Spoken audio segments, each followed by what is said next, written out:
Hello everybody, welcome back to Wappleville. Welcome back to Armada Mondays. Got ourselves a couple of cruisers here. Back to the IJN.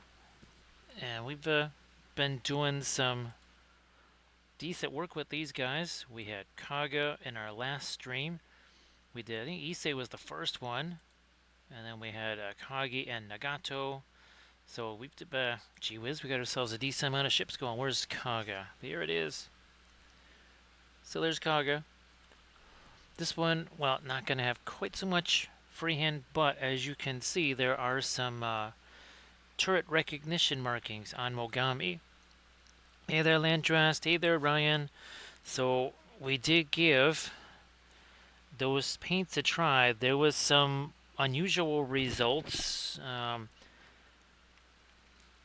That's the test that we did with the Hansa yellows and the Puro oranges and such. Yeah, that's the one. That is the one. Now that crazy color there, I don't know if you got to the part where I was trying that. I'm not sure what that's supposed to be. Hey, Recoil. Once again, Recoil gets to be here right at the beginning. How you doing there, Recoil? Thanks so much for being here. I hope that Mom and Squeak and everybody are doing fantastic there. So yeah, that's the stuff from Iris. What is it? Iris Artist Oils. I think that's what they're gonna. Yeah, Iris Artist Oils. That's what they were gonna be calling those things. Hey there, JD. How you doing? Um, yeah. Actually, some of them are out on the pallet here because they were left over. Hey there. How you doing, Yellow Edie? Nice to see you. Now let's see if these ships will run afoul of a Yellow Weedy Sea Dragon. So yeah, Ryan, wait till you get to the third one. That's where things get real jinky, and I have no clue what they're trying to do with that, whatever that stuff is. I don't. I actually looked it up. Do I still? Oh no, I don't have. Unfortunately, I don't have the Google search open anymore. But that was super weird. Whatever that thing is, I have no clue what it's supposed to be. No clue whatsoever. And but I do think they are more usable than some of the other, what will we call them? Miniature oil paints? Holy smokes, Rico, that's got to be well into the hundreds there.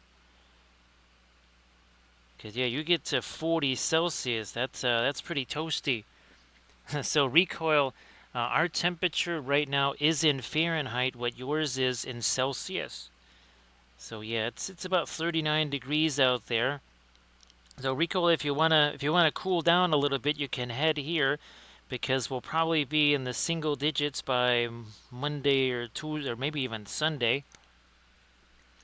So nice to see you there, Yellow Weedy Dragon, or Yellow Weedy Sea Dragon. Sorry, forgot that last part there.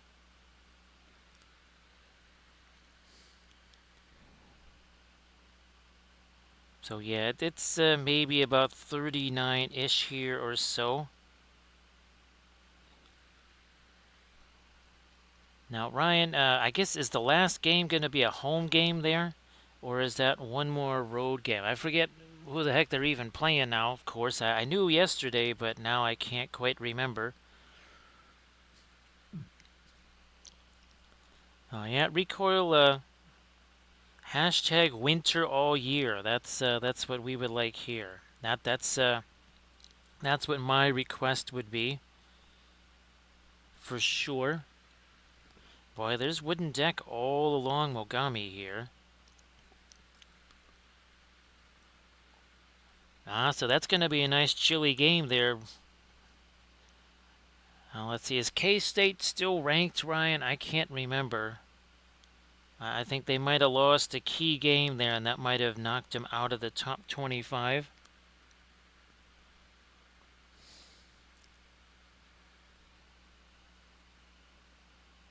So yeah, that's something that Max Velocity has been talking about for a long, long time. So the color schemes on our cruisers not super complicated there.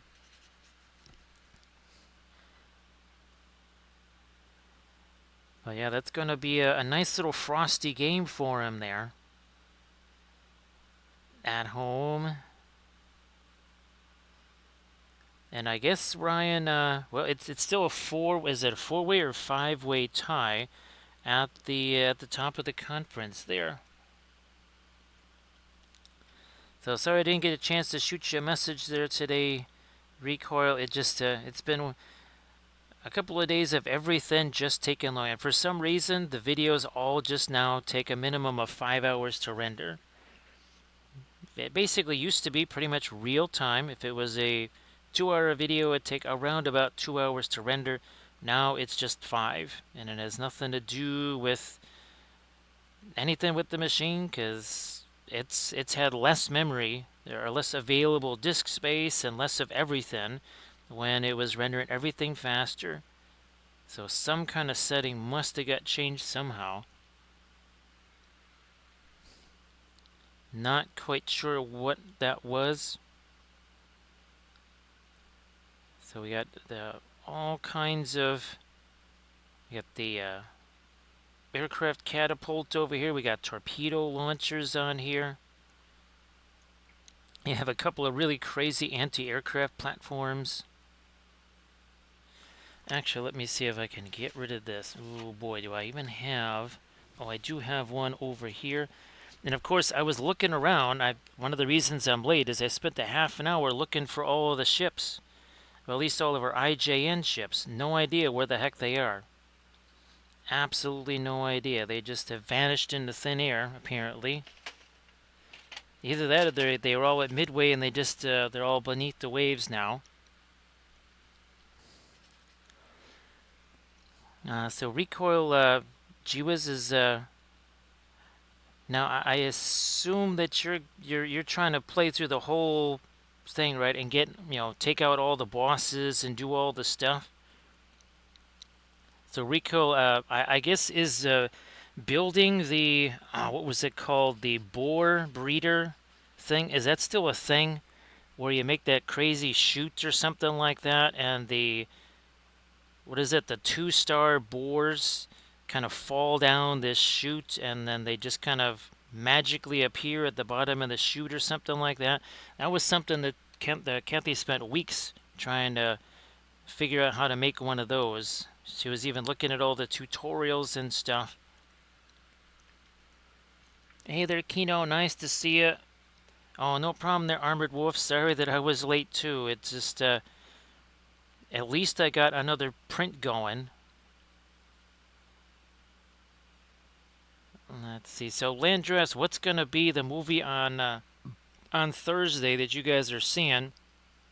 I still can't believe that. Oh, and of course, I guess this Saturday, the new Emmy SPG goes up for sale. Needless to say, all I'm going to do is basically just get the books. Just to have them. I don't need 2 Rohan houses. I don't need any Rohan houses. And all of the Forge World stuff is too much anyways. So might as well just get the books and be done with it.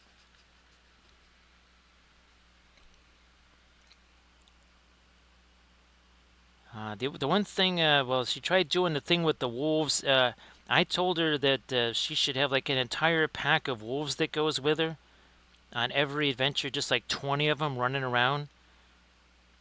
They would probably take out all the little annoying guys, like, what is that, the dwarves or greylings or whatever that kind of attack you, and the little, and the wild boars or whatever, the little annoying things that you just kind of waste your energy fighting them.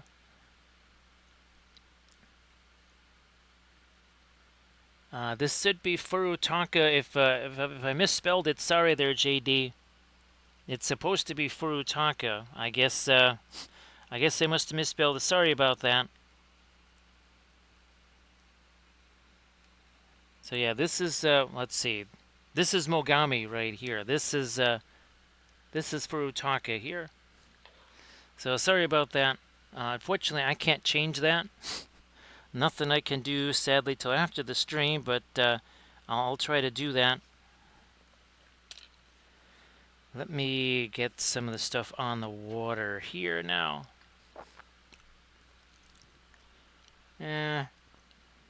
Take a little bit of that. Oh, now this phthalo green is actually the phthalo green from Iris Artist Oils. Let me get some of the, blue in there. There's no indigo, so obviously I'm going to be writing them a message saying, hey, we need ourselves some indigo. I was able to sort of make an indigo. There's no Van Dyke Brown. I mean, the two umbers are okay. They're usable, but they're just not Van Dyke Brown, of course.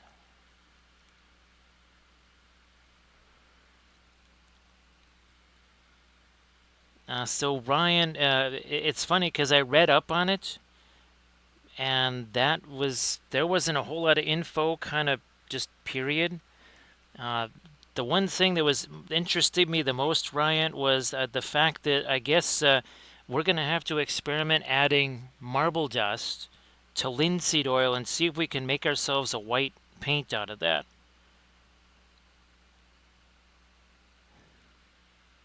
Hey there, Judge Dredd, how you doing?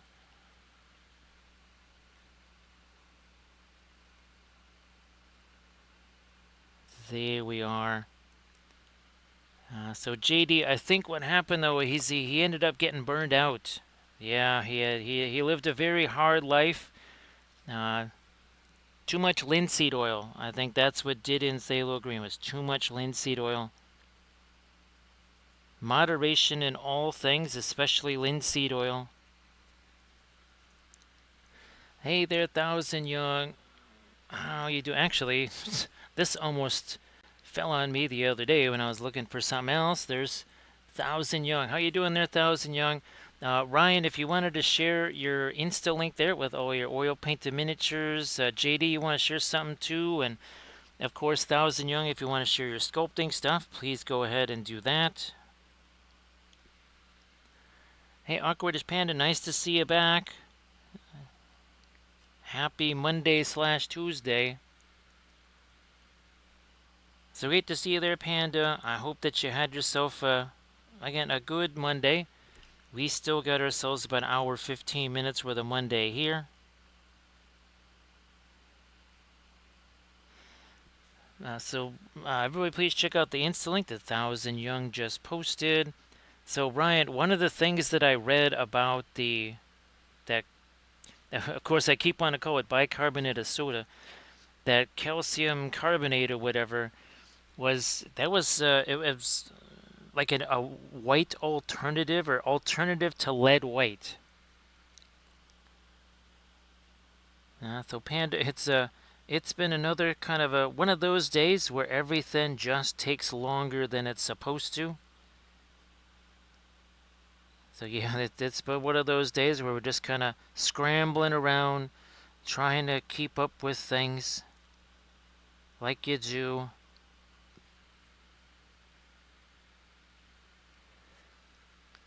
So with Judge Dredd, I'm going to be shooting them a message. Well, I already shot him a message just with some of the pictures that you saw in the vid. You know, and again, here's this was one of the tests that we did here. I mean, that still looks reasonably like Firelight, doesn't it? And this piggybacks off of the Puro orange that we've been using here. Now, they do have to find a new source for theirs. But this right here, this Hansa Yellow Deep, this was kind of an interesting thing right here. Now, who knows, maybe they're thinking of this as Indian Yellow. So maybe that, because that is about, well, no, Indian Yellow is not quite that orange. Also, this is very opaque. So, again, I got to shoot them some more messages.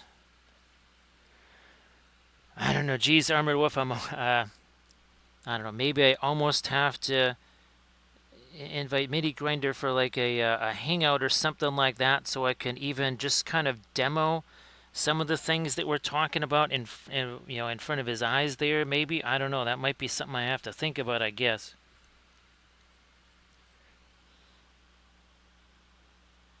So Awkwardish Panda, we're getting close to the time where we're going to be doing Christmas ornaments again. And of course, Panda, oh, I think I know where the ships are. It just occurred to me. Because I was just thinking, where's all the hobbit holes? Because I wanted to show you those, Awkwardish Panda. I want to show you one or two of those. It's in that 3x3 photo booth. That's where the other ships are. They're down in the big photo booth because I was going to try and do a group shot. So thanks for reminding me there, Awkwardish Panda. Yeah, it was driving me nuts. I was literally, that's one of the reasons why I'm later here. Is because I spent at least upwards of 35 minutes looking for those things. I mean, I did find other stuff that I was looking for, so it wasn't a complete tragedy, but would have been nice to just have those things.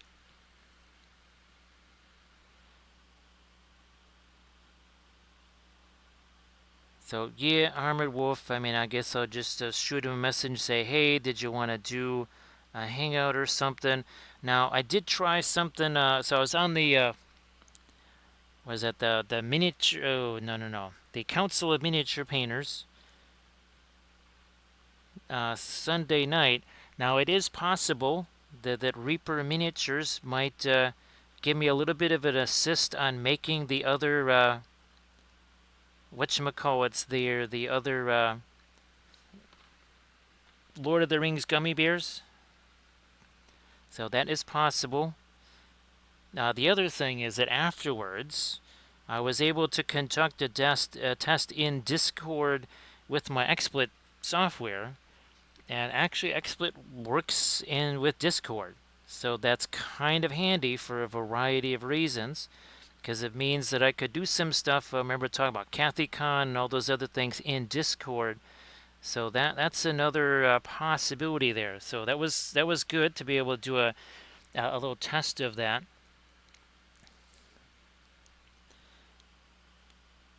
So Panda, I don't know if you've had a chance to do much painting yourself. If there's something that you've had to maybe had a chance to work on, whatever you want to share that in the chat, please go ahead. Actually, Landress, did you end up getting all of the Slurry factory storage stuff printed out, or at least most of it? I'm still printing out, I think I'm printing out piece number 7, Landress, of that Balin's Tomb. That should be done probably around the time the stream is over. I'll do one in the overnight hour, and then one during the day tomorrow, and that should take care of that terrain piece. Well, the 9 pieces. Sorry, the 9 terrain pieces, not a terrain piece. Everybody, please check out the Insta link that Awkwardish Panda just shared.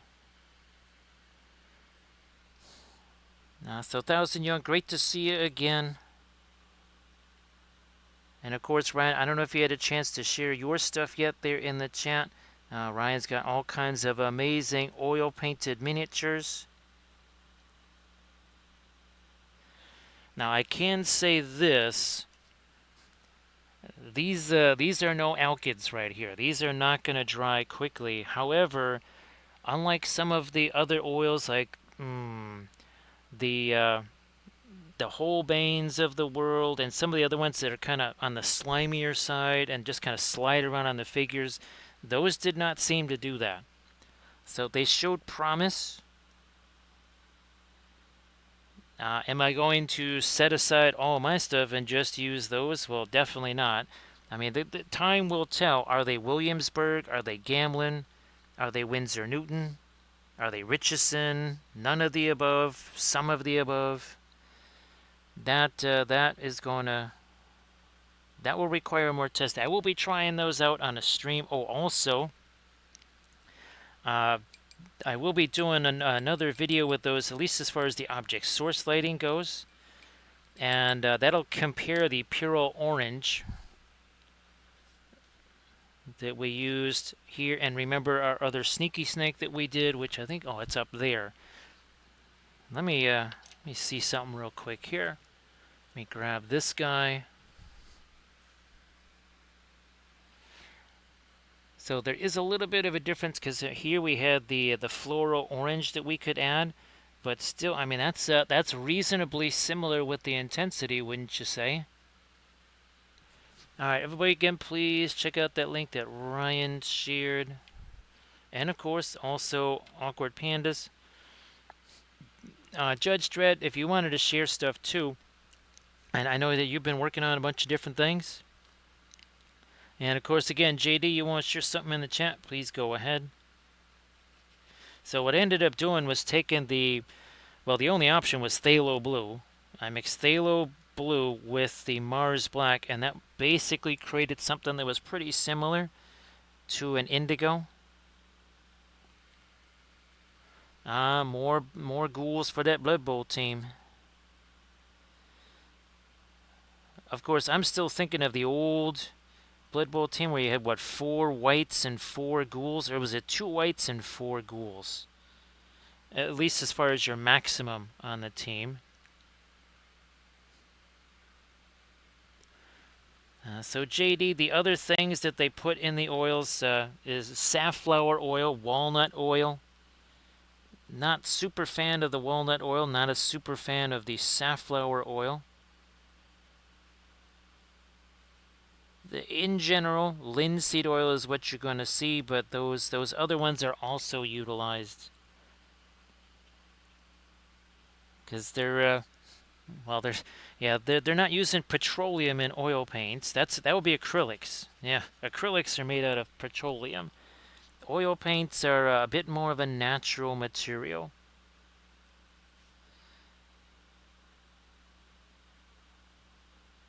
Because oil paints have been around for hundreds and hundreds of years. Petroleum fuel oil, nah, not so much. Not so much. You get that. There we go, all the way to that. Take some of my much darker, maybe even a little bit of a little bit of that with it. And now we'll really make that darker. Everybody, please check out the Insta link that JD Judge Dredd just shared. Well, technically JD. Different JD though. Me darken this down a bit more here.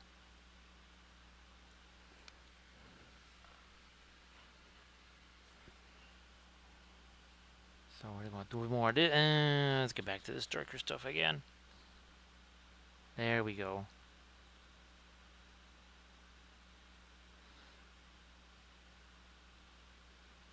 So it is possible. I think this Thursday, since if I do get to stream after Thanksgiving, I think it's only appropriate to be painting Christmas ornaments. So yes, this the Thursday stream. We're definitely going to get back to our Christmas ornaments. Now, if I can find these and locate these, we'll do a landscape of Middle Earth. Otherwise, it will be something a bit more of a planetary nature. Right here, like I mean, I think we still have our favorite planet of all. Oh, that's right, Middle Earth. That's what I want to do. Is Middle Earth as well from space. Yes, Middle Earth from space. Hey, Ghost Talk. Great to see you back. Hope that you've been doing well there lately. Ghost Talks, yeah, I think that's the one I want to try. I think that would be super, super, super cool. Yeah, we got to try that. We have got to try that. Again, because I used to have that as a screensaver on my phone. It was basically an image of Middle Earth from space. You could very clearly see, the Bay of Belfalas. You could see the River Anduin. You could certainly see the Misty Mountains, the wastelands up north. Obviously, Mordor. You could see the Sea of Ruin.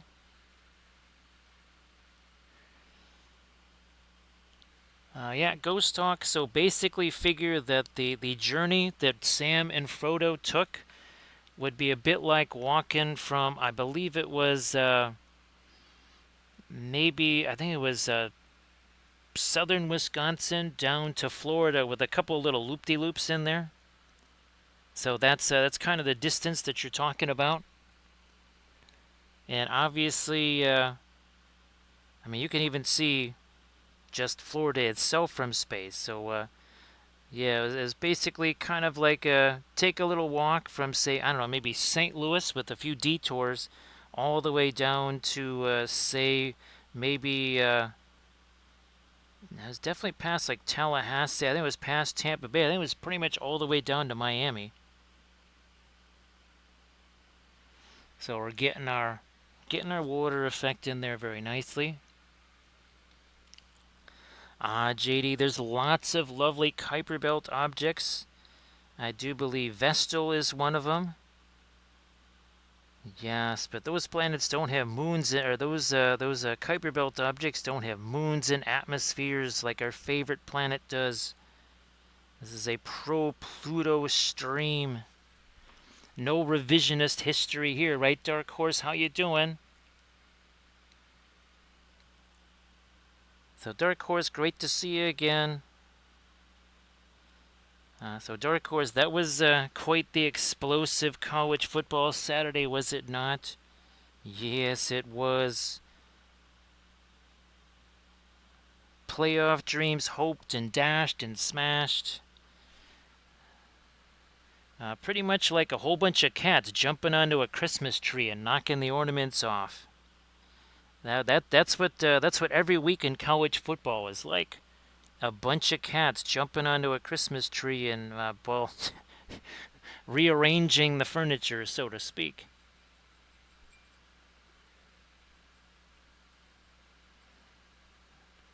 So yeah, Dark Horse. It's really, I can only imagine what's going through Horns fans' mind right now. It's just holy smokes. Dark Horse. That was that was a wee bit of a beatdown right there. I know there was especially the one questionable call. I really just I think it was that would have been too little too late. If that maybe was a call that happened in the first half or something, and it went the way it probably should have, that might have made a bit of a difference. Now that's their third loss, right? Right, Dark Horse. Because I just keep thinking that Saban, right? He lost 2 games his first year. Now we're talking about 3 losses. So I think there's going to be a disturbance in the force there. And of course, Auburn was going to Auburn because it's Jordan-Hare. It's Jordan-Hare Stadium, and crazy's going to happen, right, Sarge? Thanks for the Shamrock, Sarge. Oh, by the way, we do have our favorite peanut butter and jelly sandwich here. That's what we got. Yeah, I just, well, they raised the price of the Kraken like $5. So I said, well, if you're going to do that, then I'm just going to have me some peanut butter and jelly. Yeah, that's the cranberry ginger ale mixed with the screwball.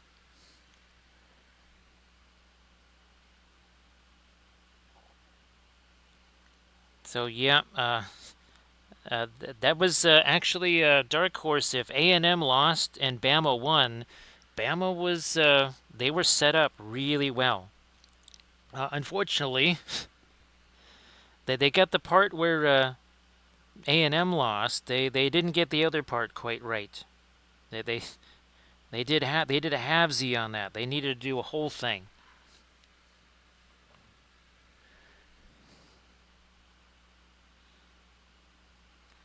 So Dark Horse, I mean, I know that it's Iron Bowl and everything, but I'm thinking that Auburn probably, yeah. Well, we'll see. It could go either way. They could say, hey, if we just took out A&M, we can certainly take out these guys, or Bama just decides, like, okay, now we're out. We're just going to take it out on them. It's just, I think it comes down to who's going to take out what on who, Dark Horse. So, Sarge, it's nice to see you in here way earlier. Now, Sarge, will there be any opportunities for you to get caught up on some of your hobby stuff at all? See, Awkwardish Panda is also a pro Pluto member of the stream right there. Pluto forever. Pluto is best planet. Oh, okay, we got... Oh, that's not... Oh, this is... Okay, yeah, this is not Mogami here. I'm like doing this. I'm like, why do we have a rangefinder where there's supposed to be an air recognition marking? That's because it was the wrong cruiser. So Sarge, great to see you again as always.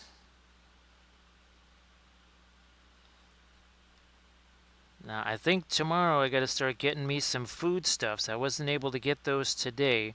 I think we'll just try to make things like the cranberry stuff tomorrow. And I might, well, there's I might even try to make some cookie dough.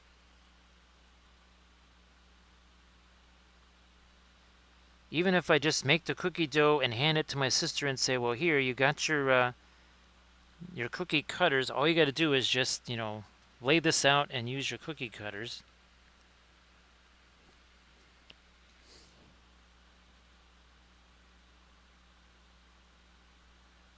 Now, I guess, geez, of course I've already forgotten, Dark Horse, where they're playing the Iron Bowl. Is it in Jordan or is it in Tusca? I used to know. I don't remember now.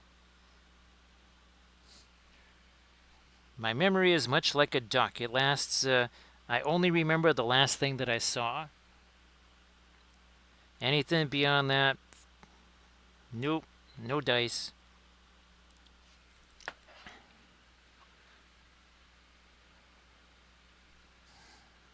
JD, let me see. I wouldn't mind a pork burrito. I'll take a pork burrito. Also, let's see what. Oh, some horchata. Yep, I would like that too. Because hashtag never enough horchata. And then on your way back from that, just get me some Korean barbecue.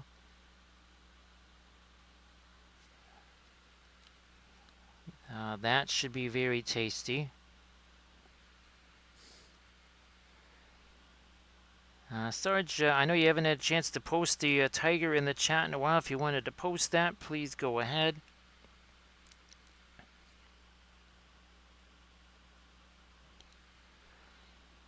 Yeah, JD, it's a little bit different than it is here.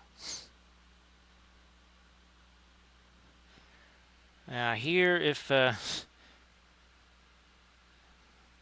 basically it's on tap pretty much in every establishment around here. It's more like, wait, you want something that's not horchata? So look at this. We got tons of torpedo launchers here. Tons of torpedo launchers.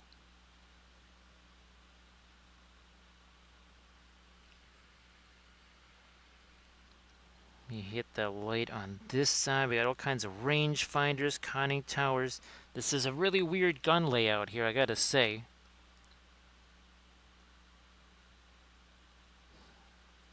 Very, very strange gun layout.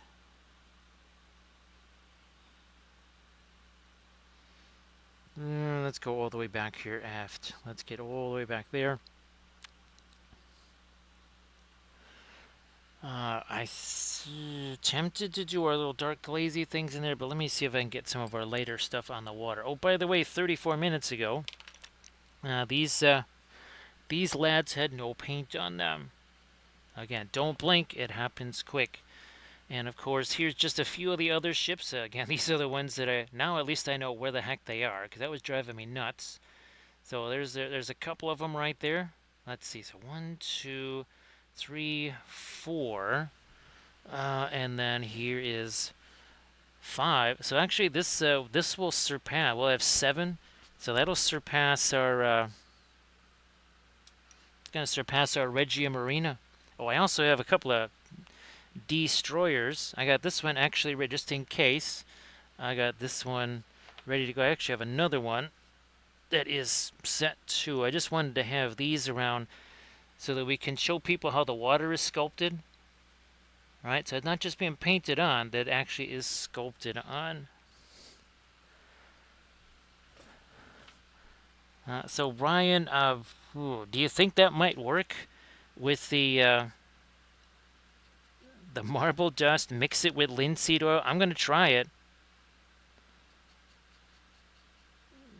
Is marble dust going to be like Elementium, where we put it in everything? Could marble dust be the new Elementium?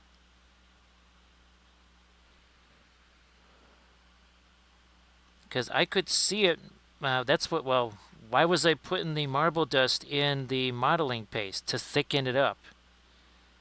And it sure did. And also, I think it made it dry faster. And I I could swear that was another thing too, is that the marble dust was a drying it. Well, I mean, it's like anything else, like talc, or even like gypsum, right? You're messing around with drywall, you're sanding, you're doing all that. Your whole body, it's like it's a sponge for all the moisture in your body. It just kind of sucks the moisture right out of you.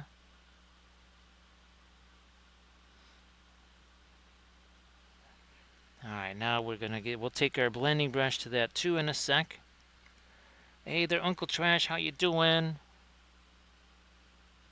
The atmosphere in here is just positively electric now. That we have electric Uncle Trash. So Trash, I hope that you're doing well. Happy Monday/Tuesday. We still got 51 minutes of a happy Monday left here. So great to see you.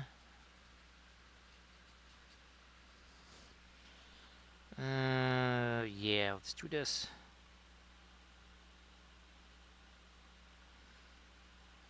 So that's going to be really fun this Thursday then. Middle Earth from space. Now here's the question. Do we include Numenor on there? I think I'm going to include Numenor. Also, I'll look at some of my other books, because there's literally there are many other continents that are much bigger than Middle Earth on Arda. So we're not painting Middle Earth, we're painting Arda. I'm going to probably forget that several times during the stream, so my apologies. But yes, that's technically what we'll be painting, is Arda, not so much just Middle Earth. I'm glad that you're doing super well there, Uncle Trash. Of course, Uncle Trash, if you've been able to get a bunch of stuff done hobby-wise or something, you want to share that, please go on ahead and do that. I'm going to assume that the Ravens won that game, despite knowing what the first 3 letters in assume are.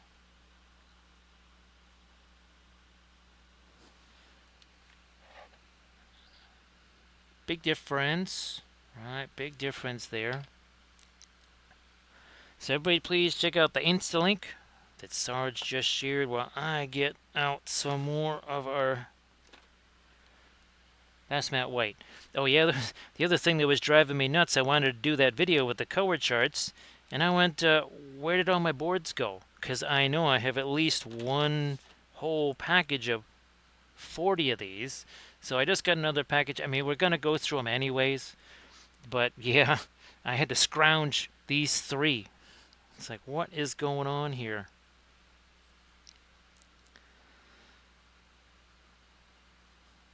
back to our white here. And that is our fast matte white. Actually, that titanium white, that wasn't too shabby. Except I think it's kind of on the shiny side.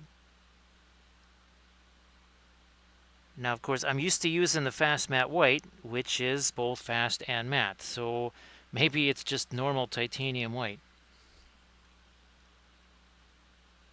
And the expectations have just been altered by using other stuff for so long now.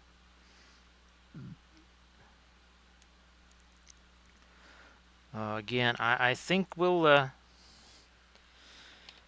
I'll try to use those on stream as often as I can. I mean, I also... Oh, I do have a bunch of Hobbit stuff that's pretty much prepped. I got bases printed, and I've got a bunch of Hobbits printed.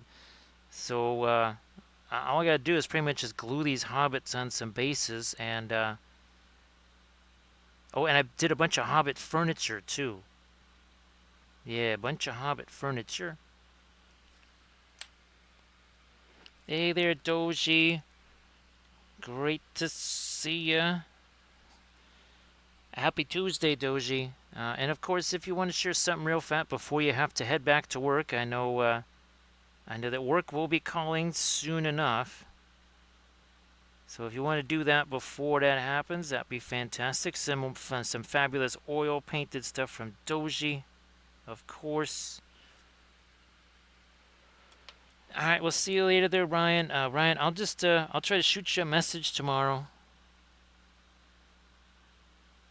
Try to shoot you a message. I briefly tried to look at the editing software on the iPad. Ooh, that was the other thing in the after discussion of the Miniature Painting Guild, or whatever, the Council of Miniature Painters, was the use of AI for creating basically those short videos. So that is something else I have to look into. So see you later there, Ryan. And again, everybody, please check out that Instagram link that Ryan shared. Some really incredible oil painted miniatures. Let me get a little bit more of this here on the hull. That is another incredibly low freeboard there. Holy smokes. All of these Japanese ships very much with the low freeboard.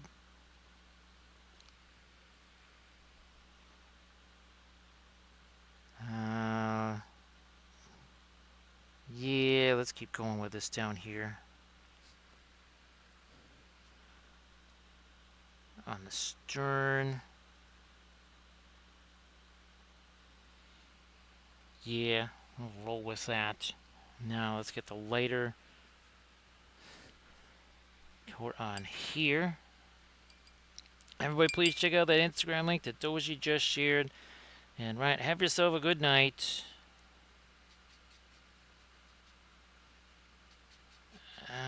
Let's do this. Here.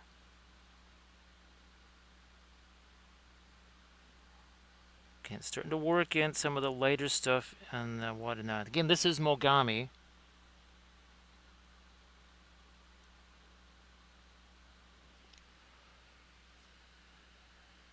Let's see. Oh, you're at a Christmas market all weekend long.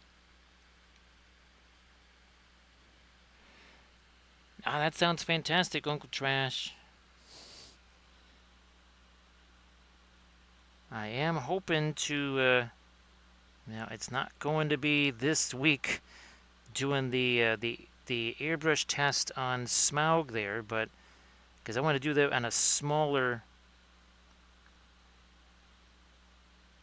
area first, testing out that new compressor.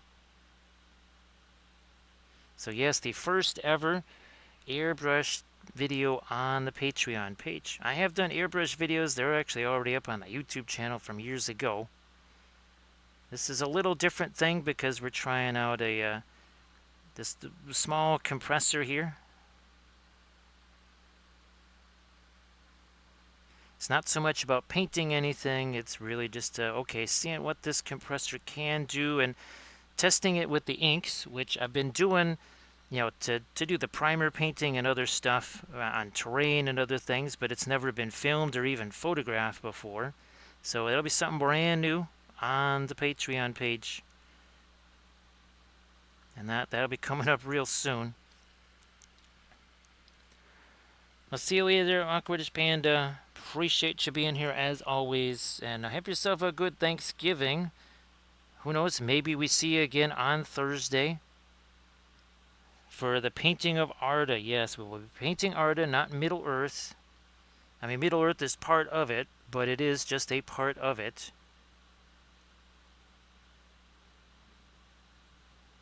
I mean, really, it would just be like saying, instead of Earth, we would be saying, I don't know, South America or Asia Minor. Now, Recoil, did you get a chance to share some of your stuff in chat? I know that you might be hands full fighting off a bunch of mosquitoes or something like that in the swamplands or whatever. Or getting killed by whatever's in the mistlands or giant buffaloes or whatever the heck, or some of the things in the plains. But everybody, please give Recoil a follow too. Hey there, Valfera.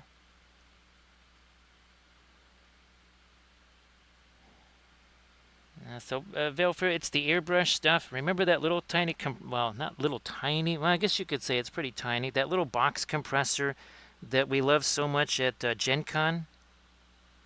Actually, it's Ryan just went off to sleep there. Ryan got a chance to see that in use, and Ryan thought, it's like, that ain't nothing. That compressor, that is not too shabby. So I have basically, it's the one we were talking about. You got the same thing, Belfira. Yeah, well, I think it's the same one. So that's what I was hoping to do a video on.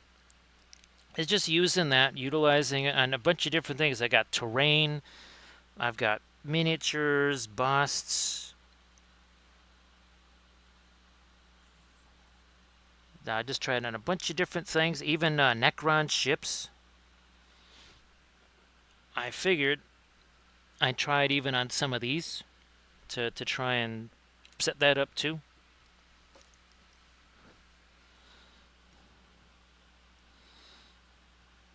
So yeah, that is probably something the week after Thanksgiving.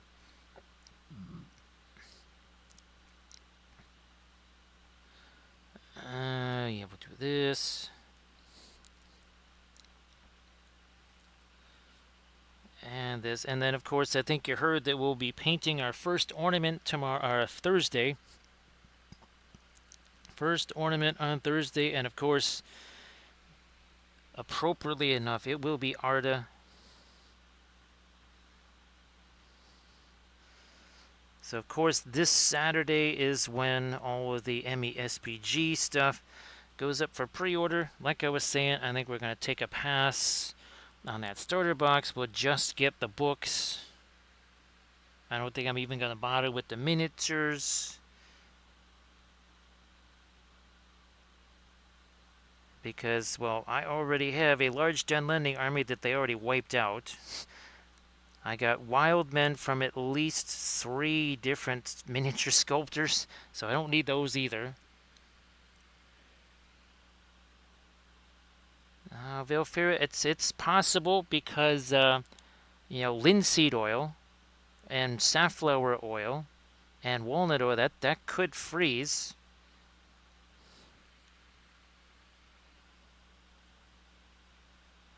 I think it would have to be pretty either really cold or very cold for a long time. I don't think it would flash freeze, Valfira, like, oh, if it was just, say, sitting outside for a few hours in, say, snow or, below freezing. I don't think it would just freeze up right away. I think it would take a little bit to do that.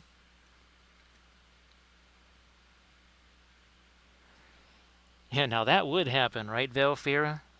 That definitely is something that could happen.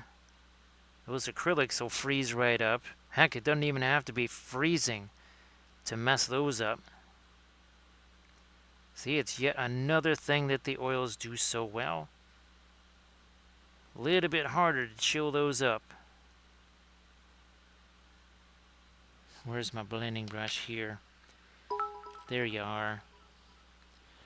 Thank you so much, Grand Oracle. Appreciate that. So, Grand Oracle, did you see the new vid yet? That was pretty wild.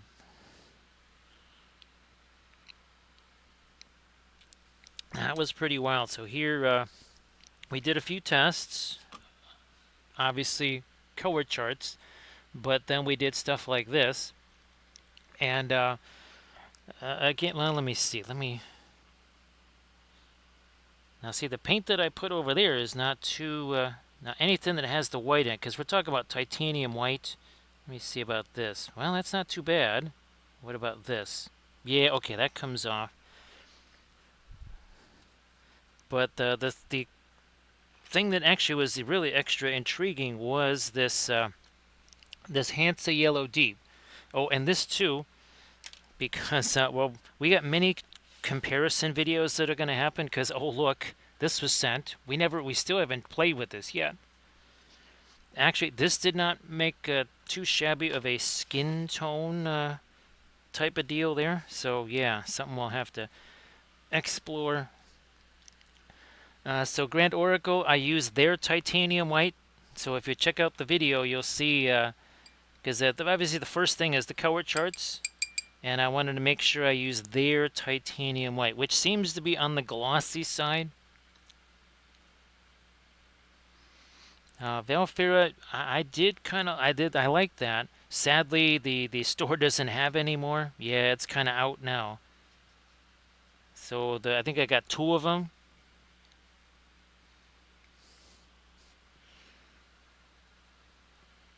Now, Grand Oracle, it could just be that it's the same as all other titanium white. It's just I've used the fast matte for so long, I've gotten used to how that is. So it's very possible, but I don't know. Yeah, see the tiny thing. Yeah, that's we'll see. Also, we'll find out drying wise what that's going to be like as far as the time involved. I'll just keep checking on it. Essentially, I'm going to be moving those things around so much, I'll be checking them by default. So, there's that. Now we're just going to get some of our deck color on here. And then we're going to hit this with our darker glaze. By the way, that's still not our lightest light there. We can actually still go lighter than that. Yes, indeed. And then, of course, we'll put a little bit of weathering on here, too.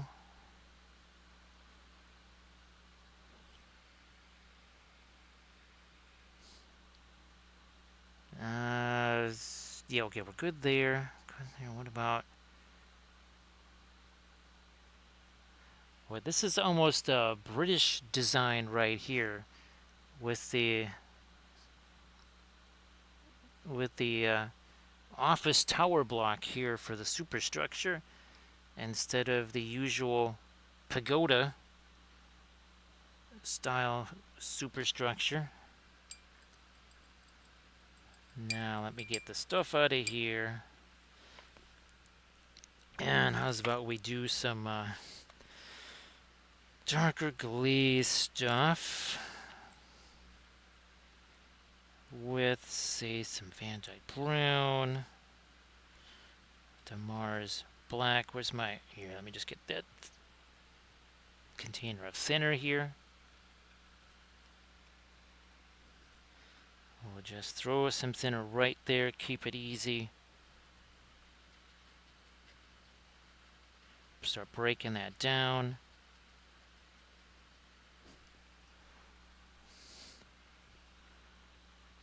And away we go.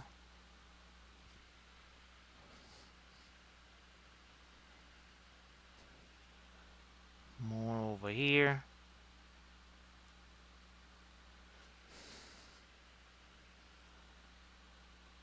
Remember, the grays here on pretty much all of our IJN ships is just kind of on the warmer side than what we've done for the Regia Marina and our U.S. Navy ships.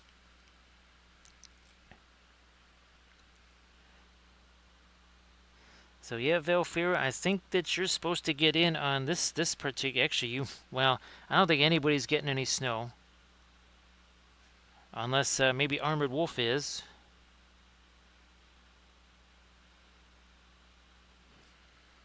That's possible. Nothing here though. Well, maybe lake effect. That is the only possibility, and lake effect snow just kind of happens when it happens. It requires some very unique conditions here because we're on the east side, or on the west side of the lake, not the east side.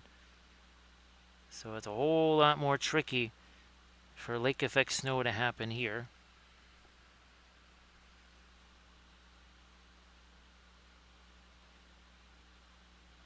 Again, a very, very unique turret layout here.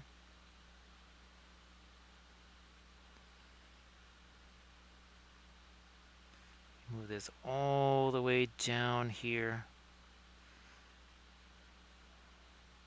A little bit of smoothing out here of some of the stuff on the hull.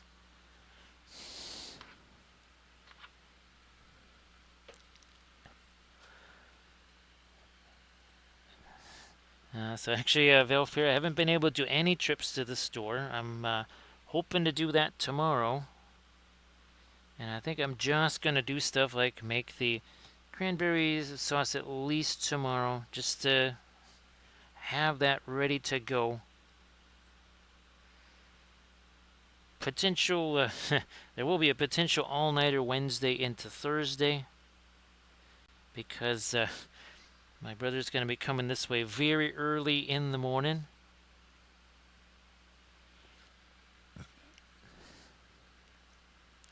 Which means, before we do our stream where we're painting Arda, I'm going to be maybe trying to catch a few Z's or something like that before we do that, so that we're not sleep streaming, because otherwise that's a big possibility.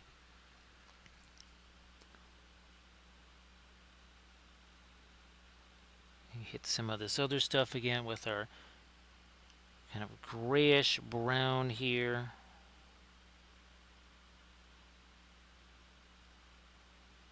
Tighten up some of the stuff that we've got going on here on the hull.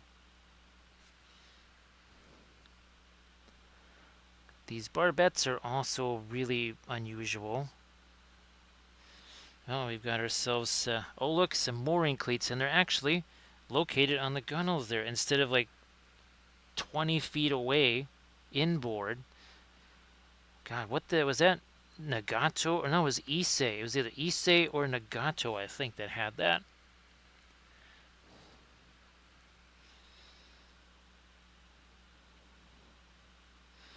Actually, Velfair, what is almost, I might have to see if I can find, is just like some Mountain Dew or something, and mix that with, because I actually had to do that. I was desperate enough. I had no more cranberry ginger ale, no more blackberry ginger ale, no more nothing.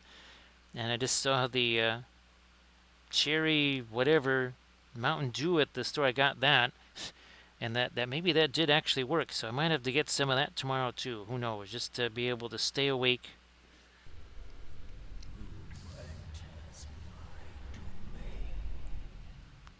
Let's welcome in MWG. How you doing there, Midwest Miniature Guy? How you doing? Everybody, please give Midwest Miniature Guy a follow if you could. Thanks for the raid, Midwest Miniature Guy. 1 hour ago, we started painting not one but two cruisers from the IJN. They started out like this. Here we go. That's what they looked like. And you can see the water, like always, sculpted on there with our heavy gloss gel. And again, painting these guys up. And of course, Midwest Miniature Guy, if you want to share anything Anything in the chat, please go ahead. Here's some of our previous IJN ships that we painted. That is Issei in both configurations. And here we have Akagi and Nagato. In our last stream, we painted Kaga here. So again, painting up our IJN, getting things going here. So Celia there, Doji, have yourself a good one. Valefair, there was a couple of really neat. Now, of course, at the store, there was basically like one kind of Mountain Dew because it's a very tiny store. I mean, literally, there are some Walgreens that are larger than my grocery store. In fact, probably most Walgreens are larger.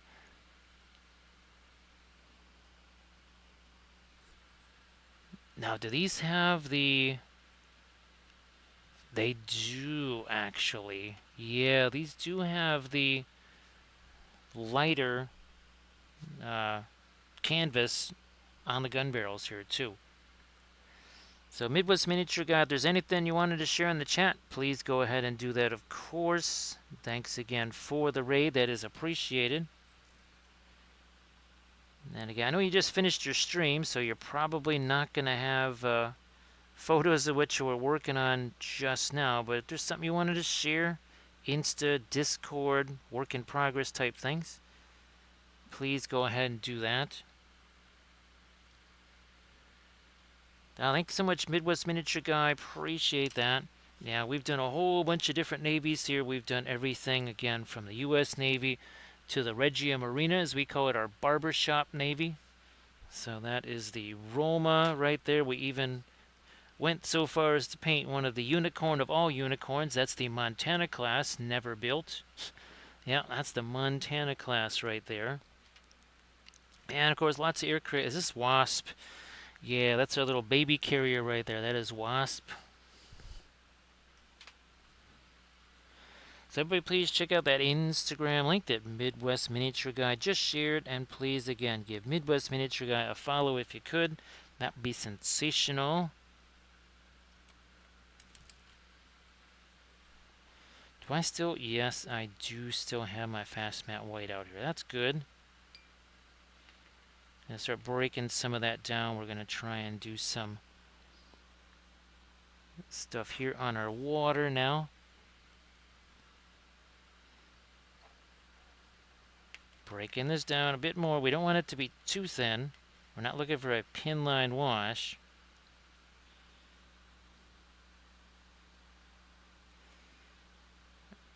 There we are. I wish I had the Hobbit holes here. I'm going to have to at least get some of our still image scenes up here so we can show off the Hobbit holes. We painted, what, a half a dozen of those? Yeah, half a dozen of those on stream. I actually have the painting process of one of kind of a shortened version on the YouTube channel right now. So see you later there, Midwest Miniature Guy. Thanks for the raid and have yourself a good one.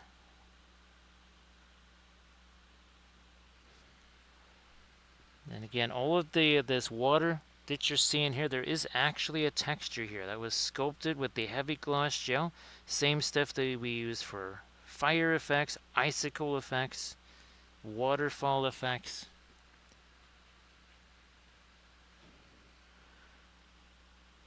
Bit more of that here. The churn at the stern. Now let's get to our starboard side. So see you later there, Valfera. I'm not quite sure what, well, film noir, we never know what's going to show us, right, Valfera? He'll give you a quick one there. Well, it is like the water. Even just look at the water and the two very different colors that we have. I mean, here, it's just all gray. Yeah, here you'll see that, look, even there, just a few percentage points, you can already see the turquoise. As we get closer to our 50%, boom, there you go. You can see that's a bit of more of an indigo, and this is more of a phthalo green Prussian blue, because that's what it is. So hopefully see you Thursday night there, Valfred. No matter what, I'll shoot you a message before then, of course. And, well, it should be interesting painting Arda as a globe. So what I'll try to have is a few different references. I'll have our maps of Arda, and I'm pretty sure that there's it'll just take a quick image search to do Arda from space. Although recoil, I just was realized, what if I was to maybe use AI and say, AI, show me what Arda looks like from space. I gotta try and do that. I have to remember to do that. Now, it would be funny to do it as a spacescape. Like also a 2D painting, a spacescape of Arda, where you can kind of see Middle Earth. That might be an interesting little thing to try. So you can see not all of these ways go all the way to it, just the occasional one does. Not all of them, just every so often. Trying to keep it as irregular as possible. So you can see there's a much bigger gap here than there is over here. And we are using regular oil paints, artist oils, right out of the tube.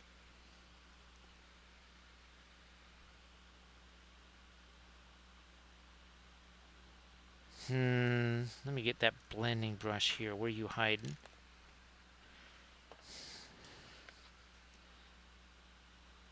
Yeah, that was a little too much of a line right there. And again, trying to get this going out to the edge. We're going to hit this with our black as well. Let's get to our other cruisers. So we got two cruisers here. We have two cruisers. We have Mogami, and that's actually the one we've got in our hand. And then we also have the Furutaka class. That was the one I just put down.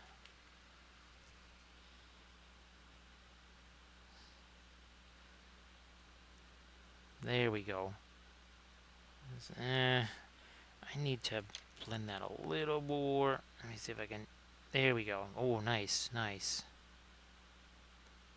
Some of those edges, way too many hard edges back in there. We're gonna soften up some of these. Any brush can be a blending brush. In this case, a much smaller one. Again, you can see it kind of just takes the edge off of that. Doesn't wipe it out. It just takes a little bit of the edge off that, softens it up.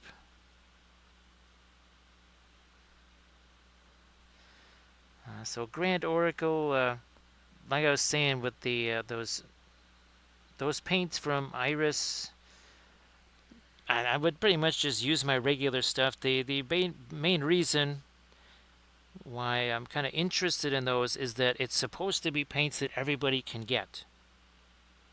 So if I am going to do something where, okay, we're going to do a class or a demo or something like that, where we've got people, right, they're either in a Discord or a Zoom or something like that, and they want to have the exact same stuff I do, at least this would give us an option. So I could say, all right, we are going to do some fiery object source lighting, and here's the ones from Iris that you'll want to get, because those are the ones I'm going to be using. So hopefully that'll work out.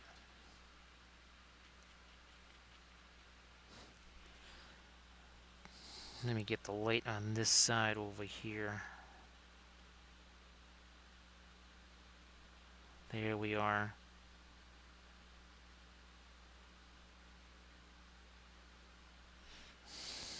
Get this paint off of this brush here.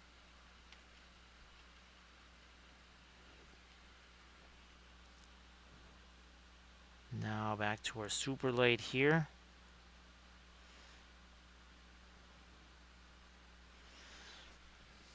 Yeah, Grand Oracle. I'm kind of glad that it's usable. I don't know if those tubes are that's the size. I have a feeling that they're going to be either what, 17s or 21s? Because wasn't it 21s or was it 18s that the... does it even say on here? I don't think it even says on the Williamsburgs here. But are these 21s? I think maybe those are 21s.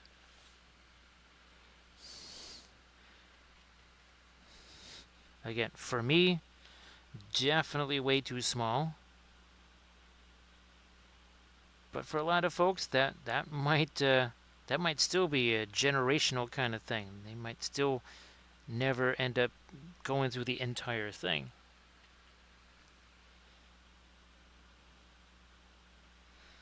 And again, I did send them a message earlier today just with the pictures that you guys saw in the video. I will be sending them some messages kind of with the specifics.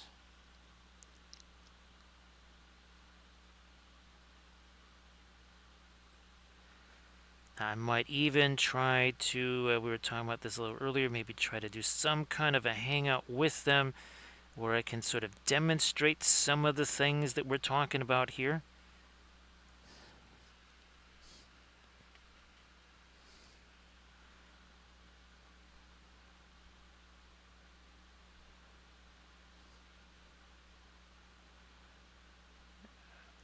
Okay. Yeah, we've got that built up. I think now that this is settled enough to where I'm going to hit it with some of our lighter grays now, I think.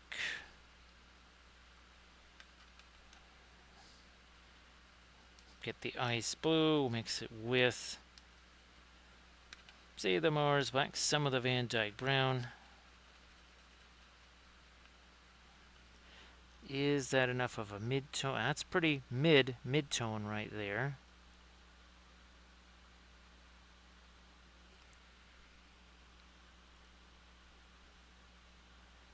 Get some of this down on the barbettes.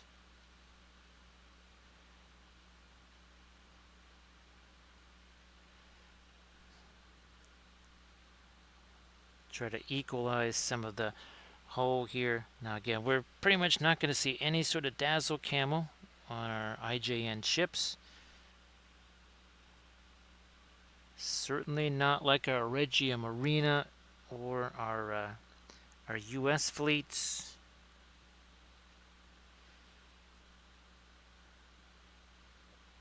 Pretty much just gray.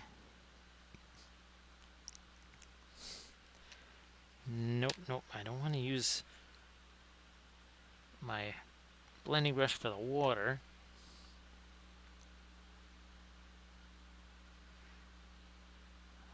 Take some of this out here.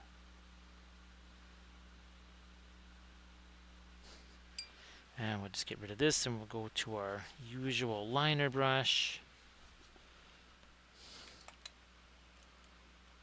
One of these two. Let's see what happens with this one.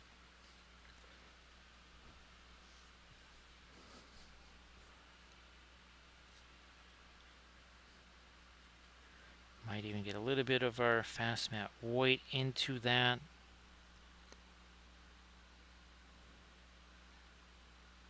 Start to put some of that on our bridge here.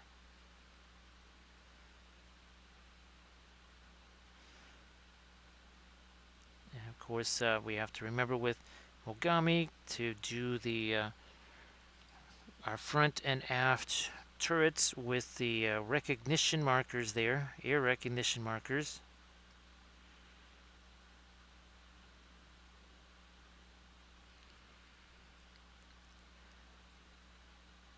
Which of course are the same somewhat unfortunate air recognition markers that the carriers used. Which is that? Yeah. Provided a very handy bullseye for US dive bombers.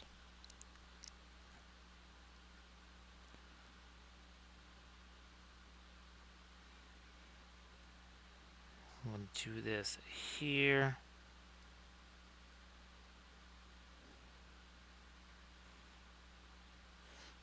Yeah, US carriers were very distinctive with their flight deck markings. There were none. None whatsoever.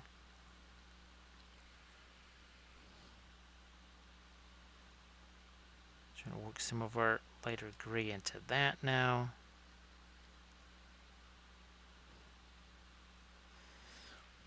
Got 1 hour 15 minutes ago, both of our cruisers here, well, they were paint-free objects. They had no paint on them whatsoever.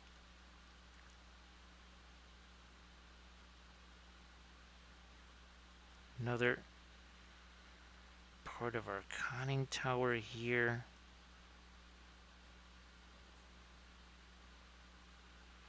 Still some other places where we're going to go lighter than this, but at least need to, yeah, I'm kind of looking to lock in mid-tones here. Also do some equalizing of some things where maybe some of our darker glaze stuff got a little further out of the crevices than it should have been.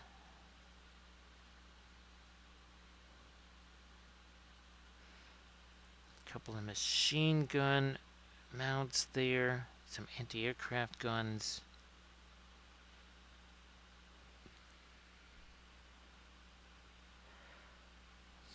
Got some masts here we need to take care of.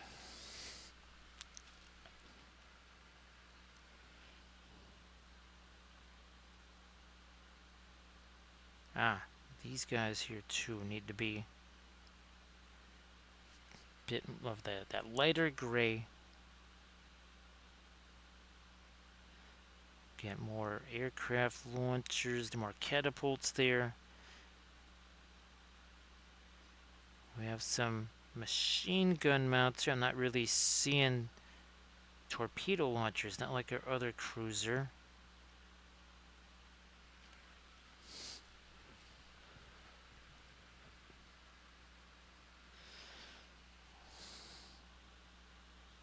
So your Mogami class cruisers kind of typified by this really unusual turret layout here. This is almost a Nelson / Rodney type layout here.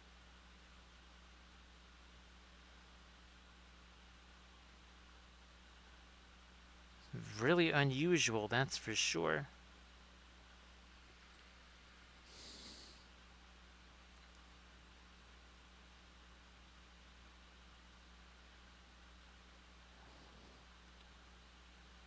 Trying again to get more of this onto the superstructure. That's our lighter gray.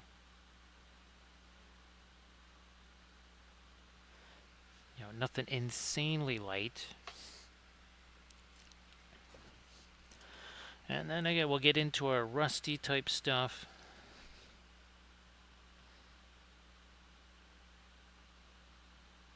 Need to get a little bit of this on the hull here.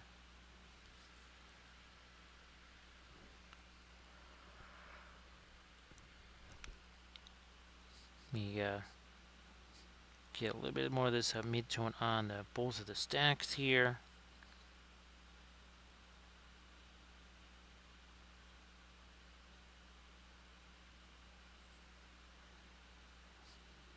More on our bridge and superstructure up here with this light.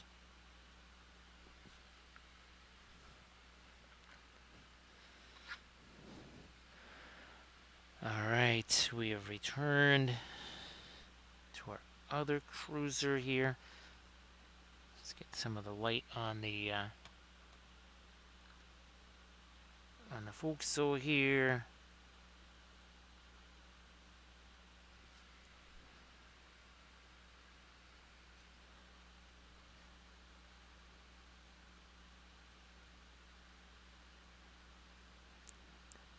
These are some of the more unusual looking barbettes, I gotta say, that I've seen so far.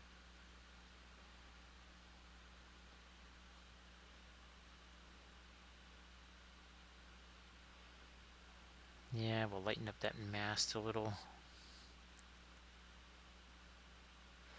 These are 1800 scale ships. These are 3D printed from Coco's models. He's got 2 different fleet packs for British, US, Japanese navies. Also individual ships. He's got fleet packs for the Regia Marina, the Marina Nationale. And then again, also individual ships.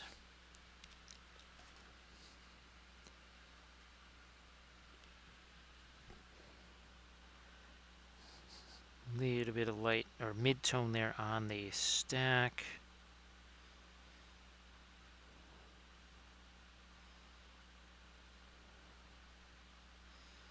Should make an interesting difference to have at least a little bit of our weathering color on here too.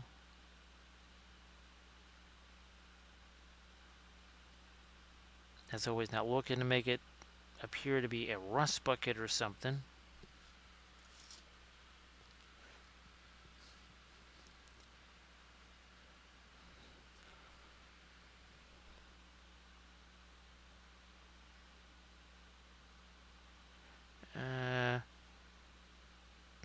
No, we'll leave that be. We'll leave that be. I'm going to get some more of the mid-tone in here.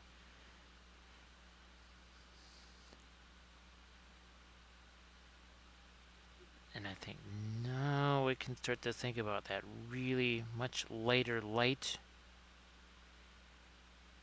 in some areas. So I'm always constantly going back and forth on the two ships here, trying to give that paint more chances to set. There's my fast matte white.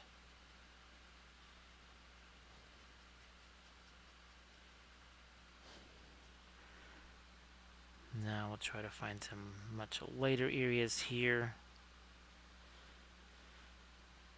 As we go back to Mogami.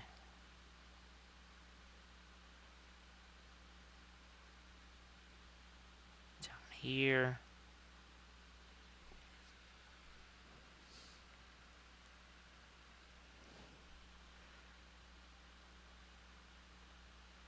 So cruisers, very unique roles. They needed to be fast. They needed to have reasonably heavy guns on them.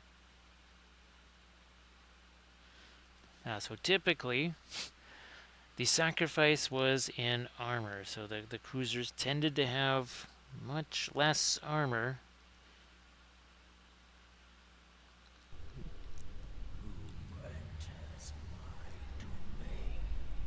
But we also welcome in the Litching Hour. How you doing there, Litching Hour? Happy Monday / Tuesday. Well, it's almost Tuesday here. We got 5 more minutes to a Tuesday. Everybody, please give the Litching Hour a follow. So, Litching Hour, I hope that you had a blast on stream. Sure you did. Of course, if there's anything that you want to share in the chat, please go ahead. 1 hour, 23 minutes ago, we started these 2 cruisers for the IGN. Again, these are 1/1800 scale. These were 3D printed from Coco's models. This is what they looked like just an hour and a half ago. You can see that the water is actually sculpted on there. Right? It's not just painted on. The water is actually sculpted on. There's just a. This is just our Japanese Navy alone. Here's some of the other ships that we did on stream. This is our first IJN stream with both versions of Issei. And then that is Nagato and Akagi. Last Monday, we painted this. That is Kaga. Hey, the Only Flaps, how you doing? Oh, I think last Thursday we painted this. It's another one of our Tomb Kings right here. It's got a little bit of object source lighting, so that was very fun. Of course, we've been doing a lot of terrain. We did our hobbit holes and such. We also did somewhere here. We got a new Gandalf. I think he is around here, maybe somewheres. Ah, there he is. There he is. Let's grab him. 2 versions of him. There we go. Because we don't have enough Gandalfs here, clearly. Clearly, we do not have enough. So, yep, there's some more Gandalfs. Because more Gandalf's more better, apparently. So, Liching Hour, if there's anything that you want to share in the chat, please go ahead and do so. And everybody, please give Liching Hour a follow. Follows are free. And if you check out the YouTube channel or the Instagrams, you'll see some of the hobbit holes that we have been painting on stream. This coming Thursday on Thanksgiving, I do believe, for our Thanksgiving stream, we're going to paint an ornament like this one, except it's actually going to be Arda, as in Middle Earth. So it's going to look a whole lot like, whoops, here we go. That's usually what we paint on New Year's Eve, but I figured we would paint Arda, because that would be fun. But of course, we also do many other planets, part of our holiday season here. So yeah, once Thanksgiving comes along, we start to paint up some ornaments. Here's another one. So a little bit of Minas Morgul right there. So some holiday cheer, Middle Earth style.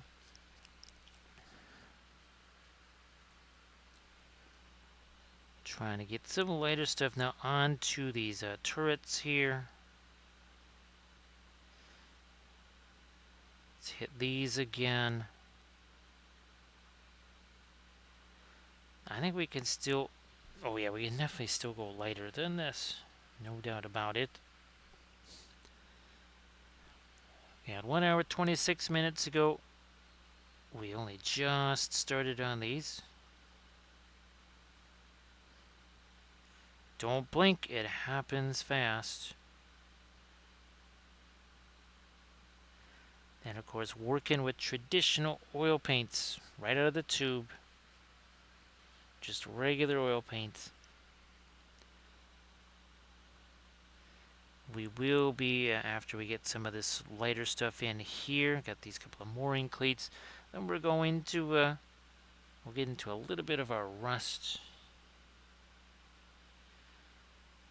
I think you'll be able to see it pretty easily here on Kaga. There you go. You can see it right there. See some of that streaking there. On the on the port side, you can definitely see some of it there. So that's what's we'll be doing that pretty soon here.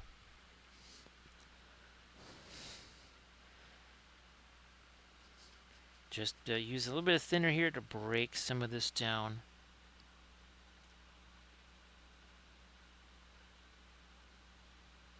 Got these, again, some mooring cleats here. We're going to try and get a little, a little bit of light on those before we come back with our dark.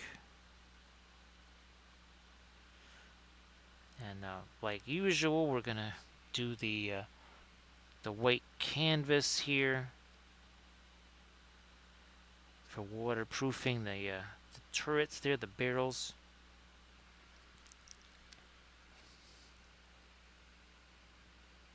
Did we do this side? We never did get this side over here with that.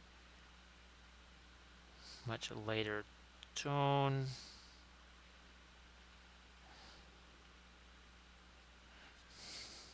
These little turrets up here. I think we should do these guys as well.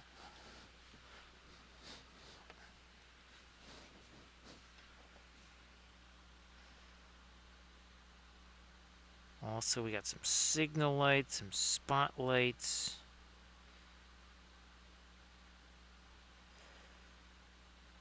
These are 1/1800 scale ships printed again from Coco's models. If you're wondering, well, what could you use these with? Warlord Games just happens to have a system called Victory at Sea, and it just happens to use 1/1800 scale ships. Now, I don't know what they do for bases. So here I just made my own bases for these. I know they already have bases for them. I couldn't tell you what size they are in relation to the ships. I've never played the game, so I don't know if you're measuring from the edge of the base or if you're just measuring from the ship and the base really doesn't mean anything. I think BFG is that way. You are not measuring from the base, you measure from the center of the ship or something like that.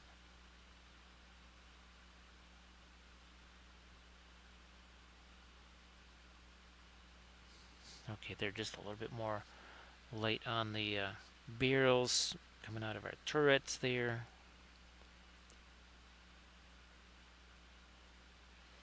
I'll lighten these up a bit too.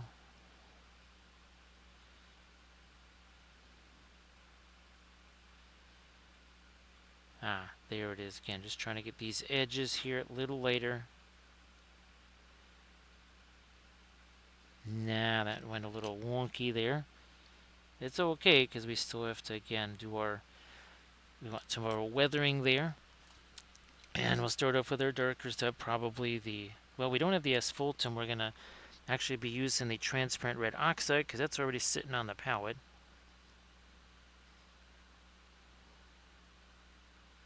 We'll use that.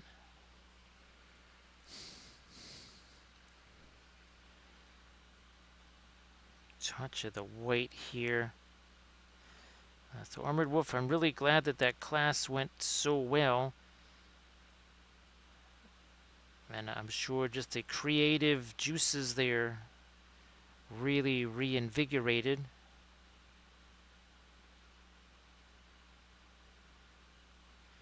Again, think about all those things you'll be able to use it on and such, like you were saying.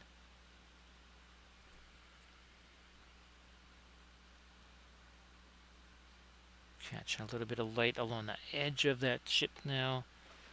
On the starboard side.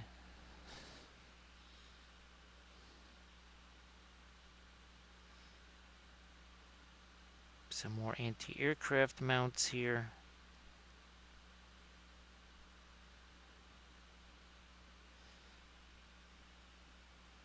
I don't know how much light we really want to put there. On the top of the stack. Yeah, that's going to just be... We're going to take this. We'll have to do the same thing. Yeah, definitely the same thing for Furutaka.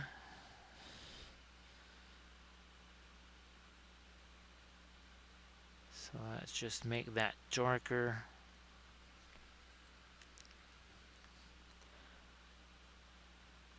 And up at the top of the stack here.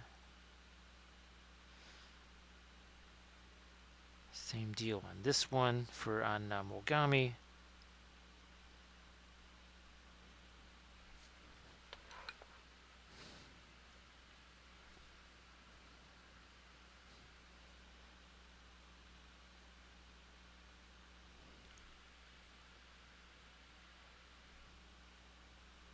And there.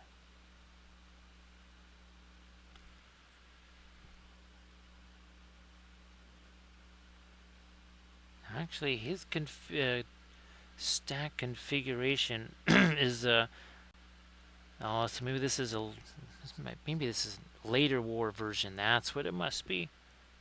Yeah, this must be a later war version because the 1942 version doesn't have this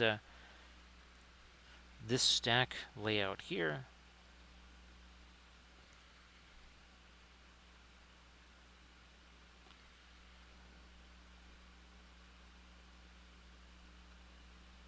What about let me get that dark along the edge there. A whole bunch of torpedo tubes there.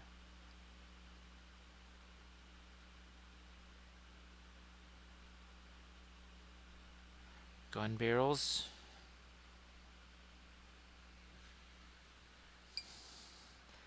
Now we'll bring in some of the later stuff like we did on Mogami. Because also I'm looking at my image and I'm thinking, well, maybe this is not Furutaka class. But then I saw, nope, in 1942 they they switched around the way the stacks were aligned. Basically combined them into one. Very common thing in the modernization of ships across pretty much all navies.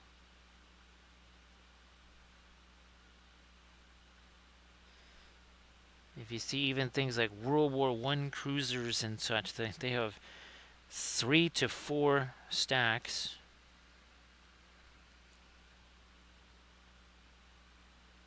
Yeah, that's really going to make a difference up on the mast here.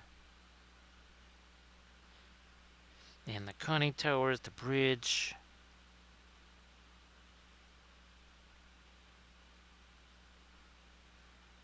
Nope, the top edge, not the middle edge, the top edge.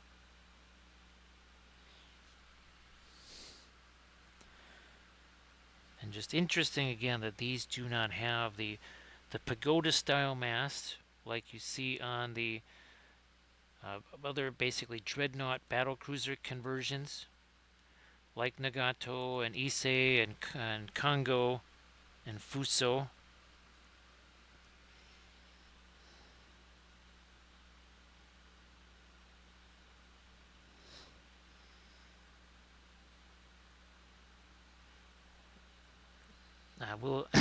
I will be getting some more of the individual ships like Shinano, and I think probably other ships like probably things like Zuikaku and Hirio. Those are probably individual ships. Thank you so much, Pixelary.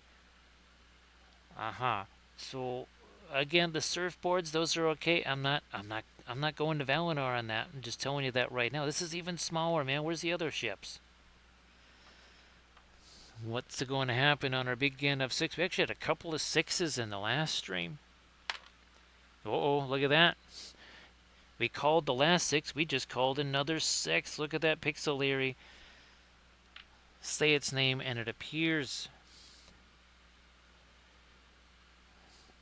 So Rivless, yeah, they made 2. They had a hull going for the 3rd. That became Shinano. They changed that into a carrier. They didn't do that very well because that thing was, I think, within a few hours of it going out to sea, that was sunk. Its damage control systems not really up to snuff, and well, the crew was very much untrained. Now, we did make this one. Of course, this is the Never Made Montana class.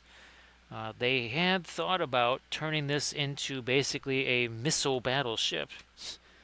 First, a battle carrier. They saw what happened with the Japanese battle carriers. That didn't work out so well. So they said, well, I guess we're not doing that. And then they thought, well, maybe if they almost turning it into like a Polaris missile submarine or something, where the entire midships area, everything would be taken out of it, and there would just be a bunch of missile tubes in there.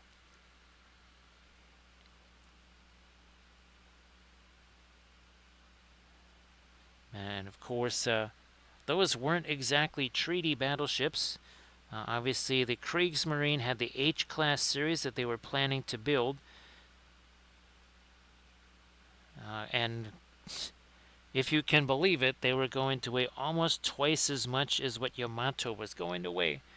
They would have been at least 100,000 tons. They were also going to have 19-inch guns.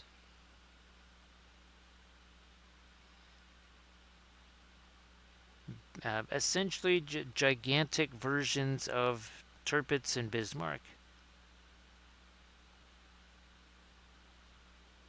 The layout, the design is going to be pretty much the same, just bigger.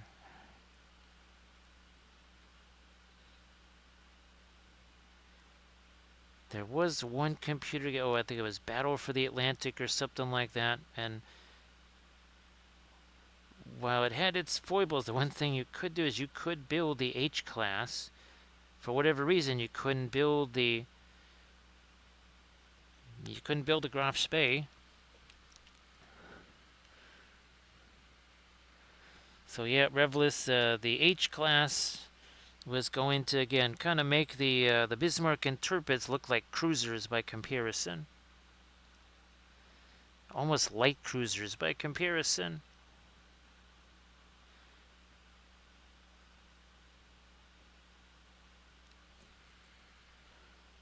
So yeah, the H-class was supposed to be ginormous.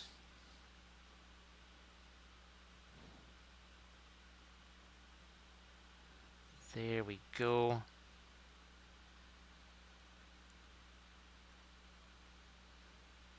So here, now let's get some of this lighter stuff on the some of our deck implements here. Some anchor chains. A couple of anchor cleats. Or mooring cleats, sorry.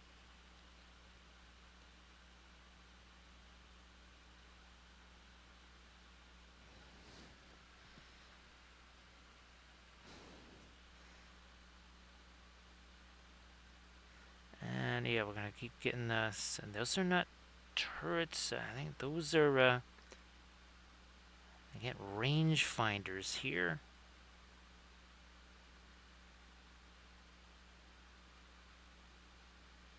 And just again, so odd that these cruisers, especially this one here, I mean, it's almost like a bizarro version of Nelson or Rodney. I mean, it's just this weird, kind of small design there.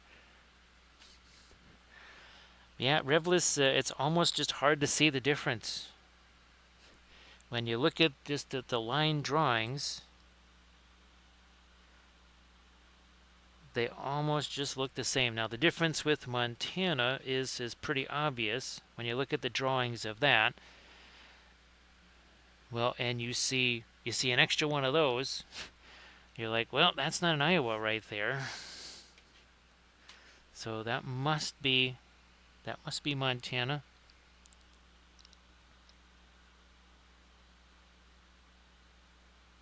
Oh, we never did get our stuff on the folks there. Let's get some light over here. Speaking of anchor chains.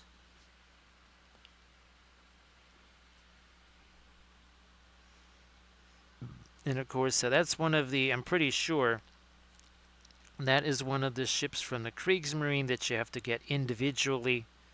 I'm pretty sure that's not in any of the fleet packs. My guess is that Graf Spee is also not in the fleet packs. But we're going to get those, no doubt about it. I mean, we'll have Scharnhorst, Gneisenau. We'll have Deutschland. We'll have Graf Spee. We'll have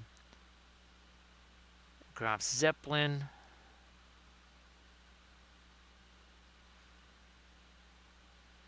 We'll have Admiral Hipper. We'll have. Let me see.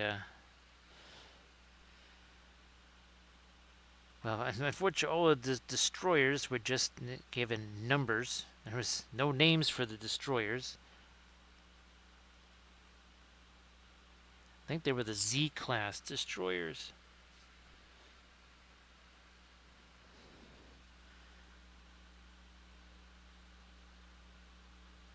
Now, of course, we'll be doing the British Underwater Navy as well. Royal Oak, Renown, Repulse, Barham, Hood.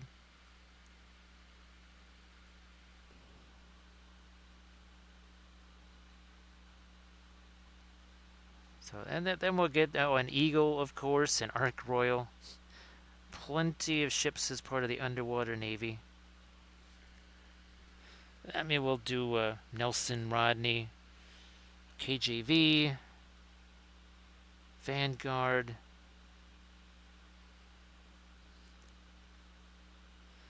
Let's a little bit in here.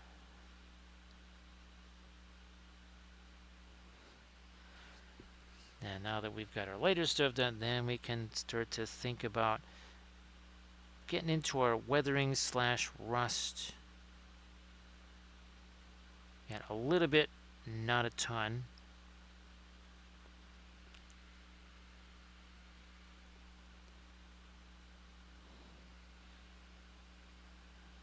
I mean, there's a few parts of this where we need to just kind of go darker anyways.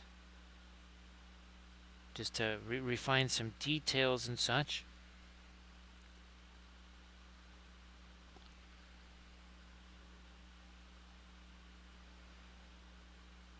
Yeah, let me get a little something lighter on this stack over here.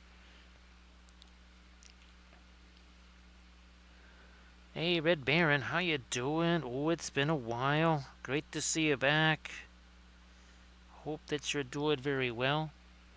Nice to see you, Plank Walker, and we've got some planks to walk here on our two ships.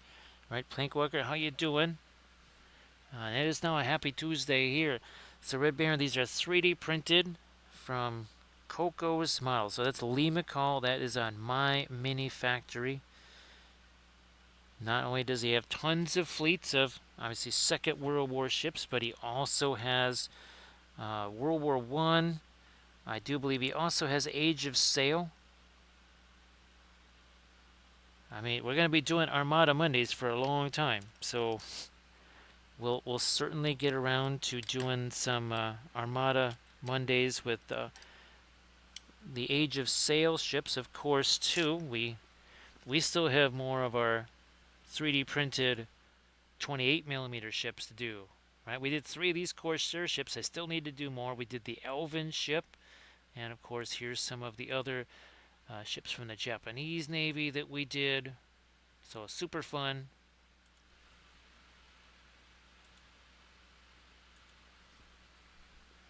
So great to see you again there, Plank Walker. I hope that you are doing very well.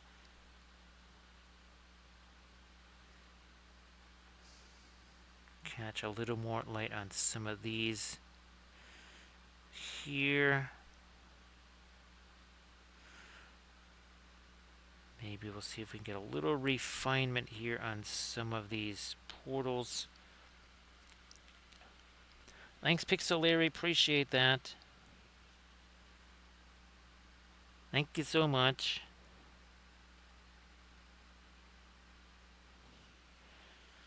And again, we'll get the light along the edge. Now, it all began, I forget when it began, it was probably back in February or something.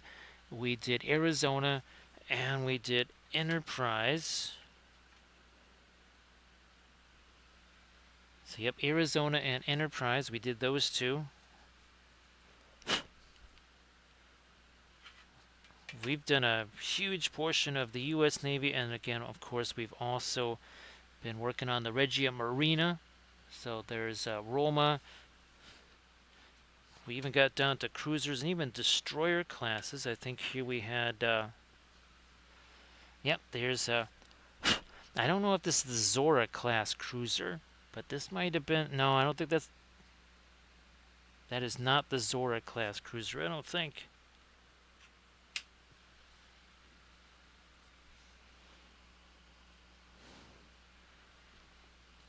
So really, we're only just getting underway. We have a ton more to do here. I mean, there's 3 navies. We haven't even started. Of course, with the Regia or the Marina Nationale, we'll have Richelieu, Jean Bart. Of course, the one that I can't wait to try. We haven't done any subs yet. Most definitely, the first sub that we do on the channel here will be Surcouf, the submarine with cruiser guns, because reasons.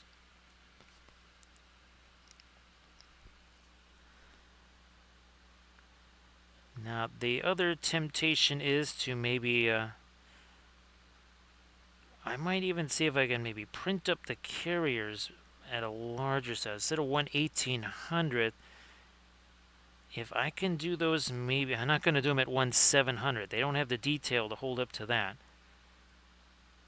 But if I could do them at, say, even 1/1000 scale, then I might be able to get some aircraft files, literally just stick them on the deck and then print them out that way, because it would just be too small at this scale here. But it would be super cool if that worked out. If I could actually get some, again, print them at least maybe 1/1100 scale or 1/1000 scale. Let's even get a little bit more of our jack planking here.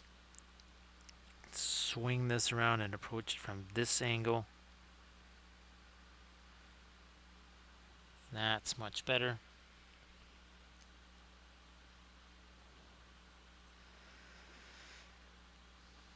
But yeah, maybe that's one of the things I'll do when I go to refresh my medicine. I might kind of try to go snag one of the hobbit holes that we did, because I just realized I don't have any of those here.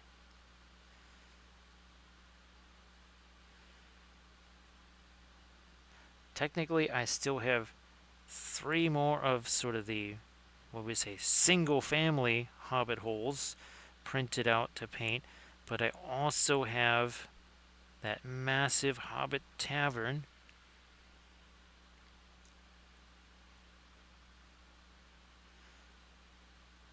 which should be super fun. Might try to do a series of videos on that.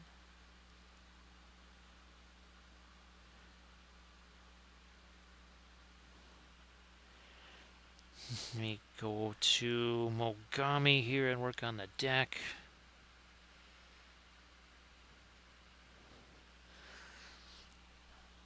So yeah, Pixelator, I really enjoyed painting the 28mm ships as well. We did basically an elven dragon ship.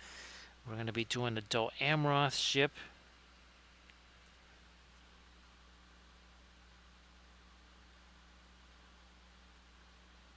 It posed many different challenges from the 1/1800 scale here, needless to say. Those were some pretty unique challenges. Not the least of which, figuring out some way to get the thing to fit on screen.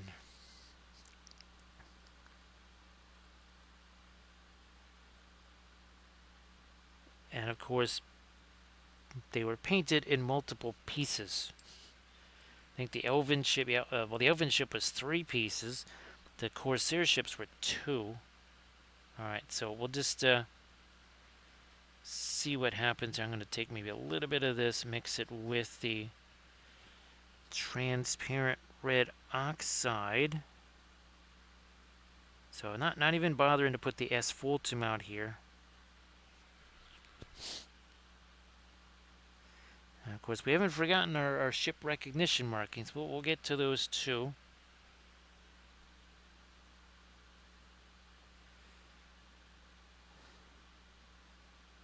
You know, I am going to put some of that here on our turrets again to try and show the that weird light canvas. Everybody else, the Japanese, or sorry, the Americans, the French, all of the canvases keeping the seawater out of the barrels. That was all just basically black.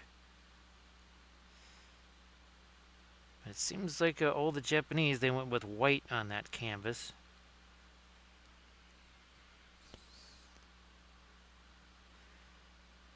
And again, here where we've got a sponson right here on the hull, we are going to do some a little bit of weather streaking right there.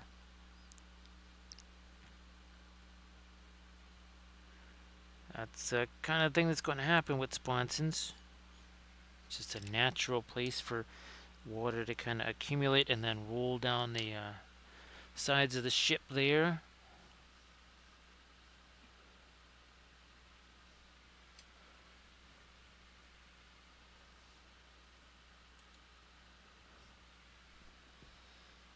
Now let's keep going again with this, a little bit more of that.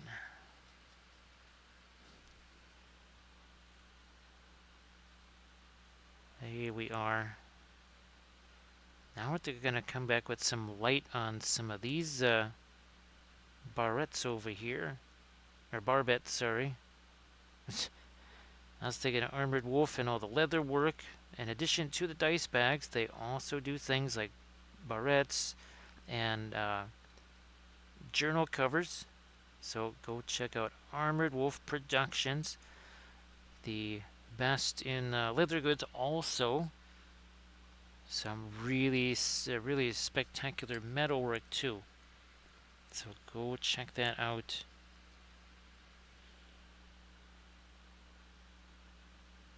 darken this up a little. Yeah. Now back to our rust color here, or weathering color if we want to call it that.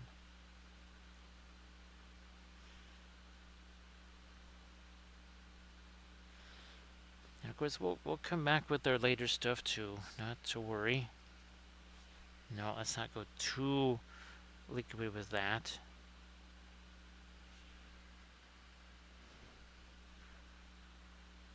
Let's definitely get this around those mooring cleats.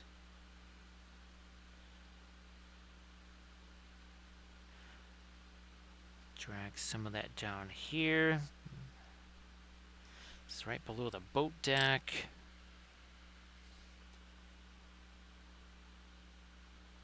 Can't know how to take that and just drag that down here. Got another sponson, another place where we could have some weathering accumulation happen.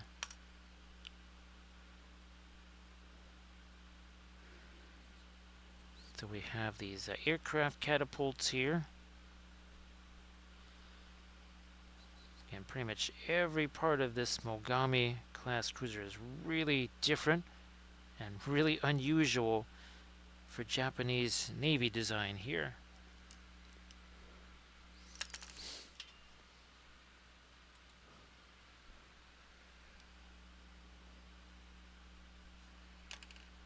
Let me hit this.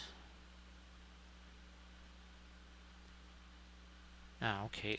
I think I still do have these here. That was just a little bit of the support nub right there. Tiny little bit of it.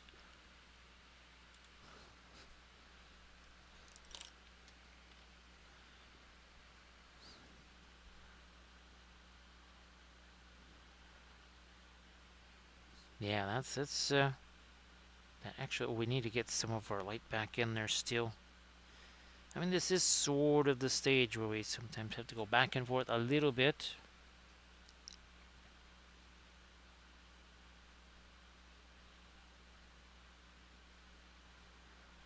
So Sarge, I guess your sound is still holding up okay there. I know that Twitch has certainly been twitchy for you.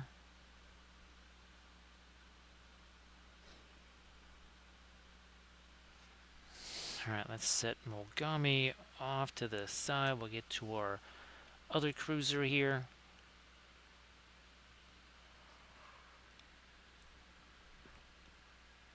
Whoops, that's a whole big batch of the, we don't need that much of the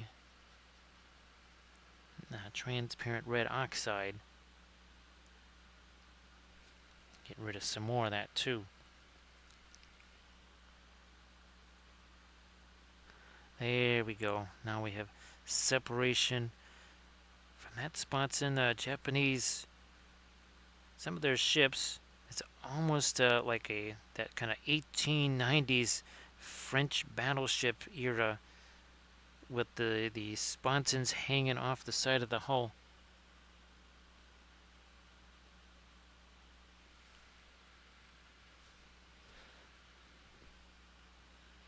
You hit a little bit more of this here.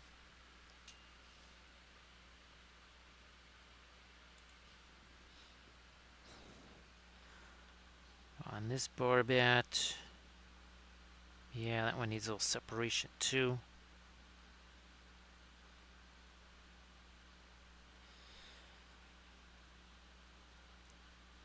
And yes, we will. Well, let's see. Here we can. They have. There's. I don't think we're going to be doing the air recognition markings on these turrets. I wonder, is this going to be? That's almost good enough to do that. Here, let me get the side of this. Blending brush. Once more. There we are. Okay.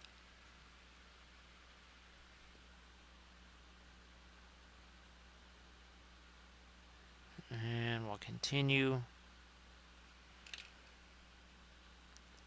Tuck in a little bit of our weathering here.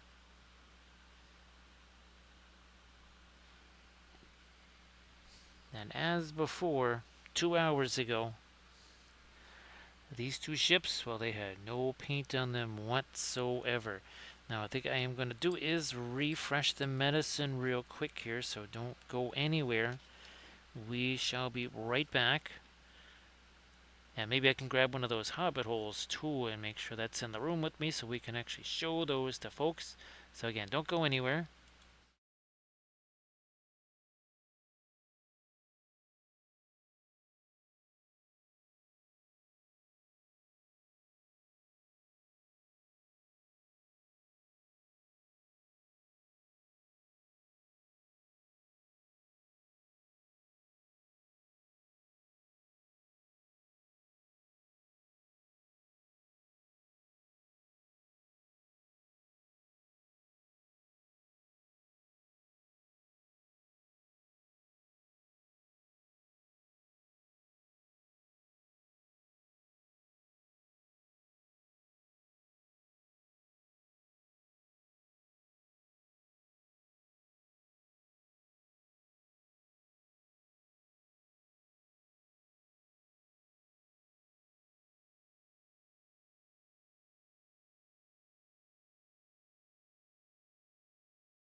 We have returned, and we're going to return to our weathering here.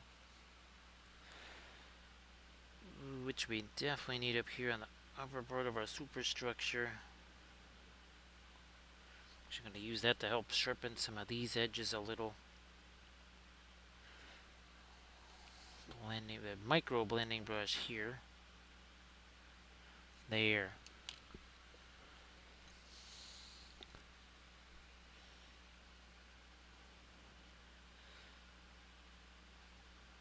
Fire up some more of our rust here, and then we'll get to our Mars red. We'll use that for some of our rust on this too. Again, we don't want it to look like a complete rust bucket. We just want a little bit of weathering on here, that's all. It kind of lends something that's really, really, really, really tiny like this. A little hint of just kind of realism in its scale. Because you recognize what that would look like sort of in regular life in one-to-one scale. Nice to see you there, Thranuel. Happy Tuesday. I wasn't sure if, I'm not sure if you're on your way to work already or school. I know that you've got the difficult schedule going on now.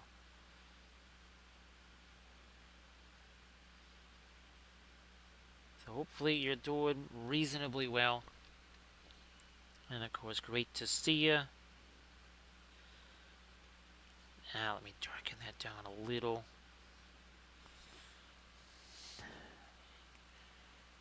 I'm actually going to get a little bit more of that transparent red oxide in there. We have a whole bunch of the Mars Black / Van Dyke Brown. There we go. So that's some of what was missing there. So it is school time today.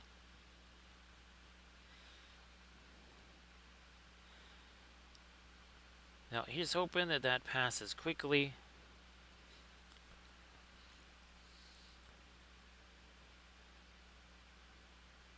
We're still going to have to figure out where in the world is any sleep going to actually happen on Thursday. Yeah, since Wednesday might be an all-night kind of experience.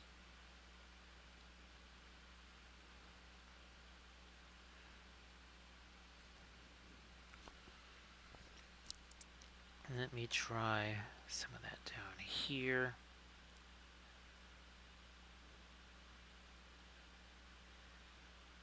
Also over here. I think it's just about time maybe to get to our ear recognition markings on Mogami.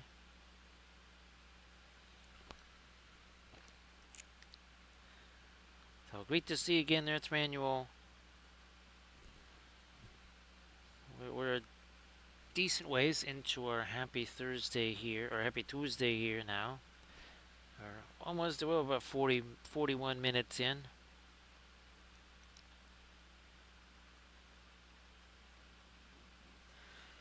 Move this over a little bit.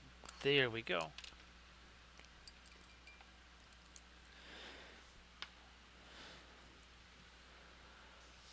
Alright, let me kill that. Let me get my Mogami, get my air recognition markings here. Also, you know what, here, let me get some more fast mat white out here because we need it for a bunch of different things. For our water, for our recognition markings, even again, those canvas waterproofing here on the barrels, we need it for that as well. Alright, that's pretty much straight up fast mat white there.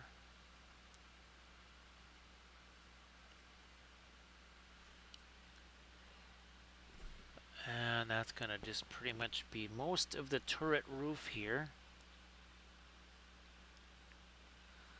Sneak it in over here.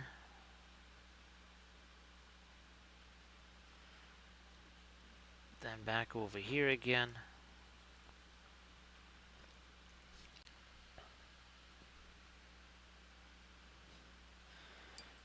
then I'm going to take our darker gray, kind of a mid-tone gray. Let me do this.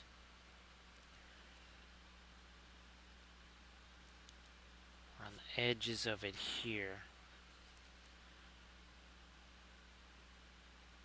Like that. This one too at the stern.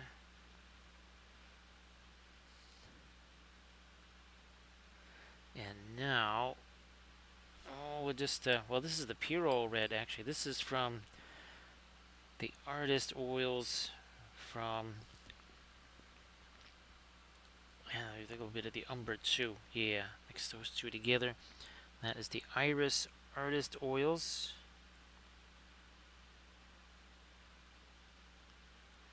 So there's one. Hey there, Paint Meets Plastic. How you doing? And Night Whisper. Everybody, please give Night Whisper a follow. Of course, Night Whisper, you want to share some of your oil painted stuff in the chat, please go ahead and do that.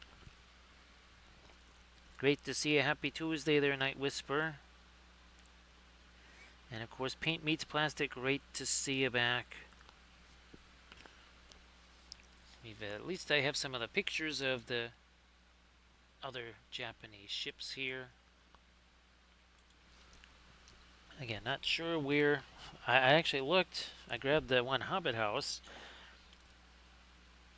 Did not see the ships down there, although I think they're still down there because I think I don't know, was gonna again try to take a picture of those. And the giant photo booth.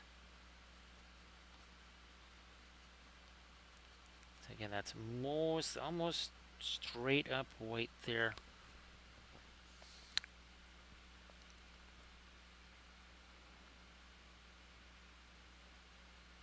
Everybody please check out that link that Night Whisper just posted. And everybody please give Night Whisper a follow if you could.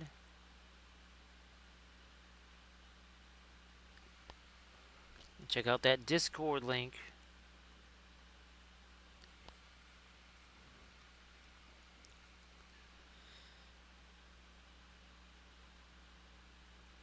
Well, Thranio, hopefully, like, we don't want to sleep stream here. Hopefully you're not, won't be falling asleep there. Let me get that. Let me light this up a little bit more along the edge of these.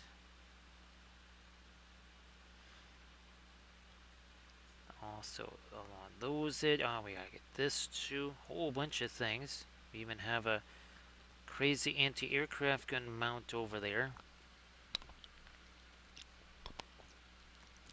So Night Whisper, yeah, I know that the Council of Miniature Painters,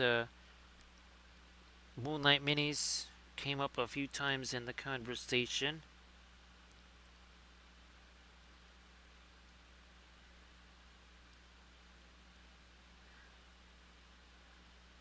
So Night Whisper, again, great to see you. Thanks for being here. Appreciate that.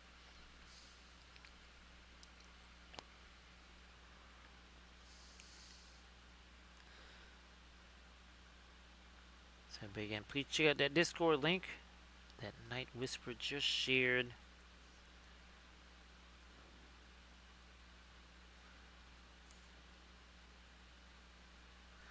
Let me get this, yeah, gotta get this railing here just a little bit more. Gotta do something on that anchor.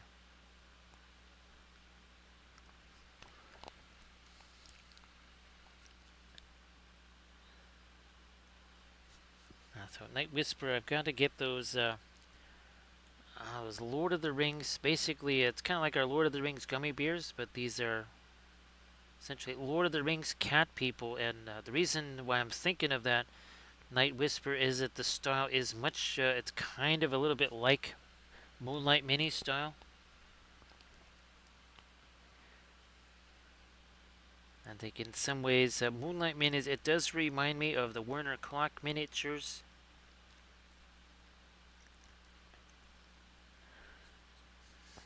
I think I'm gonna try and catch a few more lights on the edges of these turrets. Oh, and then we got some of this down here at the stern. More mooring cleats.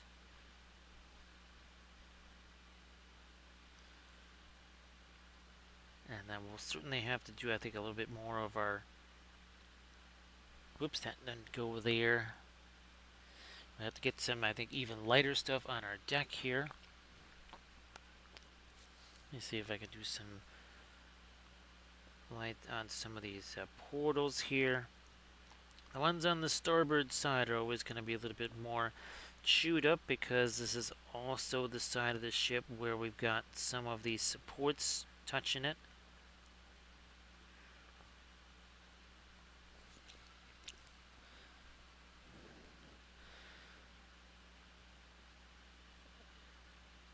That's hit there. There we go.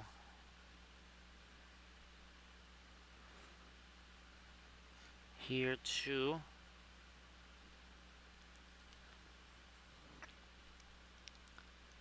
Let's do this side over here.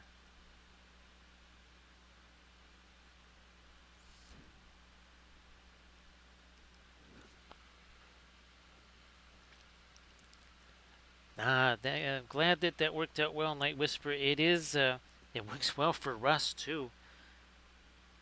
It is the closest thing to Terra Rosa that I have definitely found, without a doubt. I think we got it sitting over here, don't we? There it is. Yeah, that's the closest thing to it. Now, I don't know if you saw the video, Night Whisper. We just posted that on the Patreon page earlier today with the Iris Artist Oils, and of course, we did a number of tests. This was one of them here. So a little bit of object source lighting test with some of these colors here. And everybody, please check out that Discord link that Night Whisper posted.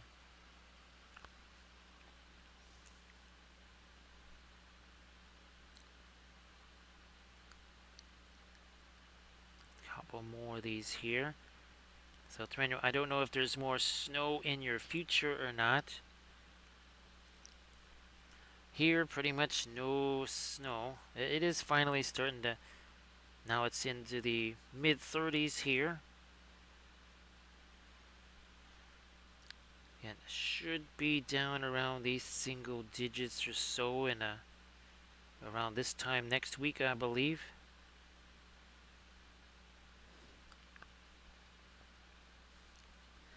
Let me hit this here. Actually, that's too light on the top of the stack over there. We'll have to come back and take some of that down. Thanks, Night Whisperer.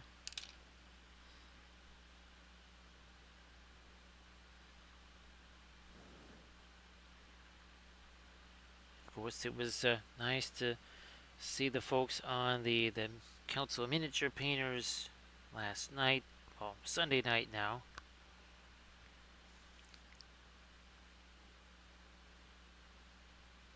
I didn't get to do that last month.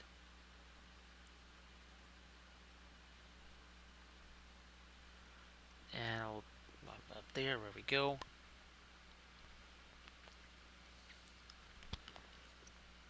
Thanks, Thranuel. Appreciate that.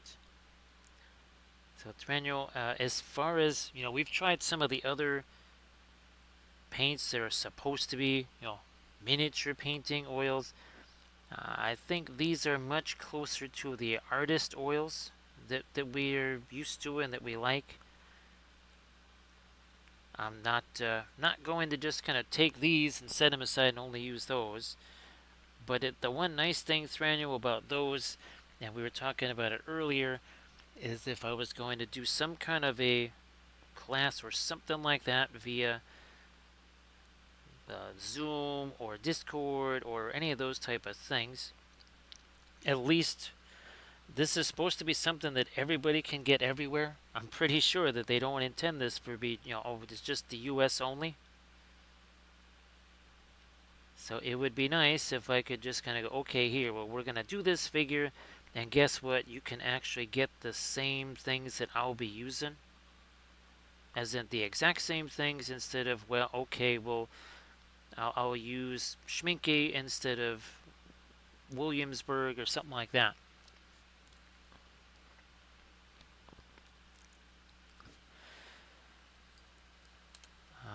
Again, I think that they are pretty close to our regular artist oils. I couldn't tell if they're more like Williamsburg, more like Gamlin. Also, too, they're going to take much longer to dry than our fast matte colors. That's for sure. They're going to take a little while to dry. I have a feeling they are not going to be dry by this time tomorrow, like these guys. They'll be, yeah, pretty much by this time tomorrow night. Both of these ships, they might not be bone dry, but they'll certainly be something that I'll be able to handle. We're also getting to the time where I want to put the black along the edge of the bases here. I think we need to do that too. So just kind of a visual cue for me. So here, let's just take some of this. Yeah, this is not the blackest black here. That's not the Stuart Simple stuff. It's sort of close, I guess. Alright, now just regular water there. And we're going to do this right along the edge here, because that's going to tell me, do I need to go any lighter or darker or more mid-tone in the water?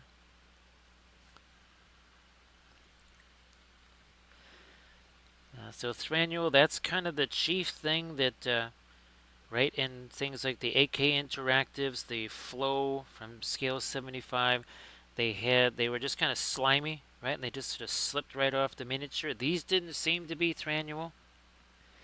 And of course, these were hand-packed tubes, so they're not by any stretch of the imagination, like the production tubes.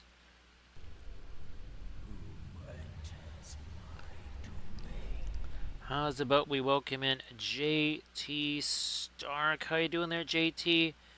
Great to see ya. Everybody, please give JT Stark a follow. So JT, I'm sure your stream was a blast. If you want to share something in the chat, please go ahead and do that. We're just getting the not blackest black all on the edges of our 1700 scale or 1800 scale ships. These are 3D printed. You can see a couple of the other ones. This is from our Japanese Navy that we've been working on the last few weeks. So that is both iterations of Issei, and there is Akagi and Nagato. And here we, last week we did Kaga. So there you go. A little bit of a different approach to, say, the deck markings than, I don't know, say Enterprise here. So one very colorful, the other one, well, there's a number. that's it. That's all there is. And of course, JT, you want to share something in the chat? Please go ahead. Yeah, and we'll show you the some of the Hobbit holes too that we've been painting on stream. We did 6 of those. We finally now have all the flock and foliage on those, which was super cool. That was a fun tutorial video. It got a little bit crazy filming that one, but it still was very fun. Using the static grass applicator to get that grass on the roofs. Alright, so I think we are good to go there. Here, let's get this all closed up here.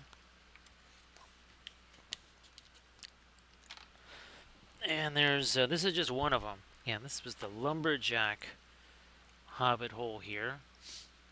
Here, we'll have to zoom out a little bit so you can see that. There you go. Oh, and also too, it's very toasty on the inside of that hobbit hole. Like all of them, we did that same glow. And you can see we got some wood chips going on over there, all kinds of good stuff. Here, let's zoom back in again.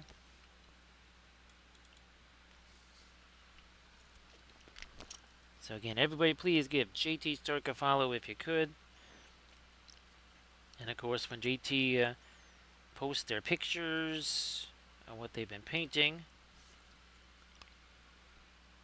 please check that out. Whether it's an Insta link or a Discord link.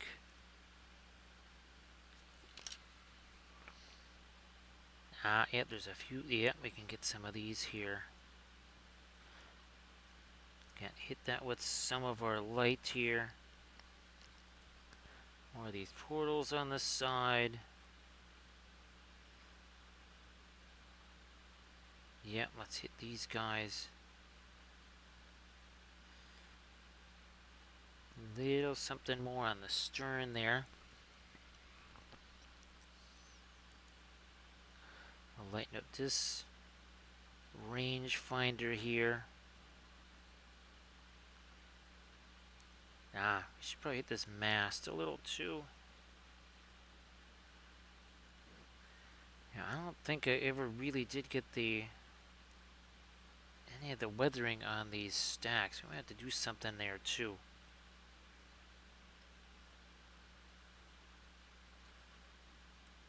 Yeah, something like that. Let's get some more of these portals on the port side. Nah. We'll just take that away.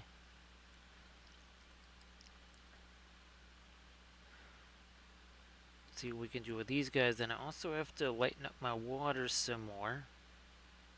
Especially now that I've got that dark line around the edge so I can see. That really does show me how light or how dark this has gotten. I might, again, I'm going to go a little bit lighter here on some of our waves, which are actually sculpted on. This is not just painted on. Let me see if we can grab this one here. Actually, 2 hours 27 minutes ago, both of these ships, well, they look like this, and you can see the water is actually sculpted on there, using the same heavy gloss gel that we use for fire effects, waterfalls, our snow effects, icicles. Oh, what a difference that makes there. Along the side of the ship.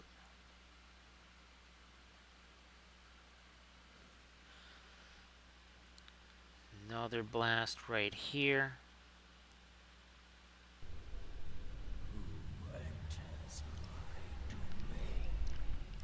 Let's also welcome in AD Creations. How you doing there, AD? Great to see you again. Again, glad that, well, I know it's a little bit mischievous figuring out, okay, how are the other cats going to react to the new cat and just what kind of signals are they giving out. But glad that you're enjoying the new family member there. Everybody, please give AD Creations a follow. Thanks for the raid, AD. We're painting, of course, some more of these right here. 2 more of our Japanese ships. So these are a pair of cruisers.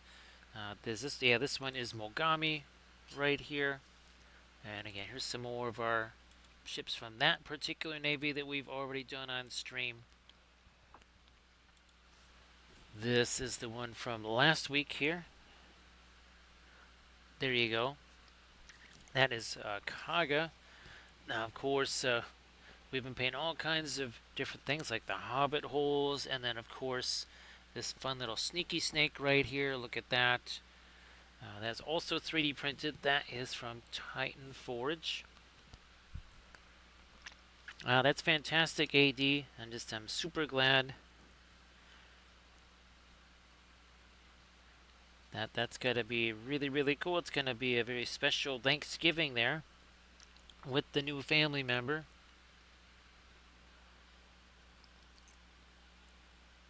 And again, everybody please give AD Creations a follow. And of course, AD, if you want to share anything in the chat, please go ahead and do that. Where's my blending brush? There you are. There you are.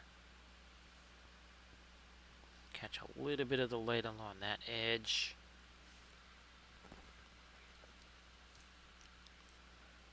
Now that's going to be extra cool there.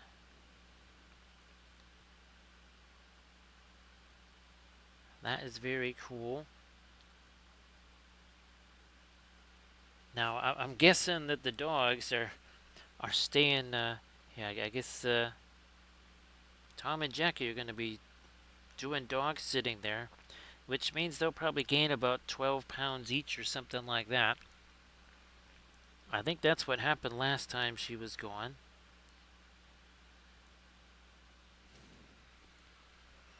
And of course, again, our hobbit holes that we did.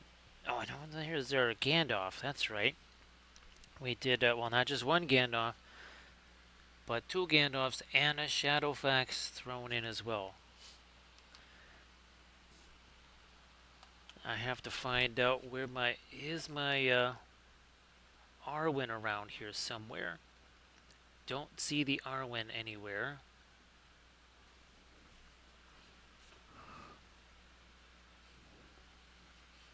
Everybody please check out that Instagram link that AD Creations just shared. And everybody again, please give AD Creations a follow.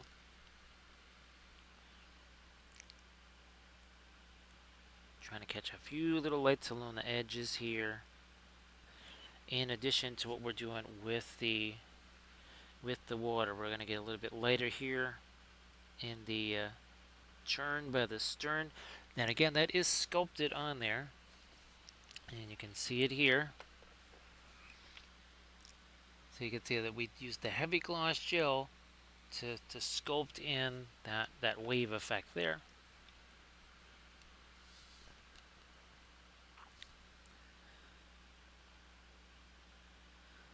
Now, AD, is it just going to be there to be there, or is there also a show, or is doing the teaching seminars and stuff there too? Because I wasn't sure.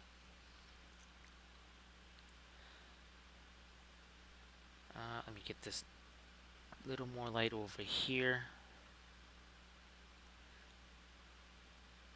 Right by the stack. All kinds of platforms and sponsons there.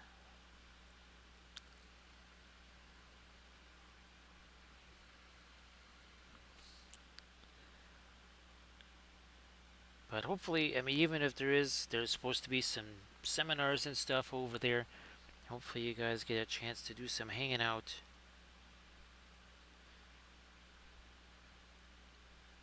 Come on, there we go.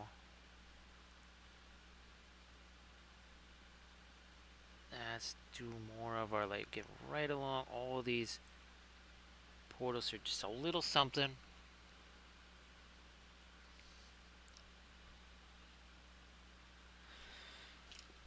Blending brush here.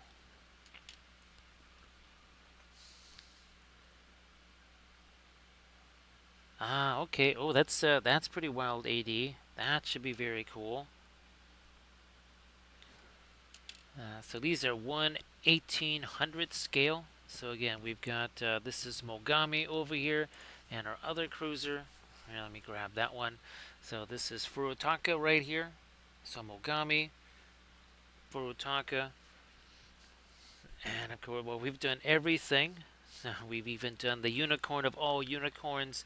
That is the Montana class there. And we've also done a decent portion of the Regia Marina. Our, as we call it, our barbershop navy. So that is Roma right there.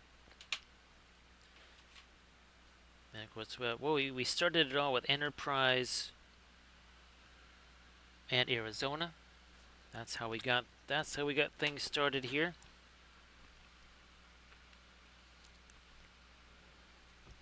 So I'm glad that there's not formal stuff there, AD, so you actually have a chance to really kind of hang out there.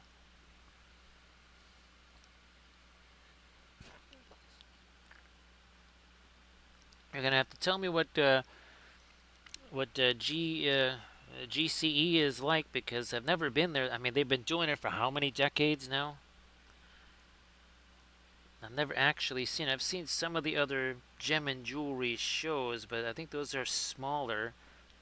Unless maybe, I don't know, maybe the one at the Stevens Center is bigger.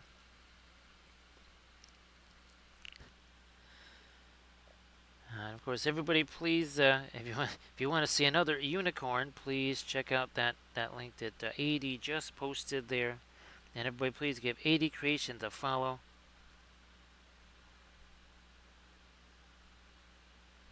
So AD, I've got to, I'm gonna have to make at least the cranberry sauce to take to my sisters, but I might even make a batch of the nutmeg log dough so that we could potentially. She has those a whole bunch of Thanksgiving cookie cutters, but she didn't have the energy there. So CSA, I do actually have some 1/700 scale ships. Well, my dream project is to take. I have two versions of the West Virginia, and it was going to be called a little diorama called From Pearl to Surigao. Where on one side, it's December 7th. Obviously, ship is sunk. There's oil and fire everywhere. And then on the other side, it's going to be Battle of the Surigao Strait with the obviously upgraded, modernized West Virginia. We have also painted. Let me see. Wait a minute. I think we got them here. I think these are 1/350 scale. So this is Cruel Seas. And we've also painted 28 millimeter ships. So that's just one of 3 Corsair ships that we painted. I also did an Elven ship. So again, that's for our Corsairs of Umbar. Now I did paint a 1/48 scale Dauntless here. Let me see if we can get to our Dauntless here. There it is. There's our 1/48 scale Dauntless that we did. That was one of our Battle of Midway streams.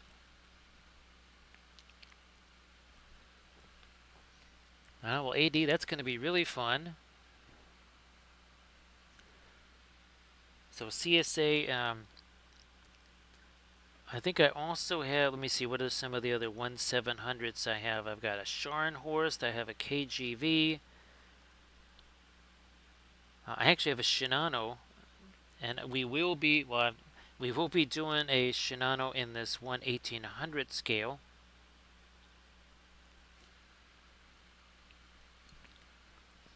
I think that was a Revell CSA. It was an old one.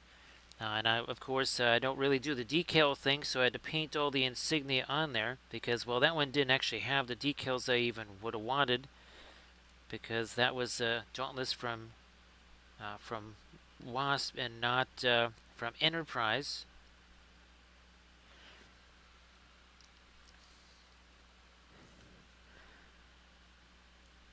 But what I'll have to do is, I'm sure I can find a printable Dauntless. Maybe we print that one out in 1/72nd scale for painting on stream. And of course, yeah, we've done a fairly significant U.S. Navy. We did Saratoga. We also, is this Essex right here? Yeah, we did Essex there. And we did the baby carrier Wasp, and yeah, there's Lexington, and we've done a batch of cruisers as well. And of course, there's another piece of our Regia Marina right there.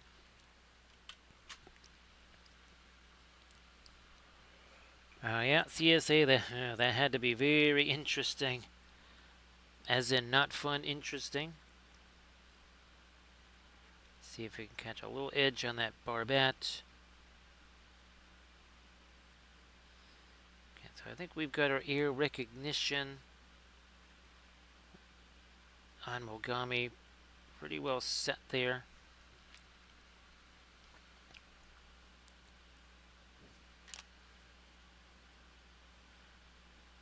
So yeah, AD, I was telling folks that the Thursday stream is going to be very interesting because I'm going to have to try not to do any sleep streaming because it's very possible that I get no sleep on Wednesday night into Thursday, since going over to her house to help her out is going to be literally 10-ish in the morning or something. And when you factor in, that would be about 2 hours after I went to bed last night. Well, that's not quite, it doesn't conform to the current sleep schedule. We'll throw that out there.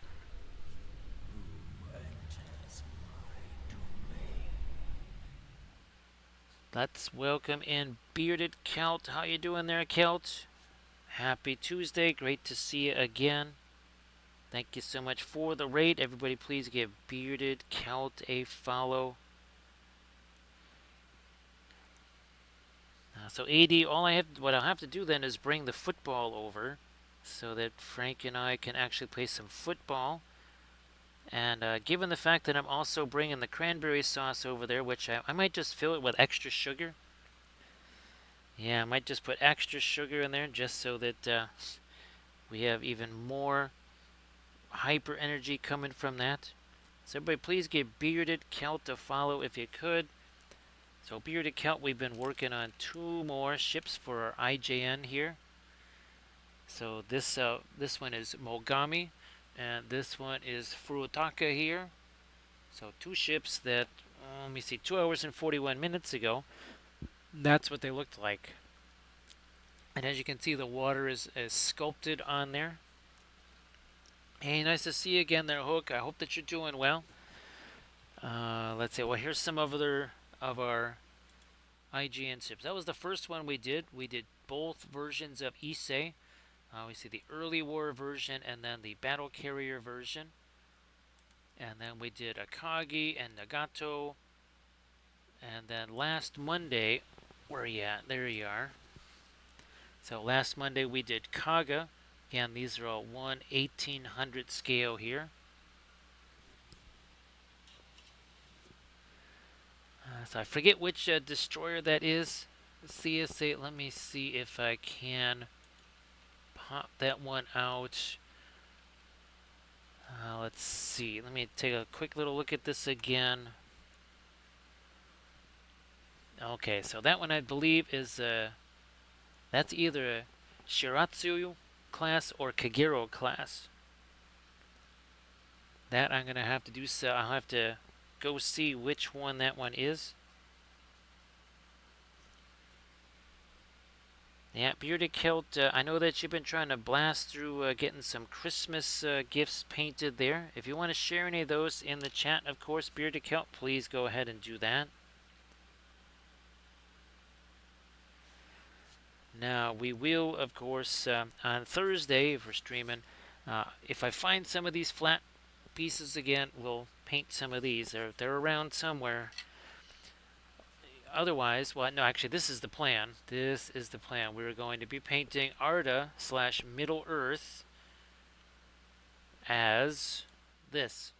So yes, it's going to be an ornament.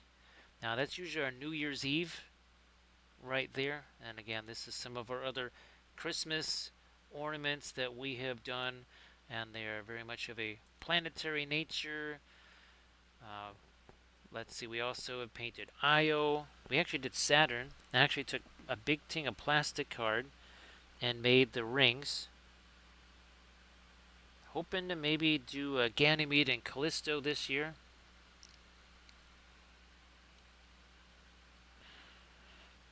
So yeah, CSA, we're going to be painting a whole bunch of the pagoda style battleships. Congo, Fuso. We're also going to be painting, again, Shinano. I also have Musashi, Yamato. We're also going to be working on Hiryu, Soryu, Zuikaku, and Shuikaku. Basically the entire Kiru Butai. Get some of the, yeah, some light on the end of those barrels now. So again, everybody please give Bearded Celt a follow if you could. That'd be spectacular. Actually, CSA, I also painted basically a 148 scale Stuka. That was massive. It was also in resin. So not only was it gigantic, because, well, it's a Stuka, and it's also 148 scale, but it was all in solid resin.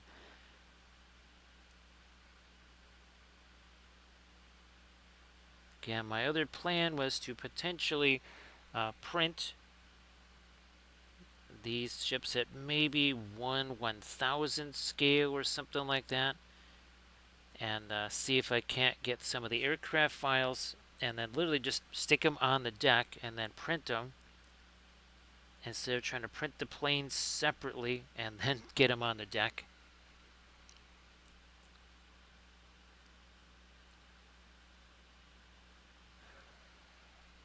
CSA, I do actually have, I have some 1/350 scale ships. Those get large. Yeah, especially, say compared to the 1/700 scale. I think I've got a 1/350 scale Enterprise. I think I also have a 1/350 scale HMS Victory. And of course, Armada Mondays did technically begin with these, not with, well, regular ships, but these type of ships here. And here, oh, here we go. There's some more. We've done dozens and dozens of the Armada ships here on the channel.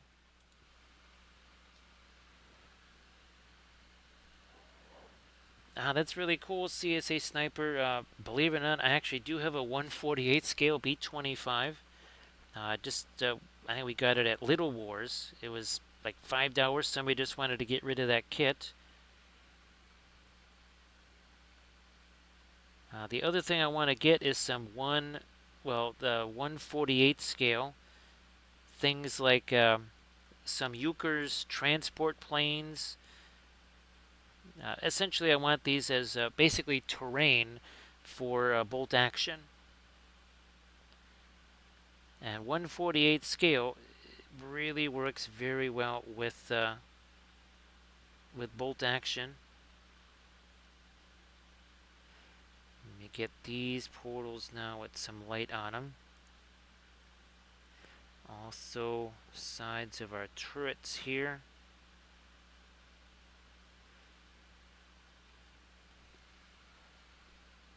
So that's really cool, CSA Sniper.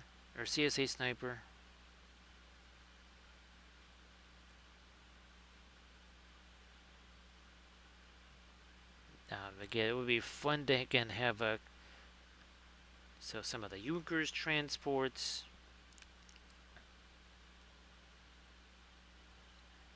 Also, too, I mean, some of the Heinkels wouldn't be terrible to paint either.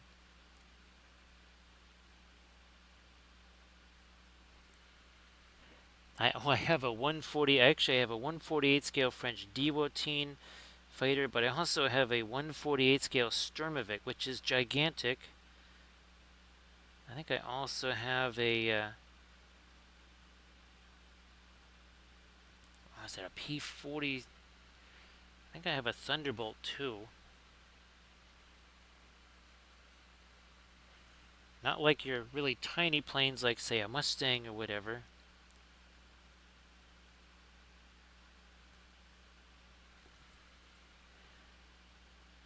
Those and Spitfires are so, and ME-109s are so tiny. I think I actually have a Fogalore as well. So I have a Regia Aeronautica 148 scale plane.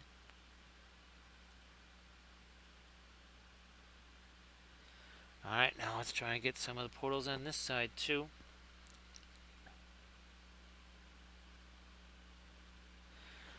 Geez, I'm just trying to imagine the all glass canopy right there, and having to use the special glue so that the clear glass doesn't frost up on you. I think I used to have some of that. I don't know if I still have. I probably would have to get more of that. Let me get, again, some of the light here on the edges of these turrets and the barbettes. Now some of our superstructure here.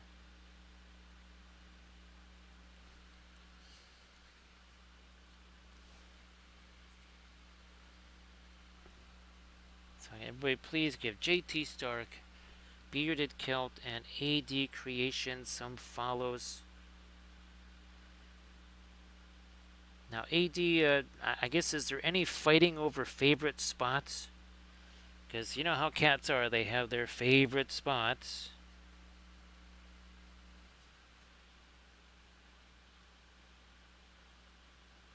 And sometimes their favorite spot is a really bizarre choice.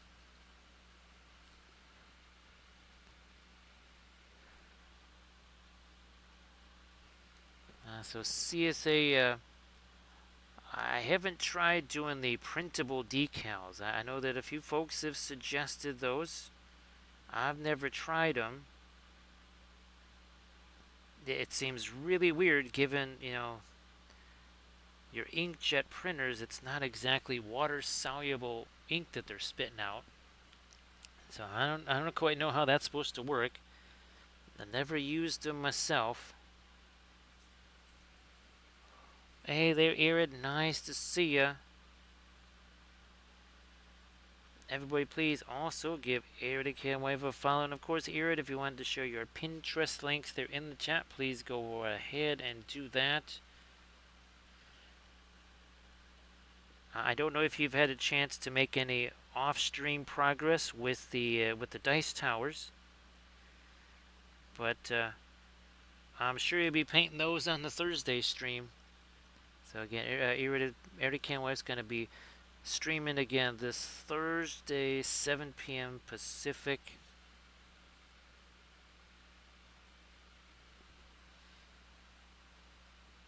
Yeah, I think I remember seeing probably a bunch of eBay listings.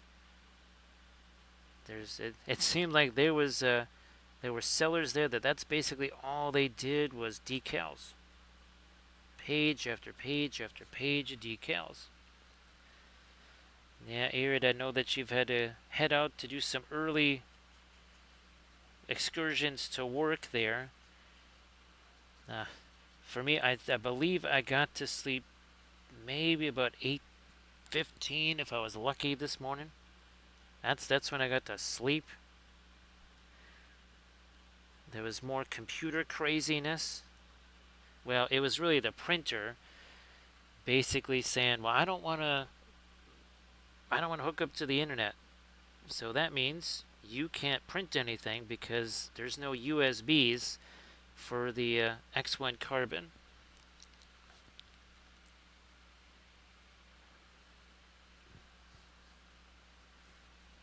Well, Arid, yeah, I know that. Oh, geez, Arid, you know what I forgot to do? I forgot to look for that really cool dragon mug. I've got to find that. Well, that same company did a bunch of other neat ones. I'm pretty sure it was on My Mini Factory.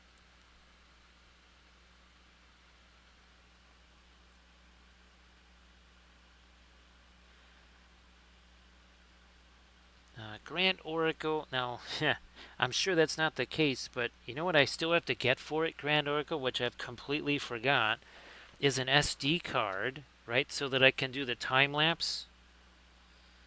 And I guess that's my question is, would you just put it on the SD card? Now, that's something I've never done, actually, Grant. Never put anything except, well, obviously, photos or videos on an SD card.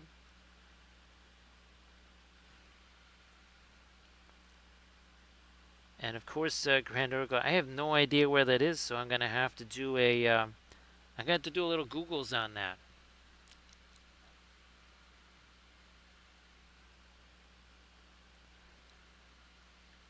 So a photo memory style card. Now, Grand Oracle, is it kind of like with other 3D printers where, you could get yourself a a 64 gig or 128 gig memory card, and it's only going to let you use like 8 or 16, or can you actually get like a monster SD card and actually do some decent time lapse? Everybody, please check out that Discord link that Bearded Celt just posted.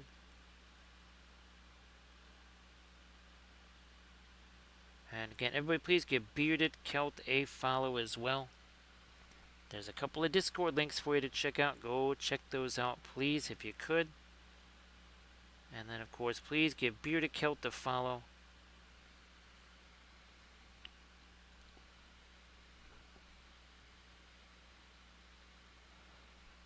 So there's no card that comes with the machine, because actually it says, every single time I've ever printed says, there is no card. Insert an SD card if you wish to do time lapse.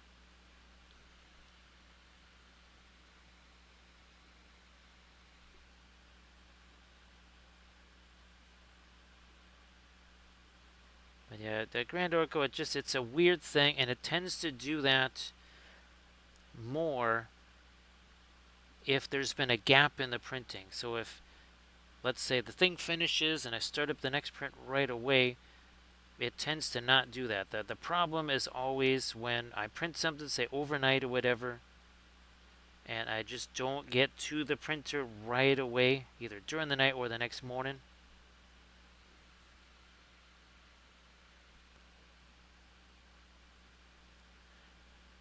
Yeah, Grand Oracle. Now, maybe I got mine before you got yours. I think that's what it is, Grand Oracle. And of course, well, I still haven't, needless to say, I haven't gotten an A1 or an X1, or like a second one. I still, hopefully, maybe I can try and do something like that, but I don't know, we'll see.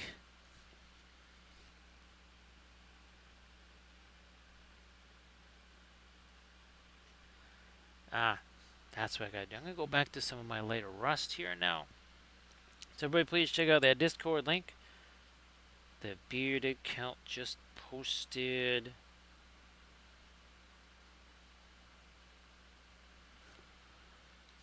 So Grand Oracle, I know that you had to go get the tree and everything like that. Hopefully the tree has been secured and you've got that set up and ready to go. Okay, I'm going to do a little bit of the lighter version of our rust slash weathering effects now. Here, let me take this blending brush and we'll just take a little bit of that away. Hello, little hobbits. Spark my gun. Thank you so much, Ken, for the follow. Appreciate that. Of course, Gandalf does too. And along he comes and he says, so seriously, yeah, I mean, at least the surfboard would be fun to take to Valinor, but this kind of cramps my style. Thank you so much for that follow. Appreciate that. On our one other roll, we had actually another Gandalf 6. We've had a bunch of those. He's safe. Guess he didn't mention pipeweed. He didn't mention if they serve pipeweed on board, so that saved him maybe from rolling the dreaded snake eye.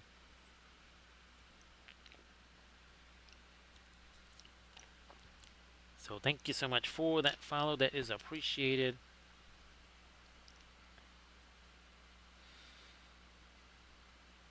Alrighty, we're doing this. Back over here again, getting some of our rust color in here. Around these mooring cleats. Okay, I did that up here already. Got that around our anchor there.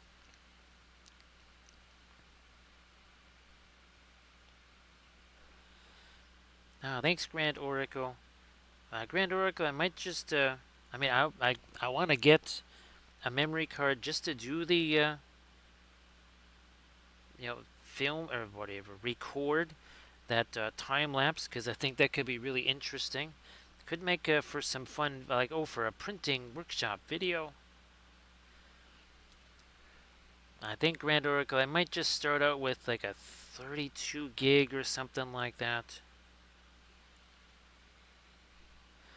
I'll do a quick little research. I'll just go do some Googles and say, okay, what's the best SD card for the X1 Carbon? Because it would be fun, right, Grand Oracle, to see a little time lapse movie of whatever I'm printing out for a video. I mean, even if it's just a few seconds of it.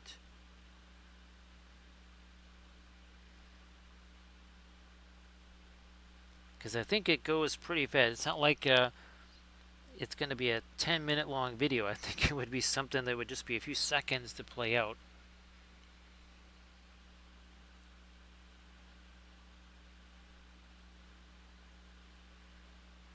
But that's kind of actually, thanks to Grand Oracle, that's good because that kind of clinches me. At first I was thinking, well, do I really want to fool around with doing the time-lapse stuff? But now I think I have to because it could do double duty.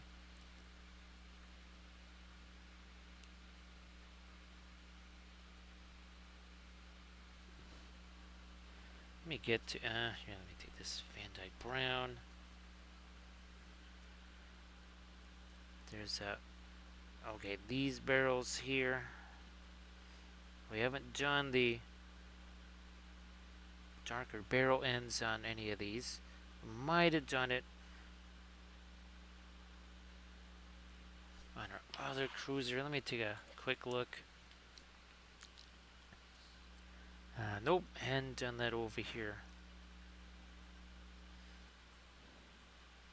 It's weird, it's just a tiny little thing, but boy, it does make a big difference.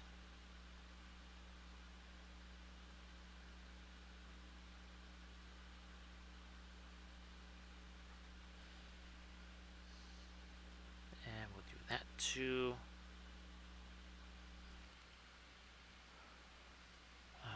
There's everybody. Please check out the Discord link that Hook just posted. So Hook, great to see you again.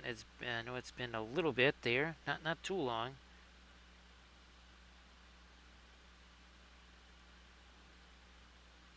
Try and darken that up a little bit around there. And and this too, we have to. There's another edge that needs to be sharpened up on that. So again, 3 hours ago, both of our cruisers, no paint on them whatsoever. They look a little bit different now, don't they?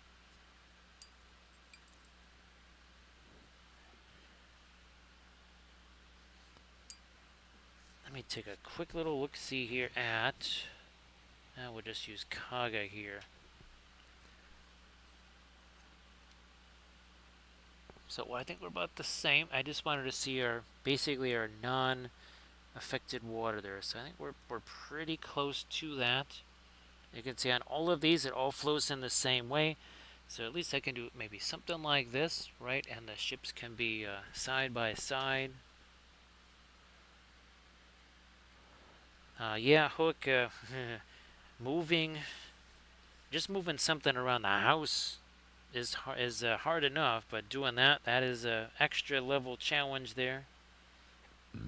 Yeah, hopefully that goes all according to plan, because moves always go totally according to plan. Nothing ever goes sideways. It works perfectly every single time. So what is there to fear? Although that might be a certain way to jinx it. Or at least tempt fate. Try and get some of our lighter rust on here.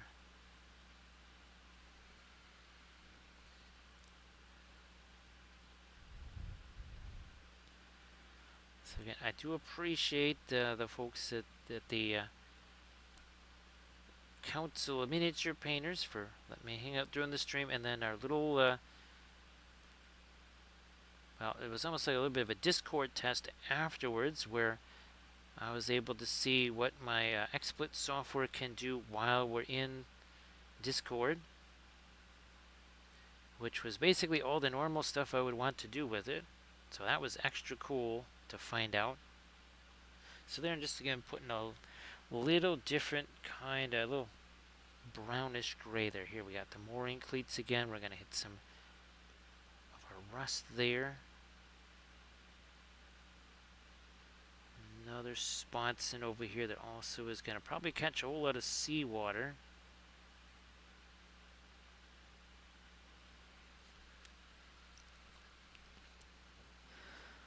Yeah, Hook, some of the, I mean, just downright bizarre stories of moving. I mean, there's, I don't know, would you say kind of standard things or mishaps you might expect. And then there's just stuff where it's like, that was, someone actually maybe had to think of that. Like, that is so bizarre, whatever went wrong there. That is so bizarre. Somebody actually had to really, like, think and think and think to say, what would be the most bizarre thing ever to go wrong during a move?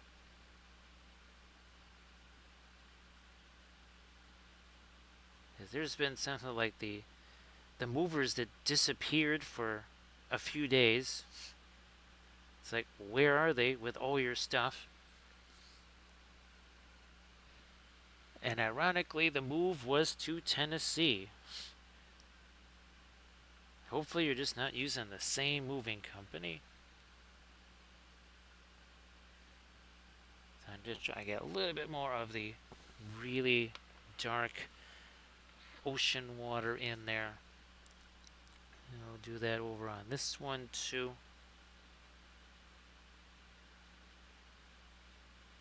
Right up to where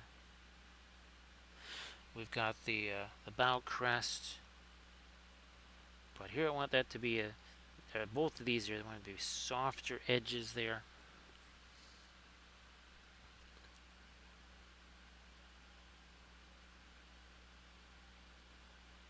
Because I don't want too many lighter crests out here. I want it to be over here where our ship is actually going through the water.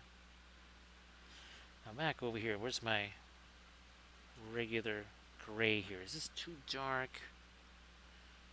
No, that's just about right. Yeah, now all of our Japanese ships, we've been using a warmer gray than we have on our U.S. and Italian ships.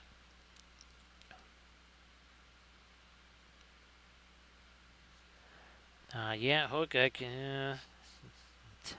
So the devil's in the details.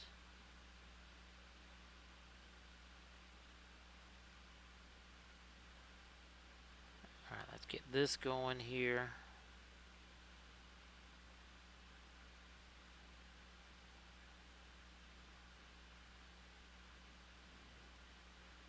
Also over here.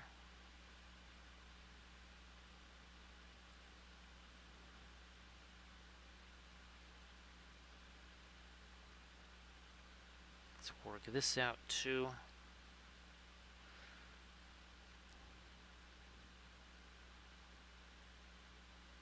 And a little bit more along this.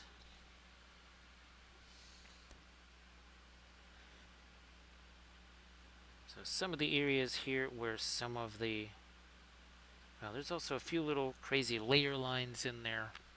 We were just trying to get rid of some of those.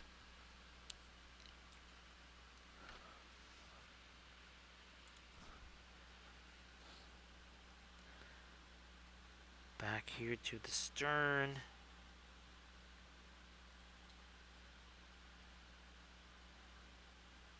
Alright, that is, yeah, it's a little bit better. Don't want that to be so late again. We've got our recognition flags there, but I think I might need to put a little bit of weathering over the top of those too. So let's do that. And ooh, what was always really nice was that was our umber over here. This is actually raw umber, I think. That's one of those new colors from Iris Artist Colors. So So just trying to do a little bit of a kind of a glaze on top of that. Yes, this is all wet into wet, but it is possible to do a bit of a glaze thing there. Now I'll try to take some of that away here. Literally using that same brush now as a bit of a blending brush.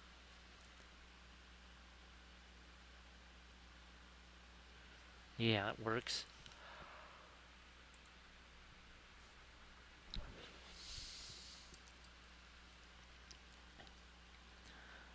So I can definitely see some of the lighter rust in there. That is good. Let me take this.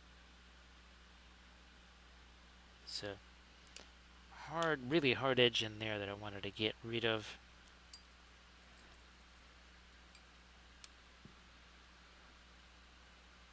Yep, I still have a bunch of my fast matte white out here. Ah, there it is. I might have done this on the other side.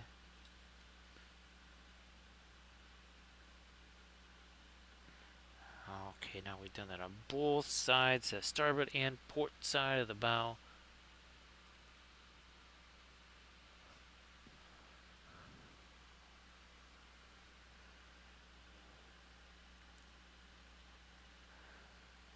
Now, this needs to go all the way up to the hull there. That one didn't quite reach.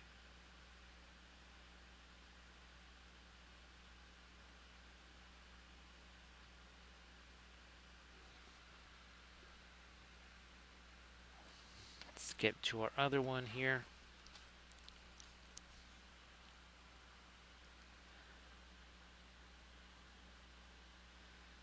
Come on, there we go.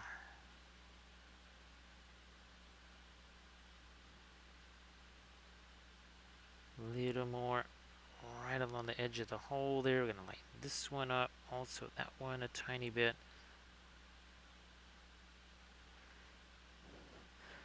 And then, geez, I don't know if this is really a torpedo blister here, but we think we need to try and catch a little light on this too. Right along here. And that pretty much runs almost the entire length of the hull there. So we got that in the port side. Let's do the starboard side here.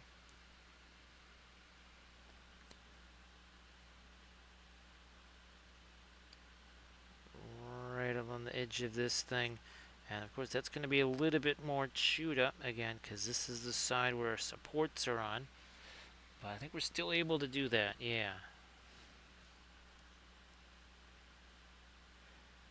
And then we got some portals I need to also, I think, lighten up a little bit here on the edges. Let's get some of these.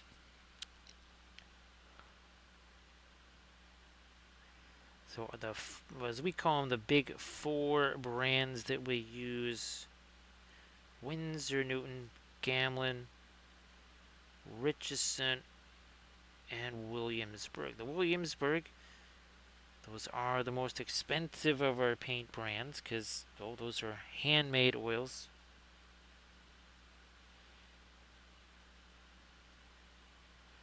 And they do make a difference. I know the old saying, you get what you pay for, but you do sort of get what you pay for.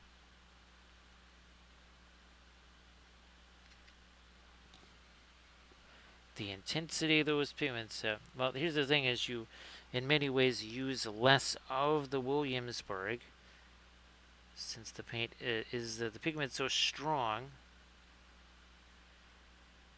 that it goes a longer way. So you just don't need as much pigment to do the same thing with the Williamsburg.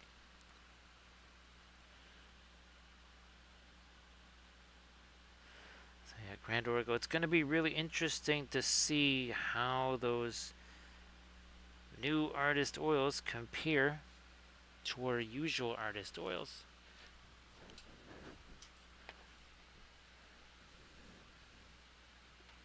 Again, I just don't really see them being any better. It's just they're better than definitely the other so-called miniature paint oils by, I think, kind of a wide margin.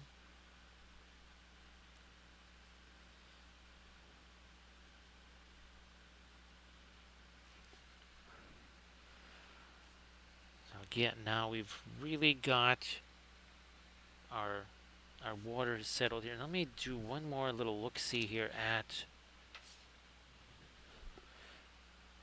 Yeah, I might do even a little bit more of our Prussian blue in the water. So let me try this here. Get a little bit more of that Prussian blue here. I'll probably use maybe this guy.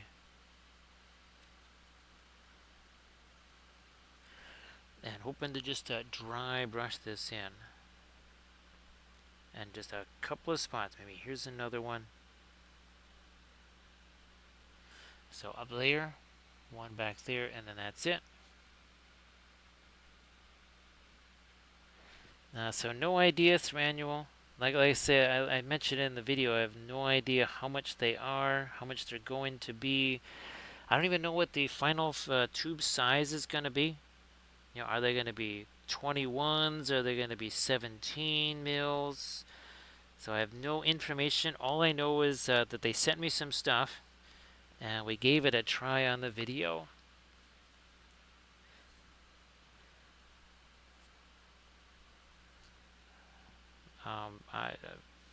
I'm sure they're going to try and keep that, what would you say, to a reasonable level. My guess is I don't think it would be Williamsburg pricing. Now, it could be. It could be. They may not even know themselves yet, Thranual, what the price point might be on those.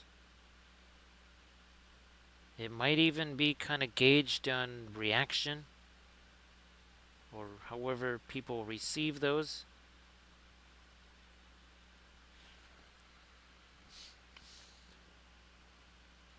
Because I only got them, last week or something? I didn't even know about them until they sent me a message, I think maybe a few weeks ago tops, and said, hey, would you want some of these samples to try out and test? But again, we're pretty rock solid on our stuff here.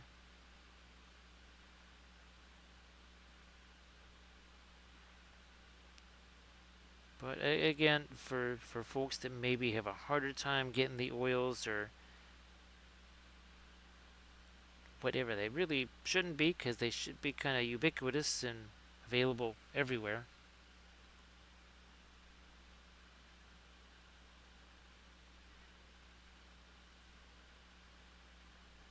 Yeah, it might even be, yeah, maybe they might not distribute them worldwide right away. Again, those are questions that I'll send to them and see what the answers are.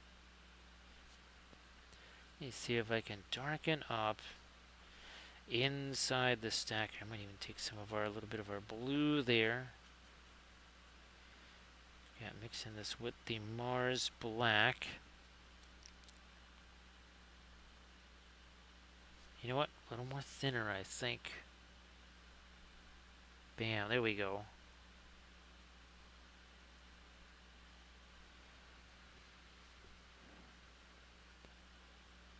So, well, almost a pin line wash right there.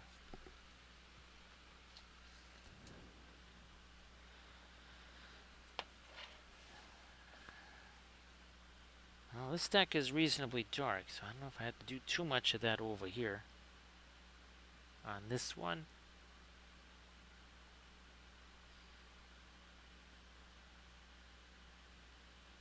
Let's hit this side too.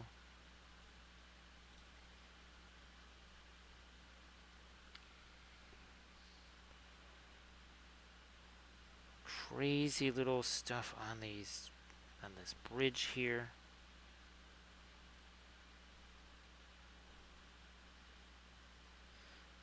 Get a couple of the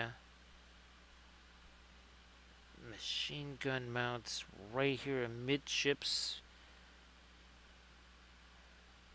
by either the boat deck or I'm not sure. These are depth charges over here. These are definitely torpedo launchers here.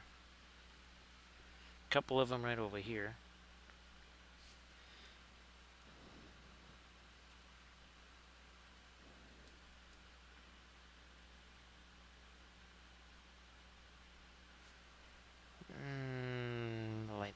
little more, maybe. Yeah, because some of the later stuff we tried doing on the portals there, that got a little wonky.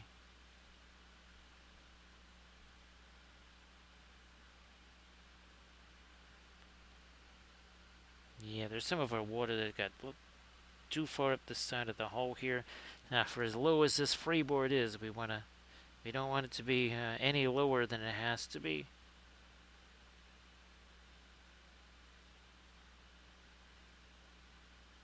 And I gotta go a little later with that now. Let me see if this is light enough. No, a little lighter even. I guess we'll need a bit of thinner to get that.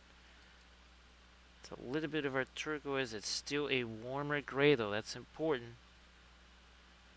That is gonna give us some separation in here.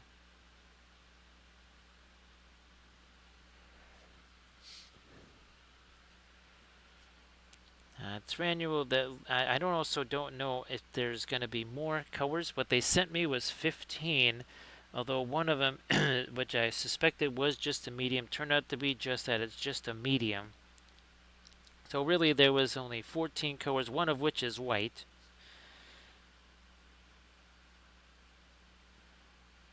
There was, because at first I was thinking, why is there a Hansa yellow? Why are there two Hansa yellows? There's only 15 colors, two of which are Hansa yellow. But that Hansa yellow deep, that was kind of, well, the Hansa yellow medium was, or light was close to my Hansa yellow medium.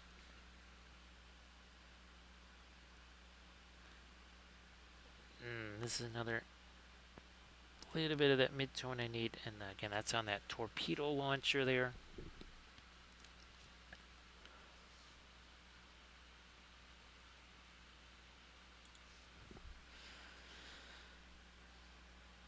Is that, okay, again, that's not too light. So again, I'm going to take away some of that highlight that's on the underside of that window. We need to get some of those highlights on this side of the windows here.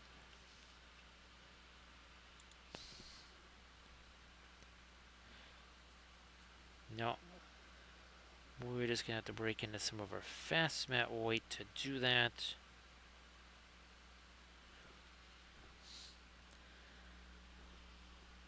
Right along these edges here. First this one. Now that one. These edges up here on top. Now it's going to do some more on the mask, but I think we'll just leave that be.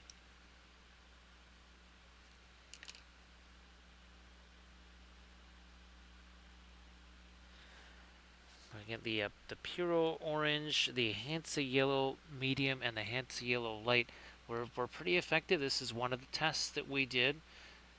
Real quick test. I think this was all of 20 minutes. Yeah, we spent 20 minutes on this right here, and that was it.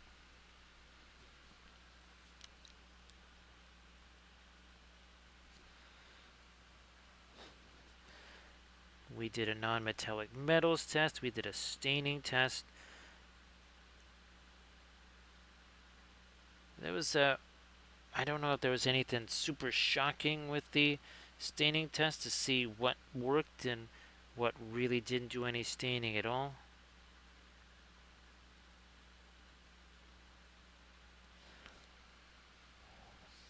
Yep, Thranduil, they didn't do the weird kind of slimy stuff, right, that Stila and I would talk about that would happen with some of the oils. They didn't seem to leach out linseed oil all over the place either, right? Thranduil, you've seen that happen. Where you open up the tube and it's just, there's this whole gusher of linseed and safflower oil, whatever that comes out of there.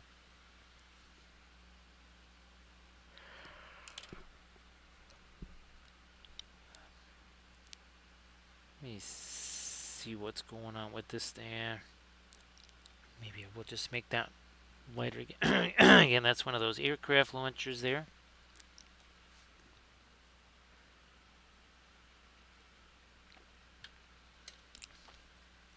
Now, Thranuel, the richest in paints, you'll get that happen with them. I think it also depends too on how long that they haven't been used. There was actually one. There was one brand, and this was something that this was years ago when I first started using the oil paints. Their oils were in plastic tubes because what you were supposed to do was literally take them at the tube and like massage it, almost like a toothpaste tube. And the tube was made out of plastic so that you could do that and it wouldn't have the metal fatigue.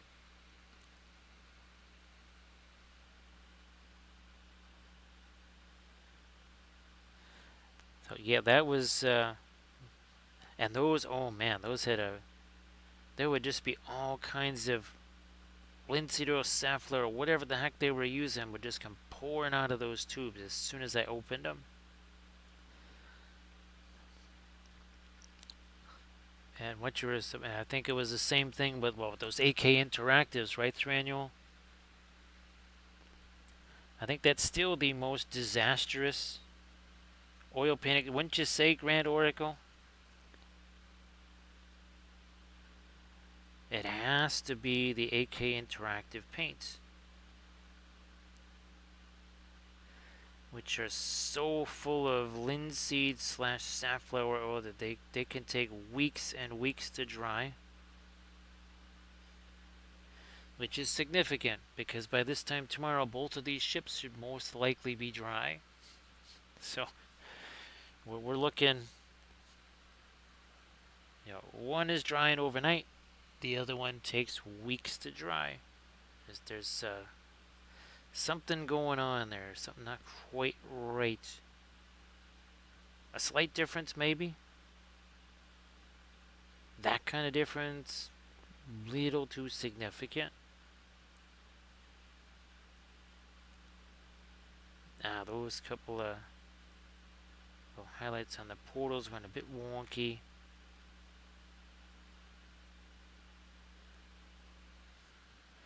And we can come back with our mid-tone or something like that and solve that.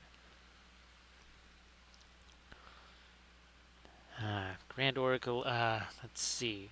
I know there's a couple of folks that go, remember Grumdy? Yeah, Grumdy had a batch of those, and that was kind of, actually someone else got them, and I thought actually for a second it might have been you, Grand Oracle.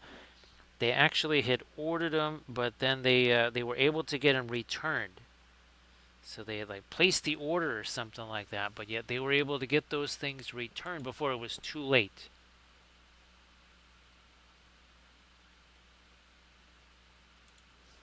Yeah, I remember there was I just can't remember who it was.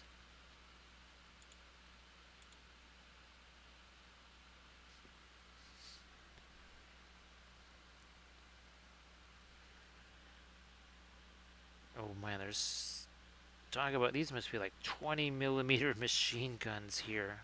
And these crazy little nests way up here.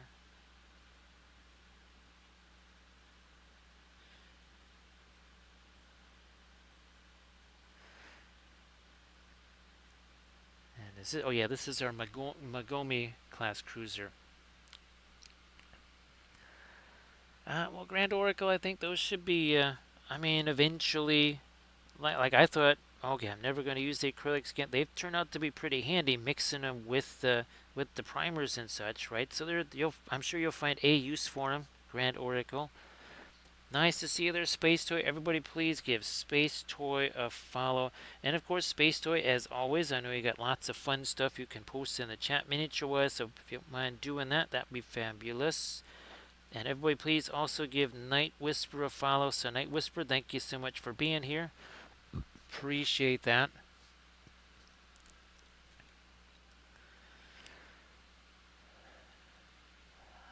I guess actually Marco Frizzoni, Grand Oracle, he raided Monster Den last night during the Council of Miniature Painters, which is hilarious.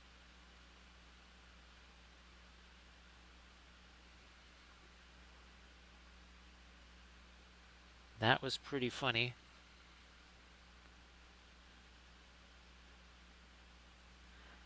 do some of this over here. Yeah, a little bit there.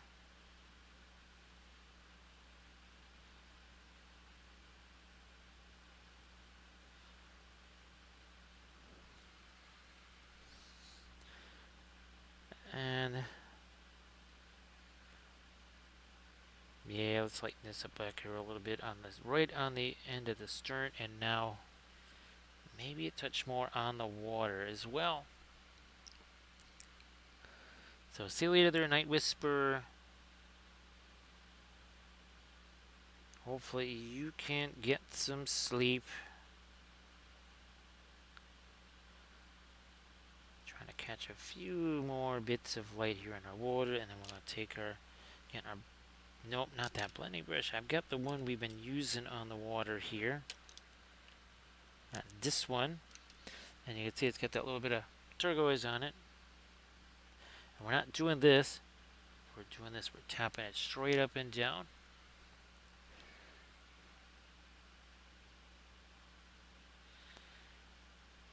Yeah, Grand Oracle. Every so often, they're just cases where I end up kind of, well, needing the acrylics for whatever.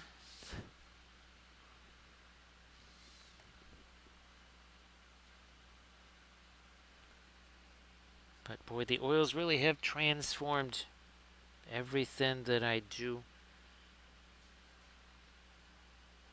It does make doing all of the terrain painting 1,000 times easier. I really do not like painting terrain, especially the FDM style printed terrain. Painting that with the acrylics at all.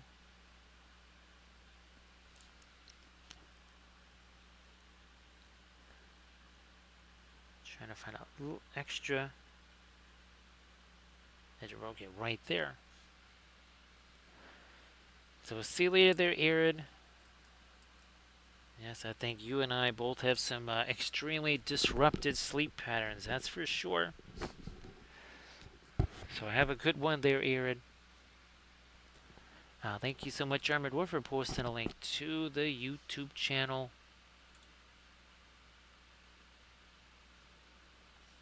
I'll get lots of the Twitch sessions will kind of be shortened up, and then they end up over there. Most recently, just a few days ago, I posted one of the Hobbit Hole videos there. Basically, kind of do things like take out the raids and that sort of stuff.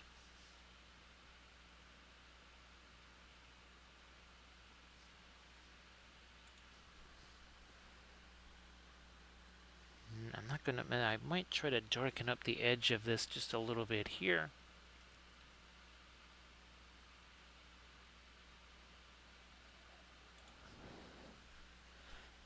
Which means we're going back to this. It's that warmer gray.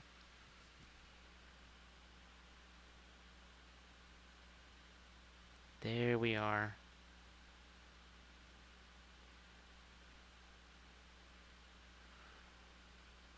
Same here.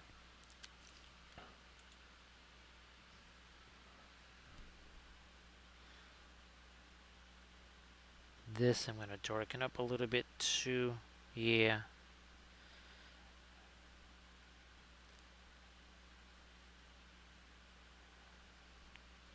Oh yeah, that's what we don't have. I keep looking at this thinking it's Mogami, and it's not.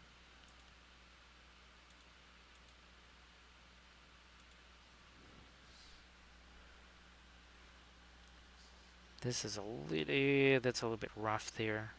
We're gonna also get a little bit of the dark on that. See how that sharpens up that edge there? Just by doing that.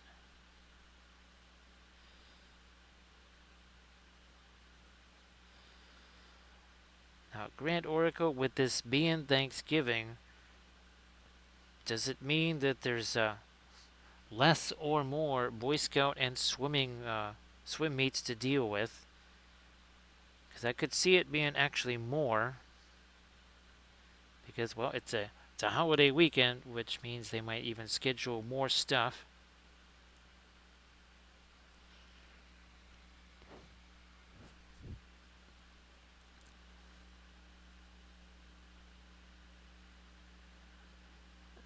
we'll just continue with this.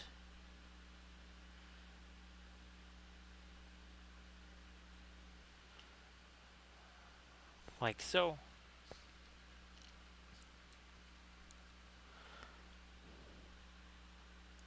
That is another area where I think I might want to get some of my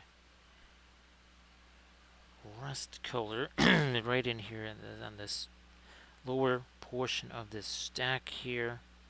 Yep. That's better.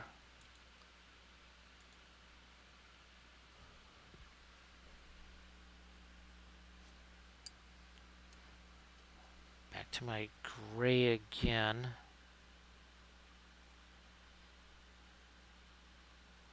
Just trying to separate this from the water here. Again, that's the essentially a torpedo blister type of thing.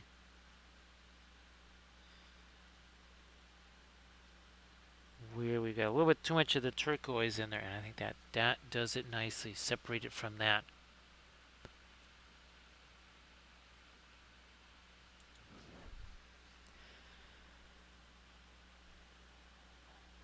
Now over on this side, again, where we had the supports hit, I'm going to try and sharpen that edge a little more here.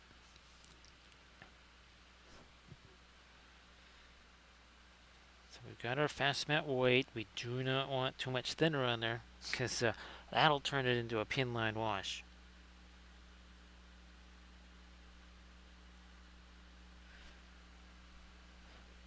Using our liner brush, this is all of our liner brushes. None of these are sable brushes. They're all synthetics.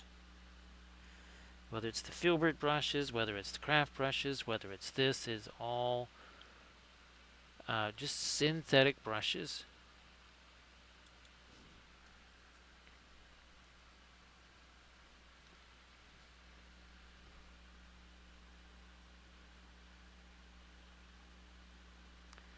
This, yeah, let me get a little bit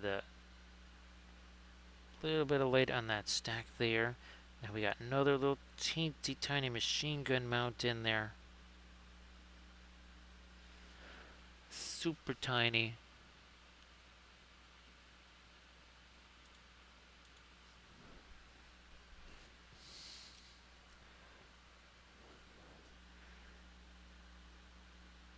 And let me get the last bit of the, again, this torpedo blister back here as we get towards the stern.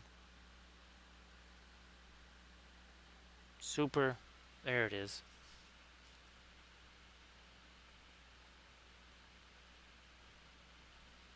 Let's see, what else are we doing on this?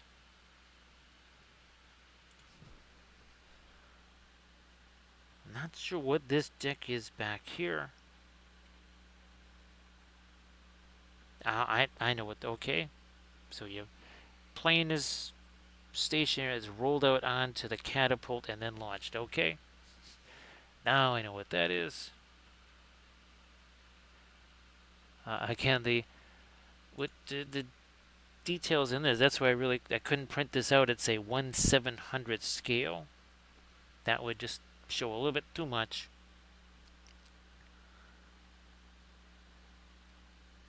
And this is really, it's got a nice complexity to it for 1/1800th scale.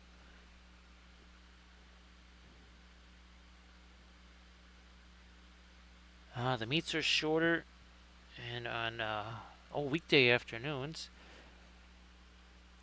Space Toy, if you wanted to share your links, I don't know if you had a chance to do that yet, but you want to share some links in the chat, that'd be fabulous. So Space Toy, I think you saw all the Hobbit holes that we were working on. I got all 6 of those done, and then we did all of the landscape work on them. And of course, well, now we're painting ships number, I believe, 6 and 7 here from our Japanese neighbors. There was our first 2. That was Issei. Then we did Akagi and Nagato. Then we did Kaga here.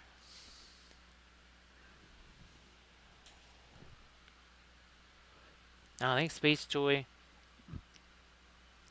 And there's a whole bunch of stuff that I've been printing, like that Nerixon stuff that I'm really excited. I've been trying to prep some of that,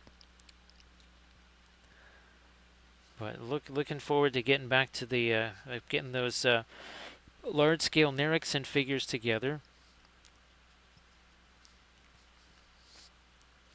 And then where are the heck are they? They're over here. Well, we can just use this tube here anyway. So it was these the Iris Artist oils that were sent our way to test out. It was pretty wild to do that. It's been quite some time since we had a chance to try out new oils like that again and see what they can do.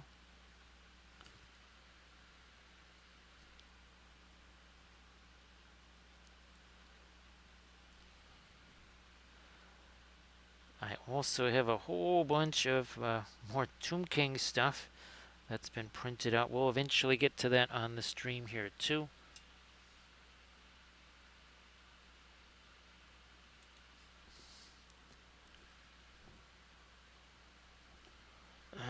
Okay, everybody, please check out that link that Space Toy just posted.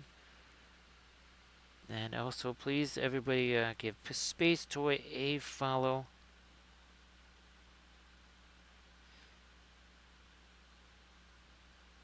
So again, we're just trying to do these couple of portals here. Our white does not have much thinner in there.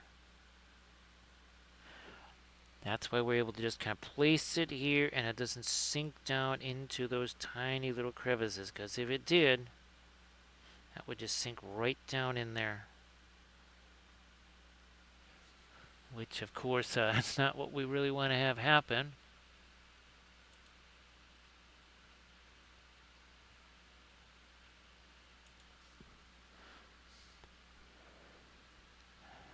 I was wondering, Space Toy, if you've really had a chance to be able to do much painting and such there. I know it's been super busy for you.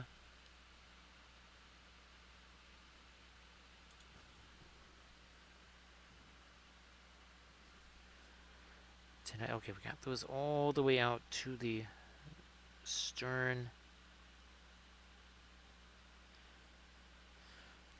Now I'm gonna see if we got any of our. Yeah, we do have some of our straight up white left over here. That will now go over here again by the stern. So sorry that things have been really kind of slow for you there.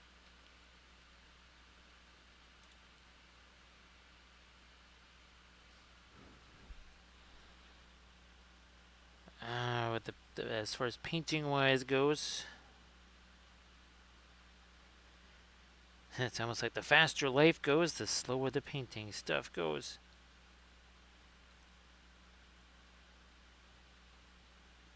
Sometimes that life stuff can really pick up a head of steam too. As we get a couple of more lights in that churn towards the back there.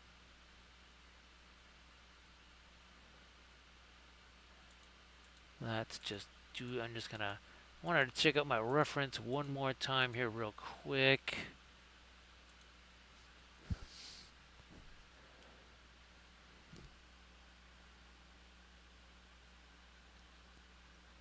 Okay, I think those are pretty well. Oh, this one needs to get a little bit of the dark underneath there to.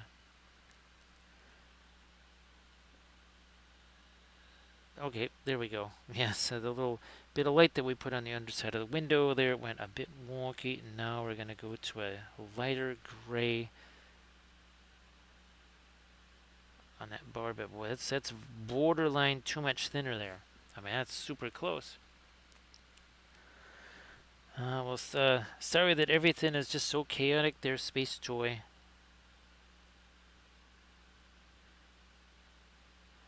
Yeah, that not quite the sort of chaos that you really are looking for.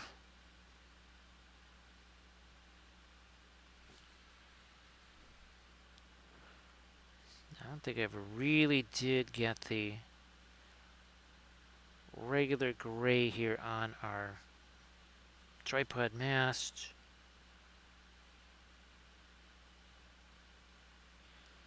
Yeah, there we go. So I wonder why that was looking so flat and nondescript.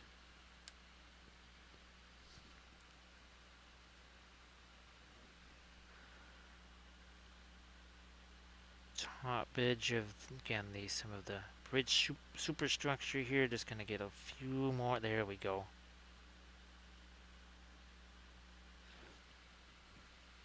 That's better.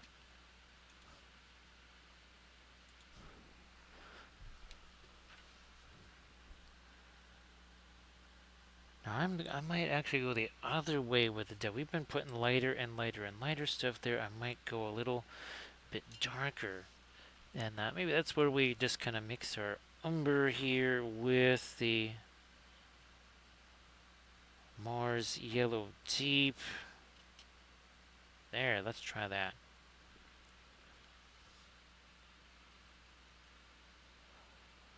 I do think that one of the surprises with the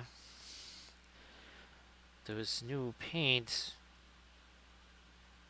was I think it was the burnt umber was nowhere near as orange, and you'll see it. And when you watch the video where you see me doing the I grabbed the color chart that I did for like the Winsor Newton burnt umber compared to this Iris Artist Oil burnt umber, which was very neutral, almost Van Dyke Brown neutral by comparison.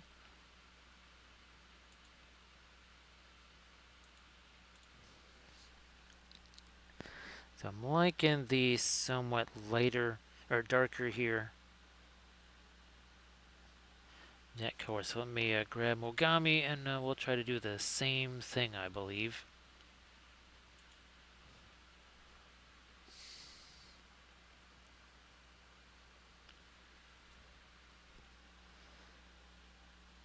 We already have a decent amount of variation here, though.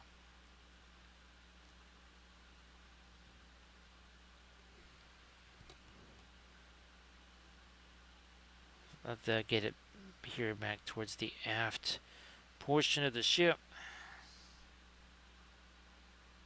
There we go. And now we'll do that here.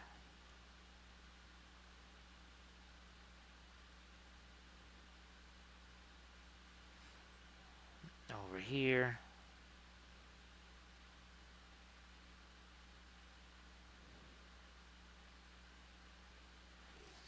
Yeah, we ended up hitting the end of that barrel there, so we're gonna that cleaned up again.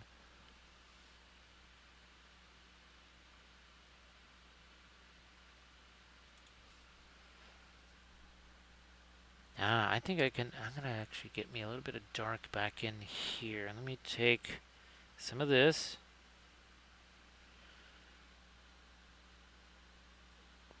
Right in there. Yep, somehow. Oh yeah, that really makes a big difference back in there, in that recess.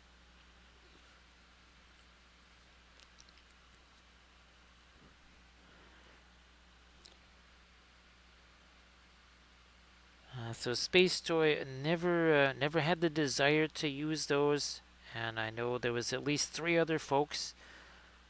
They got those because this was kind of in the early days. They got those thinking that would be the way to go, and they immediately turned around and got regular oil paints and never used the water stuff again, because you're still going to need, there's still oil paints.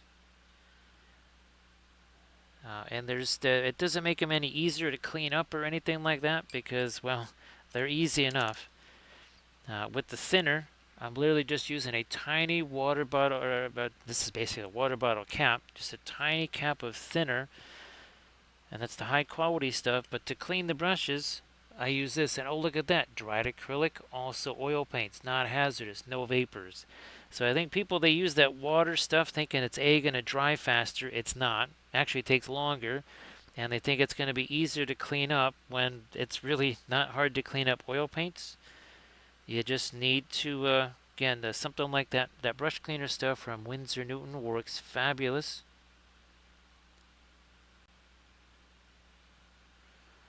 So yeah, then you don't get the same advantages with that. You get the disadvantages, you just don't get any of the advantages.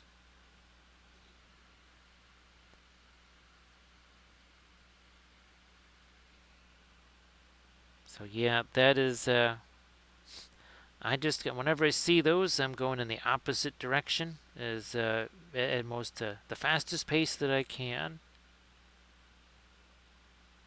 They also tend to be more expensive. There really, unfortunately, is no advantage to those.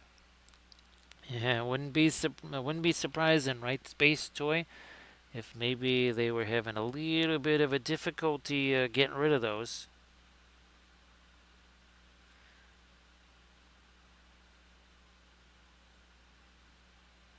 There's definitely a learning curve with the oils, but of course, we always suggest, and we just did this literally the last tutorial video last night, involved 3 sets of color charts. This is one of them. And then we also did a little bit of a test, right? Again, we wasn't trying to paint the whole miniature. We were just trying to test out some source lighting stuff with these new colors. Of course, the other thing that you can do is, here we go. You take one light color, one dark color, and now you're just painting your miniatures in film noir. So again, you can see doesn't actually have a ton of color on it, but still you can see versus this. So when we were doing our watercolors, we had 10 months to the year. For the first 3 months, we had one color. It was called brown. Even halfway through the year, so 5 months in, we were still only using um, just a portion of the palette. Maybe, yeah, 5 months in was 3 colors. So that way you're not struggling with the medium and the colors. Also, too, we kind of suggest that maybe you do things that have large open surfaces like cloaks or whatever. Also, probably not, if you have a brand new army, like a 3,000 point Space Marines army or something, maybe you don't try to paint that whole thing with the oils right away. Maybe just do some shoulder pads. Maybe do some simple things first. Again, just to make things as easy as possible to achieve success. Even where things might be a little bit of a challenge at the start, and everybody kind of goes through that with the oil paints. Everybody almost has their own little origin story where they say, yep, this was the miniature where I really kind of understood what was going on with the oils. And from there, it just kind of took off.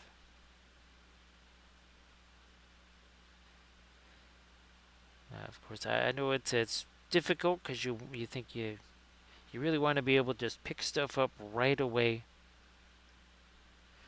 But sometimes it will be a little bit more of a challenge. If you've used oil paints before, well, that's a little different story. But of course, with the oils, less is more, and more is way too much. One of the reasons why by this time tomorrow, should effectively be dry.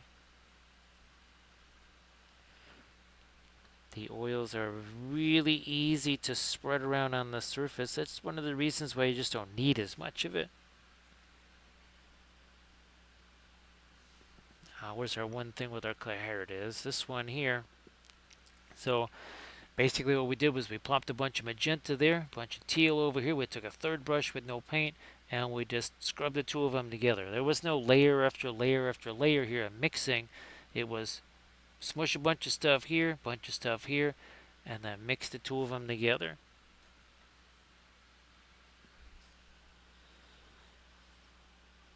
And that now you don't have to be say, okay, is it X amount of this, X amount of that, whatever. No, you slap some of it on the miniature. That's why we recommend the large cloaks like that, or even maybe even a wing or something.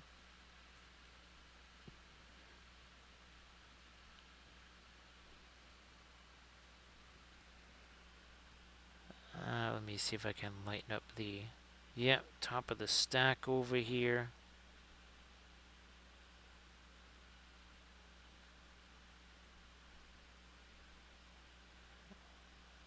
Also, yeah, right there, that barbette. Gotta get some light down there.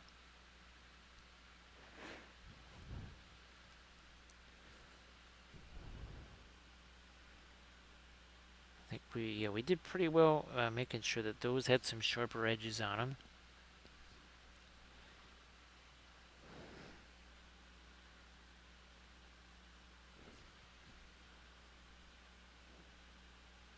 Yeah, this still needs to be reorganized here on the stern a little bit more. Again, that side, that's where we've got some of the marks from the dreaded supports.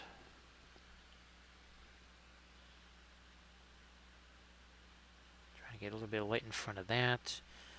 And that barbette needs to be a little lighter. Again, these are just some unusually shaped barbettes. I've never seen anything that had any kind of bevel to it. That is the first time I've ever seen that. It has always been just straight down into the hull.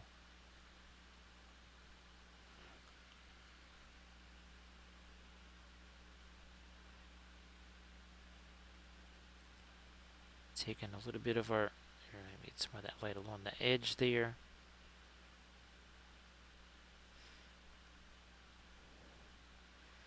I'm going to try and sneak a little bit of my mid-tone down into here. And you can see I'm just letting that mix with what's there, not trying to do layer after layer after layer. Again, hashtag no layers.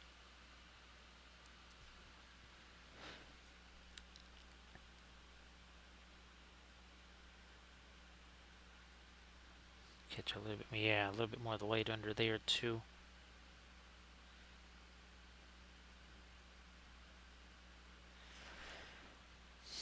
Back to this, it's kind of a warmer gray that's also a bit lighter there.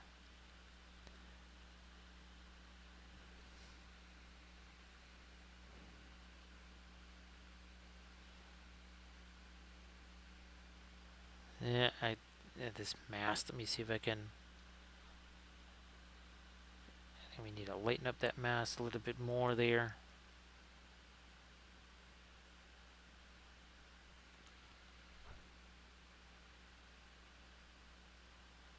And boom.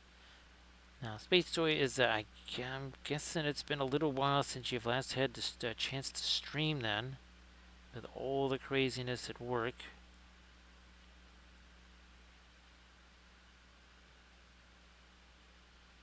Yeah, I'm gonna get a little bit of light on the top of the stack there. We'll do that on these two as well.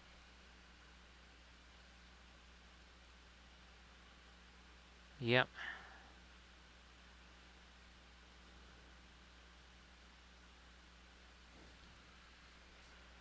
I'm gonna try and darken this down. I think that's just, that little film is just in there because it would be too hazardous to try and print and too fragile to just leave open. So unless I was supposed to cut that out of there, I'm just gonna put this black in there.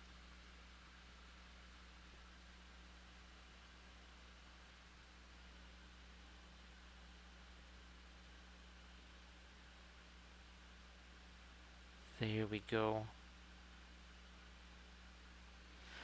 Now over here, we'll get back to our warmer gray. Nope, a little lighter. Okay, now we got that back again. Boy, Space Toy, I tried many years ago. I think I tried to do one or two of those. Now, I think Instagram streams, they now they stick around. I think at that time they went away. They were like there for an hour or two or something like that, and then they just went away.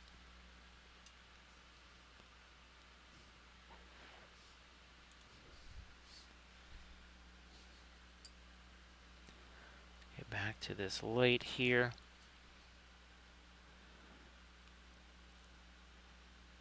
Those mooring, they're only on the port side. There's none of them on the starboard side. Alright, got those. Two more over here. Finally got those.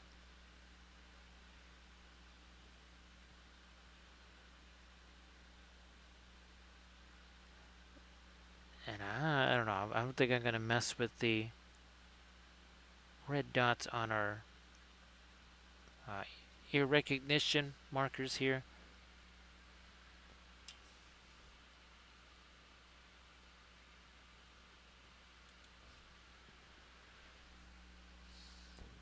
Ooh, maybe a little more along the edge of this. Perhaps a little more light up here, right at the, also just trying to clean that up a bit. We never really did get a rusty color up there, or a weathering color, so let's do that.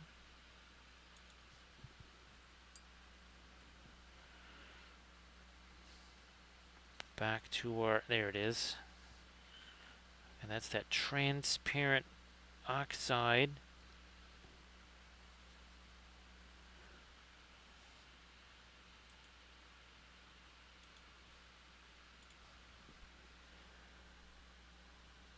Hit that in here. And maybe a little bit of that Mars red. Just kind of along the anchor chain here. Blending brush. There we go. Okay, that was just a whole bunch of gray there and just nothing else.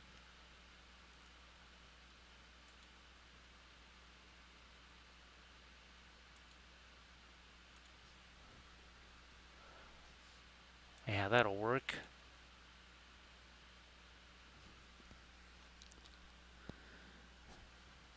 Maybe even a little bit of the lighter rust color down in here.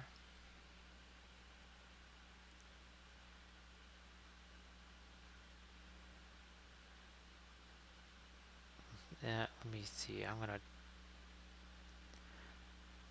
drag some of this over the side here for, again, a little bit more of a rusting effect. Or at least just some weathering.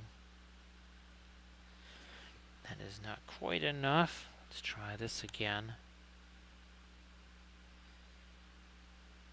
Ah, there we are. That's what we needed.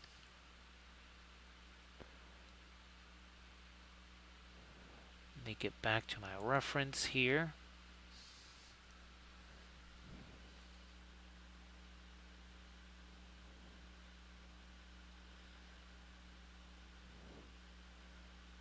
Not going to put that on the actual barrels themselves.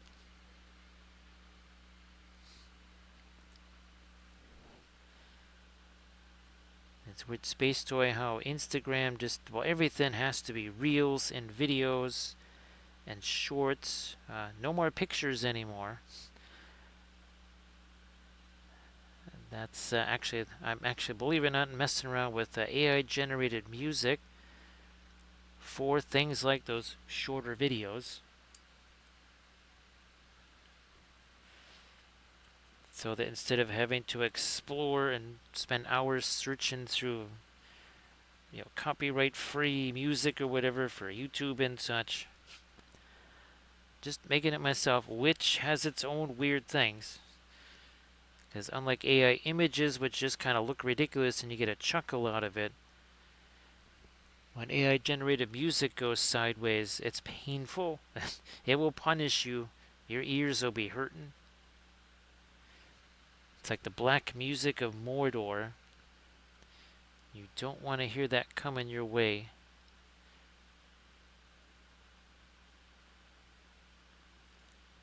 No. Let me get some of the paint off of that brush and then do this. Okay, so now you can really see the edge there on that superstructure. Thank you so much, Armored Wolf, for sharing the link to the Patreon page. That is not a. That's actually a low estimation, probably very low estimation on the 2,000 hours. We just kind of throwing it out there that okay, there's probably a lot more. We'll just say there's 2,000 hours on there.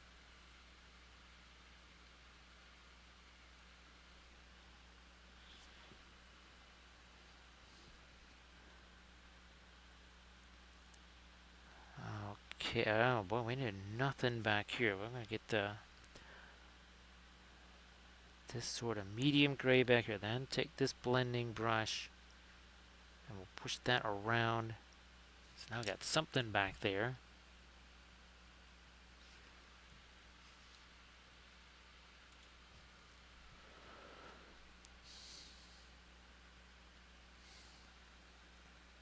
I'm gonna take my rustic over here.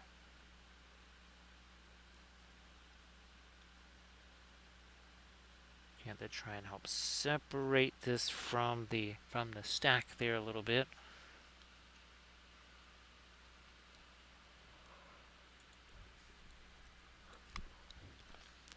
So yeah, I've never actually done a reel.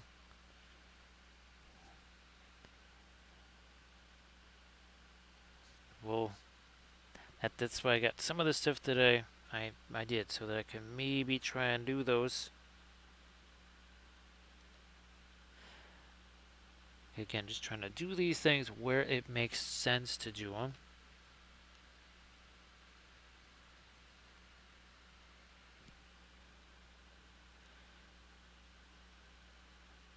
And here, let's do this. I'll get some of that over here too, near the bow. Oh yeah, we got mooring cleats there anyway.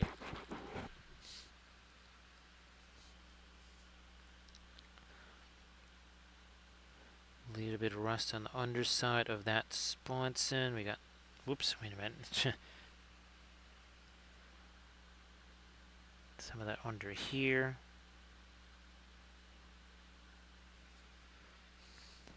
So this is, yep, this is Mogami here. And up here of IGN cruisers.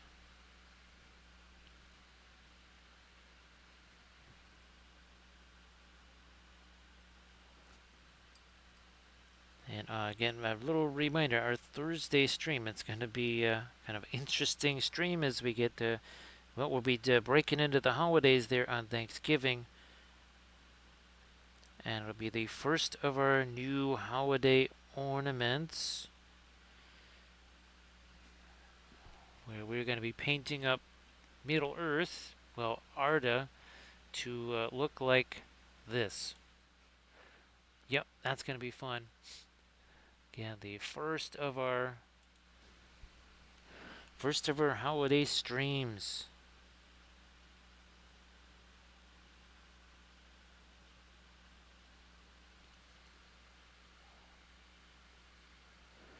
Yeah, Space Toy. I think when I select the my 10 pictures or whatever, I think it's what does it say, like turn into a reel or something? But now that I've got like the massive armies and the terrain and everything, the only way to show that really is through a video where you're basically kind of panning through it, almost well, kind of like you're panning through Middle Earth, right?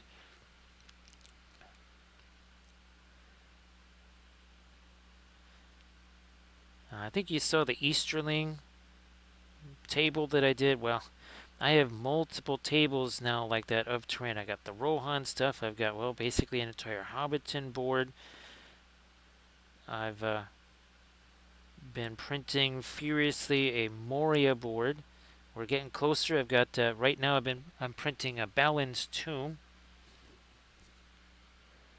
I think it's a 9-piece print, and I think each print is got to be 10 by 10.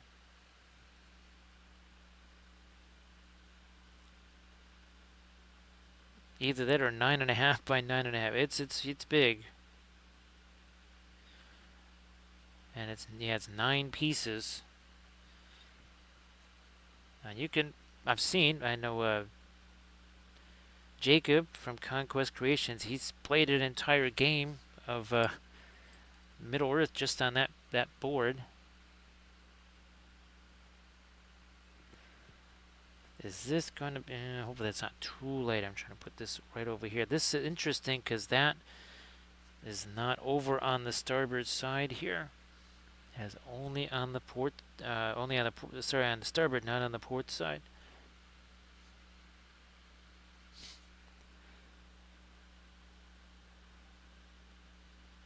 I don't want that edge to be too late. We're going to knock this down just slightly there.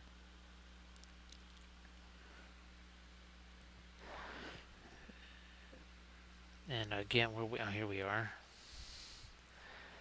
So 4 hours and 11 minutes ago, both of them looked like this.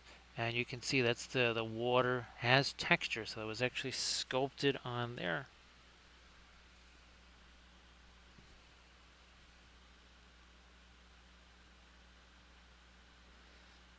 Oh, and the holder that we're using here, this is from Battlecraft Supplies this time. I basically took off the two little claw things that hold the miniature on there, and I just did a little bit of blue tack. With the bigger terrain pieces, I actually hit them with the hot glue.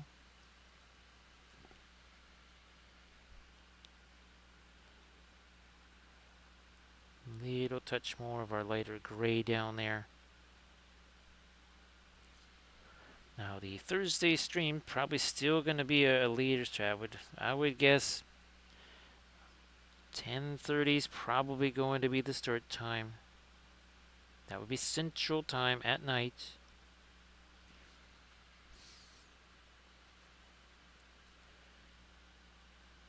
Lighten this up a bit here. And this too.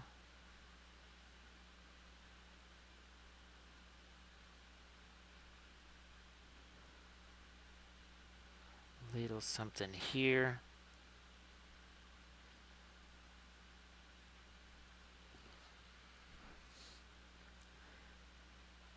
Trying to get rid of some of the layer line texture over here. I need something a little bit darker gray. That's just about it.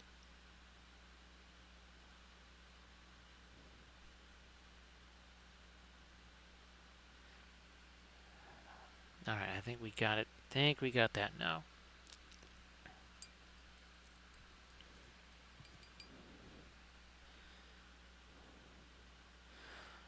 I'm not going to mess around with those recognition markers anymore.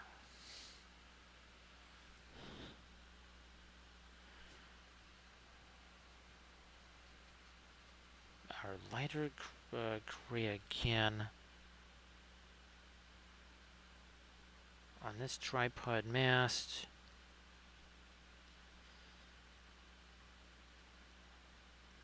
Oh, there's actually three levels on this tripod mast here.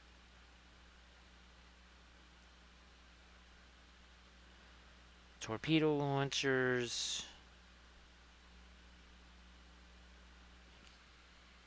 Hey there, Neshlin. Happy Tuesday. Hope that you're doing super well there, Neshlin. Oh, let me get this going right along here. We'll be actually filming a video either tomorrow or Wednesday where I have filmed this once before where we put or sculpt the water effects on these ships, but we'll be doing that again in a video that I'm filming where we're using the water effects stuff in all these different ways. Again, that's the heavy gloss gel, using it for, well, doing this. There's going to be a waterfall. We're going to be using it to make fire or sculpt fire on a Balrog. So yeah, that's we like to call it Elementium. So Neshlin, I hope that you've had yourself a good Monday and a good start to your Tuesday.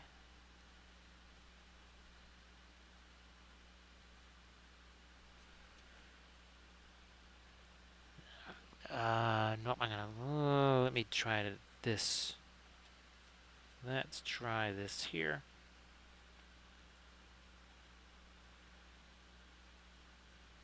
A little something there. Now that blending brush, which is here. Again, you can see it's got the turquoise on it.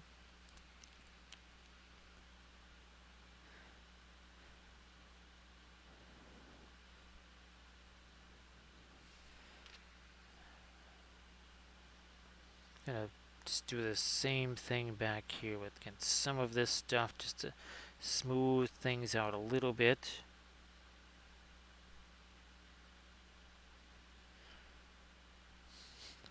Again, that's just a piece of plastic card. You can see that dark blue primer, and all I did there was I took the black Stano Res and the Prussian blue Liquitex ink, mixed them together, and I just brushed it on. There's no airbrushing or anything, just brushed on that primer. So you can see again, that's what it looked like. Just what the primer brushed on. So see you later, Paint Meets Plastic. Thank you so much for being here. Hopefully we see you on Thursday. Yeah, it's been, I think, New Year's. Yeah, New Year's Eve. That was the last ornament that I painted, and that was at literally the start of this year. So it's been quite a while. I haven't painted any ornaments since then. So that should be super fun.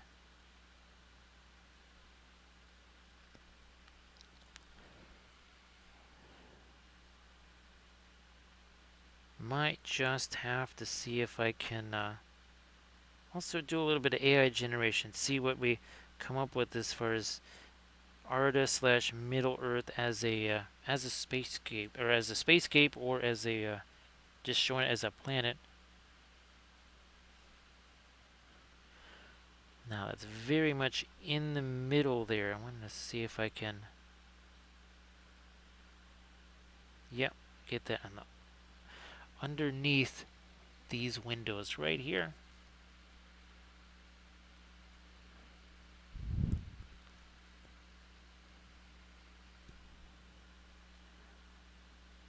Maybe catch a touch of that mid-tone on the other side of this.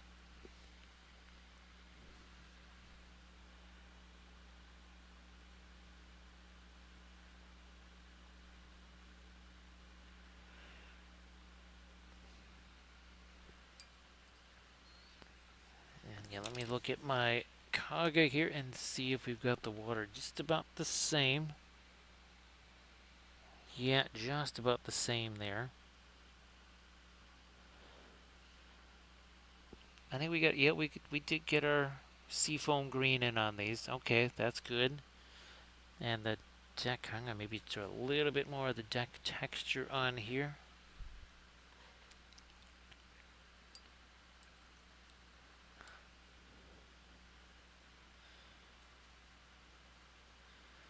Now let me get the Mars Yellow Deep. Get some of the burnt umber into that.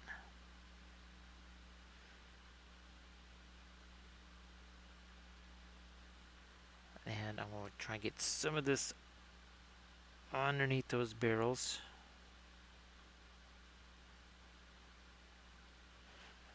And now we're going to go much lighter here, like super light. Mixing this with our fast matte white. This is as light as we've gone on the deck planking here. Yeah, that is super light. Try that back here on the stern. We're not drawing in specific boards, not at 1/1800 scale, that's for sure.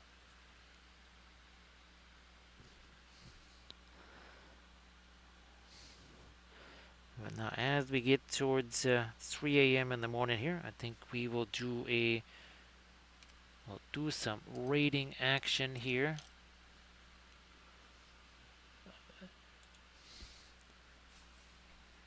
Again, these two guys, 4 hours, 19 minutes ago, well, they had no paint on them whatsoever.